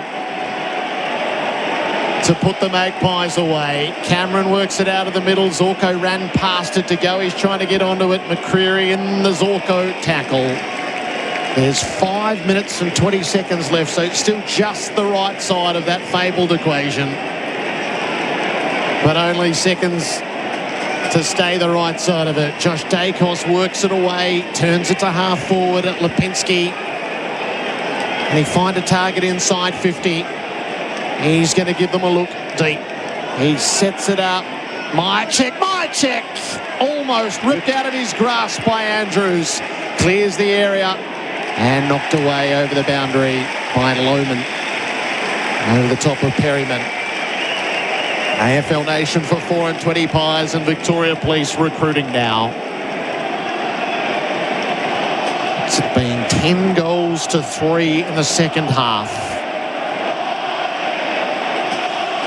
Left half forward for Collingwood at the throw-in. Tap comes out the front. McDacos tracking the footy. McCluggage tracked him. Fed it away to Cameron to side bottom. Bunted away by Fort over the boundary. For a throw-in, there's 4 3/4 minutes remaining. Darcy Fort's game, Dermott. Oh, yeah, Mantle again. Same thing. You just get contest out of him. Yep. You just get a rugged contest out of him. He's no frills. There's no great craftsman in the ruck. He's competent. Got extras around it here, Lions. McCluggage gets his 36 for Capital.com. Sends it up towards half forward. Collingwood just, the heart must be falling out of their chests at the moment. What they must have thought they had at half time has been ripped away from them by this redoubtable Brisbane team. McCluggage, 37, gets it to reveal in a bit of space. He's got a man in the pocket. The kick's absolutely perfect. And Logan Morris takes the mark. Has every right. Now, he had a couple of shorts on there, would have got it into a better position, but it is wiser at this point in time to take the full 30, drain 30 seconds off a clock that shows 4 minutes and 5 seconds. He's such a good player. He's got a great footy head. Kicked one in the first. He's been magnificent from the set shot in 2025. He comes in from 48 out. He's tugged it across the face of goal, right to the behind post. No one can mark off hands, out of bounds. It'll be thrown in deep into attack for the Brisbane Lions. 14-10-94, 10-4-64. 14 scoring shots to 24's pretty illustrative, to be honest. Chris Fagan pacing around down on the bench for Krause Electrical and Solar. Fort wins the tap. McDacos, they got him. He had to release. Quaynor. Lipinski got bowled over by Cameron and Zorko just went whack, whack, whack. Every line descends on the veteran. The grand final place is theirs. And how they have done it. Chris Fagan, double-fisted pump on the bench. Oh, he's a marvel. He is a marvel. Both of them, Fags and Zorko. Yeah. Oh, what a team, dude. Oh, honestly, anyone could have played in a Brisbane Lions jumper tonight and they'd have given everything. And I still didn't think that was going to be enough. But by God, how brave is this club? How brave is this team? Zorko runs to the bench, straight to his coach, into his arms. Just slapping high fives with everyone. Have a look at above your Andy on the screen panel service. How good is that? How good is that? It's a hell of a story. I mean, it's a hell of a story and a lot to be told. Back in the middle we go. Josh Dacos has tried his hardest. thumps it back inside forward 50 for Collingwood, but they've had the answers. Gardner's been terrific down there. Pokes it out into the path of Archie. Doesn't get much of a bounce. He traps it nonetheless to Leicester. Shares it. Happy to see that over the boundary line. Gee, there's going to be some questions. I mean, they mightn't have won anyway, but Tim Membry would love that moment again. Oh, that was their chance to make a move, to pressure up. 6 points closer. Who knows what happens from there, but Brisbane take it to the other end. Ford drops it down to Archie. Goes and gets it, then just saunters his way around Ned Long. And they drop it down to the path of Gallop, who stands up in front of Howe. And That's 4 metres. Done his bit again. Goes out to Levi Ashcroft, back to Fletcher. And they're just going to share it across half back now. Leicester. They continue to chip away to one another. Archie, they conceded about 40 metres, but they maintained possession. Archie drives it across the centre wing. No mark taken. Howe to Cameron. Toe poke around the body. Fletcher! A magnificent leap over the top of him in front of DeGoey. And it's another one for the Brisbane highlight reel. Spread it across to Andrews. He can work it around to Wilmot. He was one of the energisers in that third term. It's going to be a third straight grand final. Only the great teams do that. Awesome effort, isn't it? Wilmot, he's kicked to the outnumber, and over the top comes Darcy Moore. He rifles the ball into centre field. That's a beautiful kick, and Schultz has Elliott in a one-on-one up ahead. He breaks clear and takes the mark. The best part of 50 from goal. Membry goes on the next lead. Elliott might as well go back and finish his work. He's such an interesting study from here. Is this his last game in black and white? Is he bound for Gold Coast? Is that his heart's desire? He's taken the mark of the year. He's lining up for goal number 4. Elliott launches. It's a good strike, but Harris Andrews is there. Oh, it's over the line. It's a goal. It's Elliott's 4th. It'll cut the margin back to 30 points. It was 30 last night as well. It's a good return, isn't it? 60 for the year, Jamie Elliott. If he does leave, they'll miss him desperately. Oh, yeah. I mean, in cricketing terms, your other two key forwards, Membry and Mychek, they occupy the end. They're not great shot players. They're good soldiers, but the opposition won't run out and go, how do we contain these two? Speculation there. Going to throw their hat into the Charlie Curnow ring, Collingwood. So there's some change of foot, you suspect. And this will be a bitter one to swallow for them. They worked their way back into this contest after Brisbane owned the opening quarter, and it looked to be theirs at half-time, but they have been put to the sword. They surge forward again. McCreery gets on the end of a couple. Around the body he goes, but misses to the near side. And Harris Andrews continues to celebrate. 15-10, 100, 11-5, 71. Harvey Norman scoreboard, AFL Nation for 4 and 20 pies in Victoria Port. Inside the last minute. So Fletcher's just looking for the safe target, and it's Harris Andrews.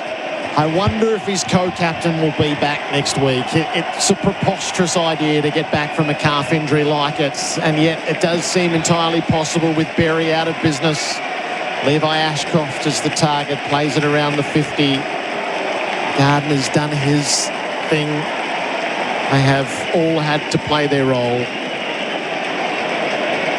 There's a lot of fill-ins. There's a lot of reinforcements. McCreery up over the top of Archie and into the stands, which are far emptier than they were 20 minutes ago.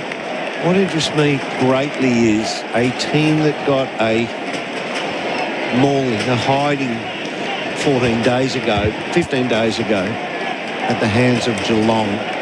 Do they learn from that, or do they think they can't beat them? This team, looking at what we were seeing at halftime, they're going to say, we learned. Nick Dacos at the stoppage, got caught and dropped it.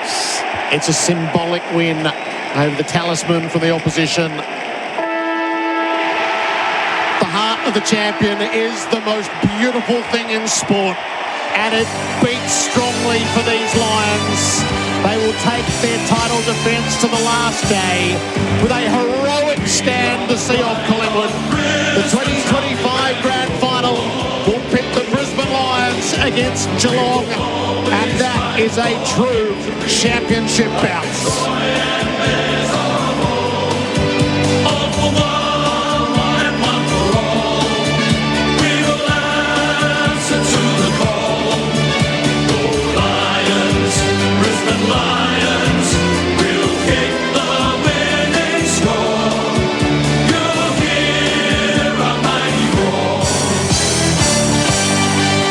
By 20 points at quarter time, trailed by 13 at the half, and from there kicked 11 goals to 4. 17-point leaders at three-quarter time and 29 at the close. The final score at the MCG, Brisbane 15-10-100 over Collingwood 11-5-71. Ty Gallen included 3 for the winners. Will Ashcroft, Rayner and Bailey 2 apiece. Lohman, Dunkley, McCluggage, Morris, Zorko and Cameron 1 apiece. 4 for Jamie Elliott, 2 for Bembry and for Cox, with singles to Lipinski, Schultz and Houston. Dermott Brereton, 96,023 saw it. It's a win that will be lionised for years to come. It's extraordinary. I know we shouldn't equate stuff to the betting agencies and obviously do that, what do they call it, calculated. But at half-time, if you said, I'd like to lay a couple of bob on Brisbane, they'd have said, oh, mate, you can write your own odds here. Yeah. I just thought they literally were seconds off going to the goal umpire and say, give us one of those white flags, we want to wave it soon. We're that banged up, we're that wounded, they're on top, they've got the game in their keeping. What an extraordinary turnaround. And look, I don't know Chris Fagan all that terribly well. He's obviously got some very, very competent decision makers around him, tacticians. But the main point of his coaching, he's a relationship coach. It doesn't matter what tactics you have. If they don't give everything that they've got, everything and that tiny bit more, they don't win tonight. And they gave more than what God said they should have given. It's just extraordinary. He just wanders around. He's just out there. No one's... Am I allowed to give him votes? It's that good. It's just remarkable what he's built with his footy team. Yeah. What a team.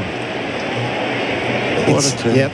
It's impossible not to admire what just happened, and it will guard against any thought that they've laid it all out there already and have nothing left. If anyone who fell for that at halftime, there'll be no falling for that this week. If you want to take the title from them, you're going to have to go the distance. Yep. Oh, so can we indulge already about who O'Connor, Hashim, Mullins will go to? Oh. I mean, we saw some footage of Chris Scott here on the Sheen Panel Service monitor up above our heads, and he would have been looking in and thinking, all right, who do I set for him? And he would have flipped the script at three-quarter time. Well, we were saying, I'm not sure it was at half-time or three-quarter time, but Geelong's hoping for Brisbane to win this now because the wounded nature of who they are and what they'll be next week. But I'm not so sure right now that you would be trying to preempt anything about this team. We go back to where we've come from, and I had a coach who always said, are they good enough to beat us 2 times in 14 days? Are they? And the Lions fans who were hopelessly outnumbered for much of the afternoon, the MCG is now theirs to bask in. Sparse array of Collingwood fans who have stayed at the City End to see off their club, whilst these packed bays of Lions fans are now fully revealed and sharing it with their players. 3 straight grand finals, one they lost in a game that could have gone either way. The next they win so compellingly, and here they are going back. Extraordinary. What a tale they are. Completely extraordinary. The Collingwood players go off the ground. They get a warm round of applause for a fantastic season. They re-emerged after a down season, 2024. Premiers the season before that. But they're a really old list. You've got your own interest and watch on them as well. Emblematic of that is Pendlebury, who lasts barely minutes of a preliminary final with a calf, the old man's injury at the end. They had the game exactly where they wanted it at half-time and got completely overpowered. So write the script, half-time. What do you want to have happen? We want one or two of them to be banged up. Well, one of their best players, Jared Berry, is off the ground by then. They've got Hugh McCluggage, who keeps on keeping on, but I was watching him during the break. He limps as he walks. He's that sore on his left leg, and he gets it 37 times. They've found Fags now, Dermott. They've rushed to embrace him. The generation old and young, Ty Gallop and Harris Andrews. So the old and the young of this Brisbane Lions team. And those images when Dane Zorko kicked the goal and came to the bench. And it was like a private moment between them for all of us to see. Bursting with pride. I've been on air with you two, gentlemen, and there's times when I see Dane Zorko do something petulant and he answers back the coach and the coach just sort of gives him a quick squirt of words and then smiles. And I'm like, you can't let a player do that. You cannot discipline them or lack of discipline that type of behaviour. I'm from the old world, but that's why you let them get away with it, because they give you that in the moments you ask them for something from the depths of their soul. That's why you win them over emotionally. What an extraordinary afternoon, evening. And even the spread of goals towards the end. So Charlie Cameron couldn't draw a goal. He kicks one. Ty Gallop, the young buck on the scene. The old bloke, Dane Zorko. Kai Lohman, the energizer in all of it. When it was all chips in, they got that spread. Lachie Neale out there with all of them at the moment. The deep embrace at the moment with Levi Ashcroft, and what he must be thinking. He's a true believer in his own ability to prevail, and he's been a magnificent player. Like one of the players of this generation, really. And who'd put it past him? Who would say, no, you can't, mate? Oh, I sit here now and feel like he will play. That's right here, right Berry's now. out. The next man in is Tunstall for that role. No. If Lachie Neale's moving, he's playing. Have a go. Yep, I agree. And you live and die by it. Reveal plays as your sub. He's a ripper sub. Yep. And you cross your fingers and go with the champ. Absolutely. I honestly think it almost answers itself now. Yep. As long as he's upright. Yep. He's just if he can run at like 80%, he don't ever need to be changing to read. He don't even be doing the ballistic stuff. Play at the core, follow the contest. Yeah, but look. Okay, but what if he has a Pendlebury moment? Yeah, and it goes that early. Yep. Then Bruce plays. It's sort of what happened today. I know. With Berry out, so you're either Tunstall or you're Lachie Neale. So Berry goes off. Just answers itself. Could you make Lachie Neale the sub? I think you just play it the other way. You play for as long as you can, and as soon as you're gone, we'll bring Bruce on. And we'll cross our fingers and hope nothing else happens. I saw Kevin Sheedy, before subs came in, were in vogue. I saw Kevin Sheedy do that with Mark McCurry in a grand final. He said he wanted to play him for 45 minutes, get 45 minutes out of him. They didn't win that one. But there are tales why you should, and there are tales why you shouldn't. Absolutely, it's a calculation. Yep. But this Brisbane team's got, how many players have they got unavailable for selection? And it's all about emotion now, and it's all about the title defence, and it's all about heroic stands. You just draw on that. This bloke's got one calf, and he's going to go out there and play his part. No, you've sold me. I'm buying that story every day of the week. I'm looking through their list. Devon Robertson, is he so far out of the frame? Yeah, you can't. Yeah. Not if you've got a 75 or 80% Lachie Neale who's telling you, I can do this. Connor McKenna. I can do this. For how long? I can do it. I suppose you've got to trust the Brownlow medalist. I don't know him personally. So I'm just trusting what I've seen. The coach will trust the words of the champion. Yeah. Okay. All right. Just give us a little bit of the rooms here as the players arrive. They've known big moments in these rooms at the MCG.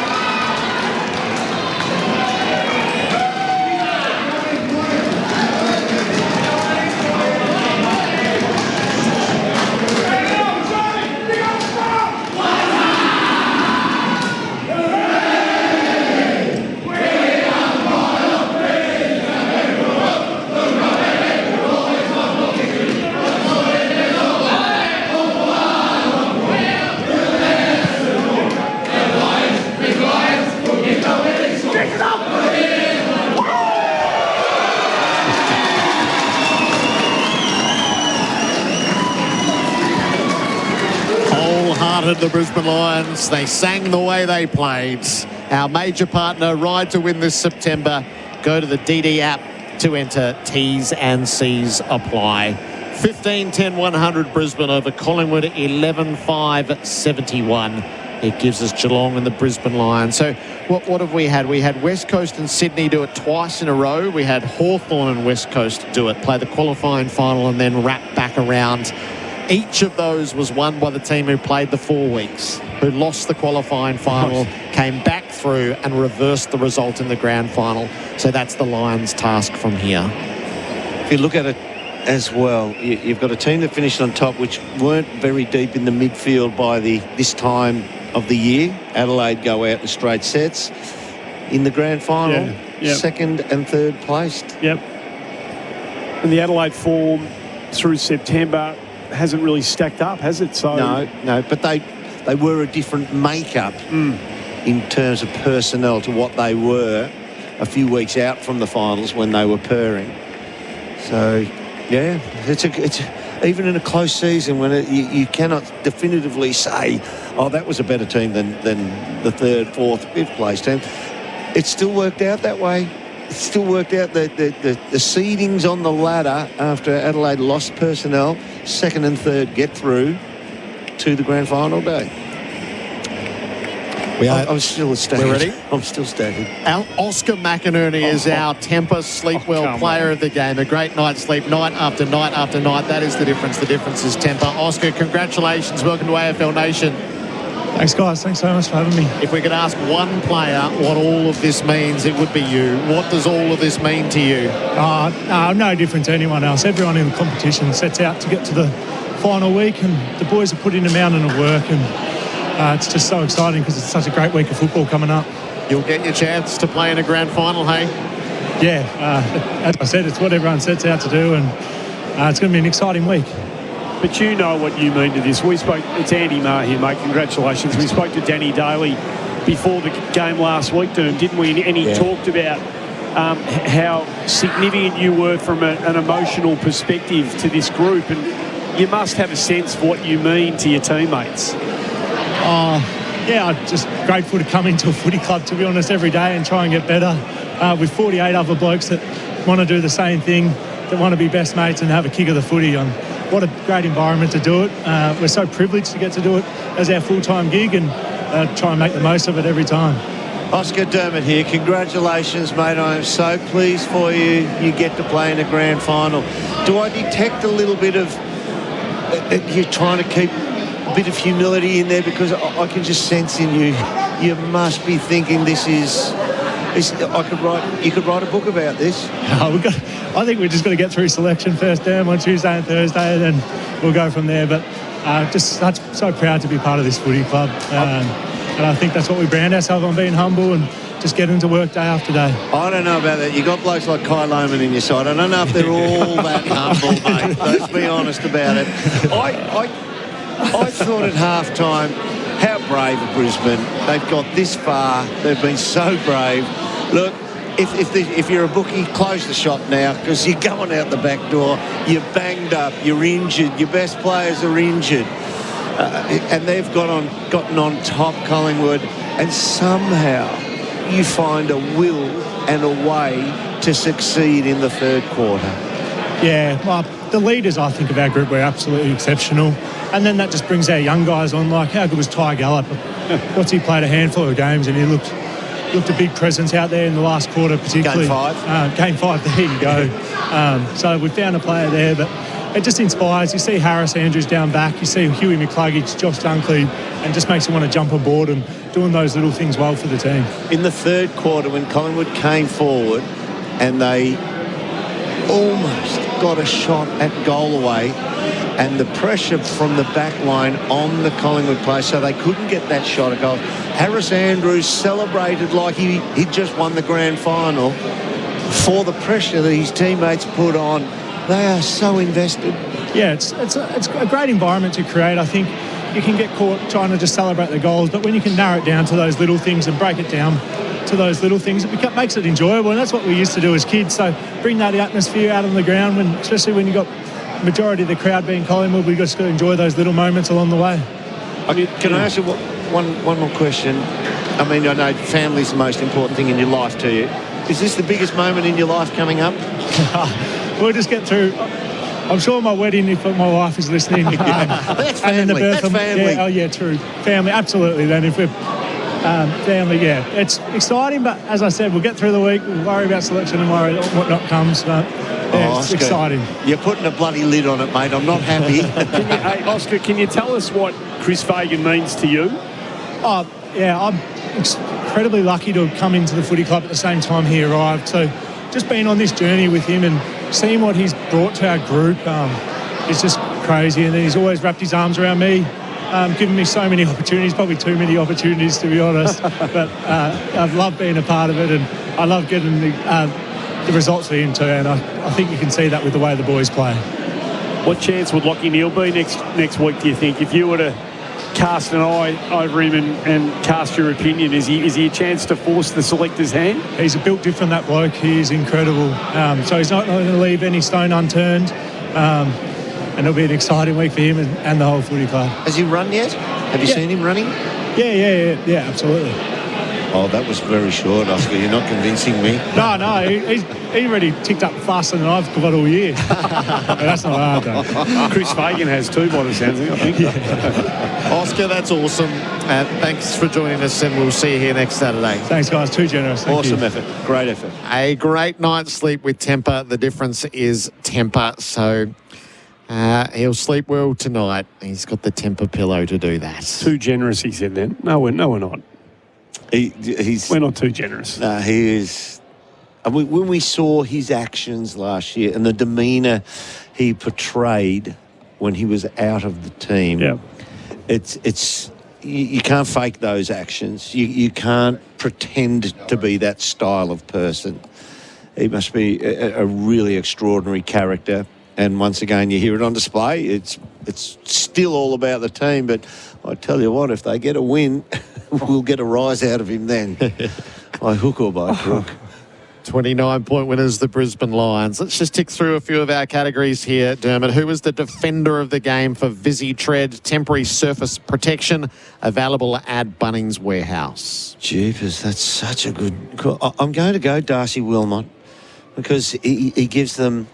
he's hard and he's tenacious. There's so many players who had their moments, but he actually is like a penetrating midfielder coming forward with the footy when he's in the back third of the ground. Oh, I just thought he was fantastic again tonight. The toughest player for Anthem Workwear. Gear up with Anthem Workwear, built for the workout and the work site. Yeah, look, it's probably a little bit of a consolation here, but I'm going to give it to Gerard Berry, who turns up in the last month or so of footy and he knows his shoulder is hanging by a thread. And what do they get? They got 40 minutes of footy out of him before he just destroyed himself, and his season's done. So commiserations to him, but his team, he gets to feel the same emotions as Oscar did last year. Yep, so Gerard Berry and Tom Stewart are our heartbreakers for 2025. They'll be watching their teammates go about it. The coaching move of the day, Henley Holmes, Henley Breakthrough Collection, billed from only $227,900, Henley Holmes. So you've got to look at the winning team if you want the coaching move, and they play the way they play. I don't think there was any real coaching move. I tell you, I'm going to give the coaching move to the coach who let them believe that they could succeed when 95% of Australian rules football followers at halftime said, no, they're done. Oh, yeah. They put a fork in them. Yep. I'm still gobsmacked. That's unbelievable. It really is. I'm just going to call Hart the coaching move. Yep. Tobin Brothers, Forever Young Player of the Day. So a player over 30 celebrating lives every day of the year. Oh, it can't be anyone other than the Zorkinator. Oh, yeah. And what about it? There will be some glorious pictures of that celebration after he's kicked the goal in the final quarter. Yeah. The injury update for AED Authority helps save a life with an automated external defibrillator. So dislocated shoulder for Gerard Berry, the one that he did against Fremantle late in the home and away season.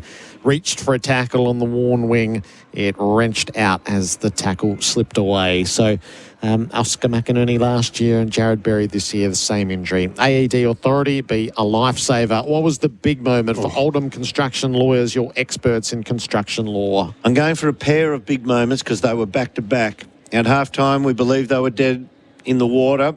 Zach Bailey first and then Will Ashcroft, back-to-back goals straight after halftime. Midfielders who followed the ball down, came through the pack and kicked goals. Back-to-back moments. That was the big moment for me when everyone on the Brisbane said, hey, we're alive, we can win. How did the key matchups play out for Seek? For the best job matches, seek and you shall find. So the key matchup, Harris Andrews, really. Who can look after Harris Andrews? Who can occupy him in the back half? But he pretty well controlled his whole area. So if you look at the like, I know we didn't play directly on the likes of Maher, Check or Timmy down there, but he was able to, remember that is, he was able to orchestrate the functionality of that back line. So the key matchup for me was they were able to keep Harris Andrews happening down there and controlling the way they wanted to defend the footy. So, yeah, Coxie started off all right, but didn't really give Harris much to think about when he was resting forward after the first quarter. Covering the most ground for Pertec, Australian Industry Trust's Pertec drama resistance since 1980. Steel side bottom ran 15.9 Ks, human cluggage 15.1. Pertec drama resistance since 1980. And who kept their cool for Pertec? Australian Industry Trust Pertec drama resistance since 1980. Very first moment of the game, first goal of the day, it was a free kick to big Coxie. He kicked a goal and he ran straight at his opponent who gave him the free kick, as he normally does, as is his wont. And that was Dane Zorko. And Zorko sometimes might retaliate so hard he gives another free kick away. But he kept his cool. He matched fire with fire. He did take a swipe at Coxie's eyewear, try to remove them. But in that moment, that could have gone into a double goal. So let's just call him for his cool. And he played a superb game thereafter. And the votes. The 3-2-1 for the player of the day for Aviso Group. Don't drop the ball on insurance. Contact Aviso Group. So I'm going to go, I thought he was ineffective in the first half, but accumulated the ball, and that was Hugh McCluggage. But his third quarter was sensational. Hugh McCluggage 3, 2 votes to Will Ashcroft. His third quarter also set the team on their way. And in a game where they were pretty well performed, I thought Nick Dacos was the most damaging player for Collingwood. They looked like they were a chance when the ball was passing through his hands. So, yeah, I felt the game wasn't so one-sided that you could have all 3 vote getters from one side. So Nick Dacos for the 1. 3 to McCluggage, 2 to Will Ashcroft, who's building quite the finals record, and 1 to Nick Dacos, who's already done that. Aviso Group, trusted insurance brokers. Ride to win this September. Go to the DD app to enter. T's and C's apply. What do you think of our grand final pairing, Andy Maher? Oh, well, it's powerhouses and generational, teams and great stories all over the place. And I think there'll be a lot of people tipping, a majority of us will be tipping one of them, but the great thing is you can't write off the other. They're a magnificent football Could you team. play a Sheen Mullins to play forward on Dane Zorko? Why not? Why not? He's a great runner. He's got power. I think he's more comfortable behind the footy or at the footy. He'll go straight back to Hugh McCluggage, won't he? Yeah. As I think McCluggage showed us tonight. If you let him go free. That is true. He did a good job a couple of weeks ago. The post-game show for Synergy Painting Group, where expertise meets aesthetics and where quality meets affordability, and Smarter Light, good for you, good for the planet. Smarter Light environmental exit signs. Enjoy that? Yeah, I'm still trying to absorb it. It's just that. Wow, what a team. Our grand final, Geelong and the Brisbane Lions, after the Lions are down the Pies by 29 points. Good night.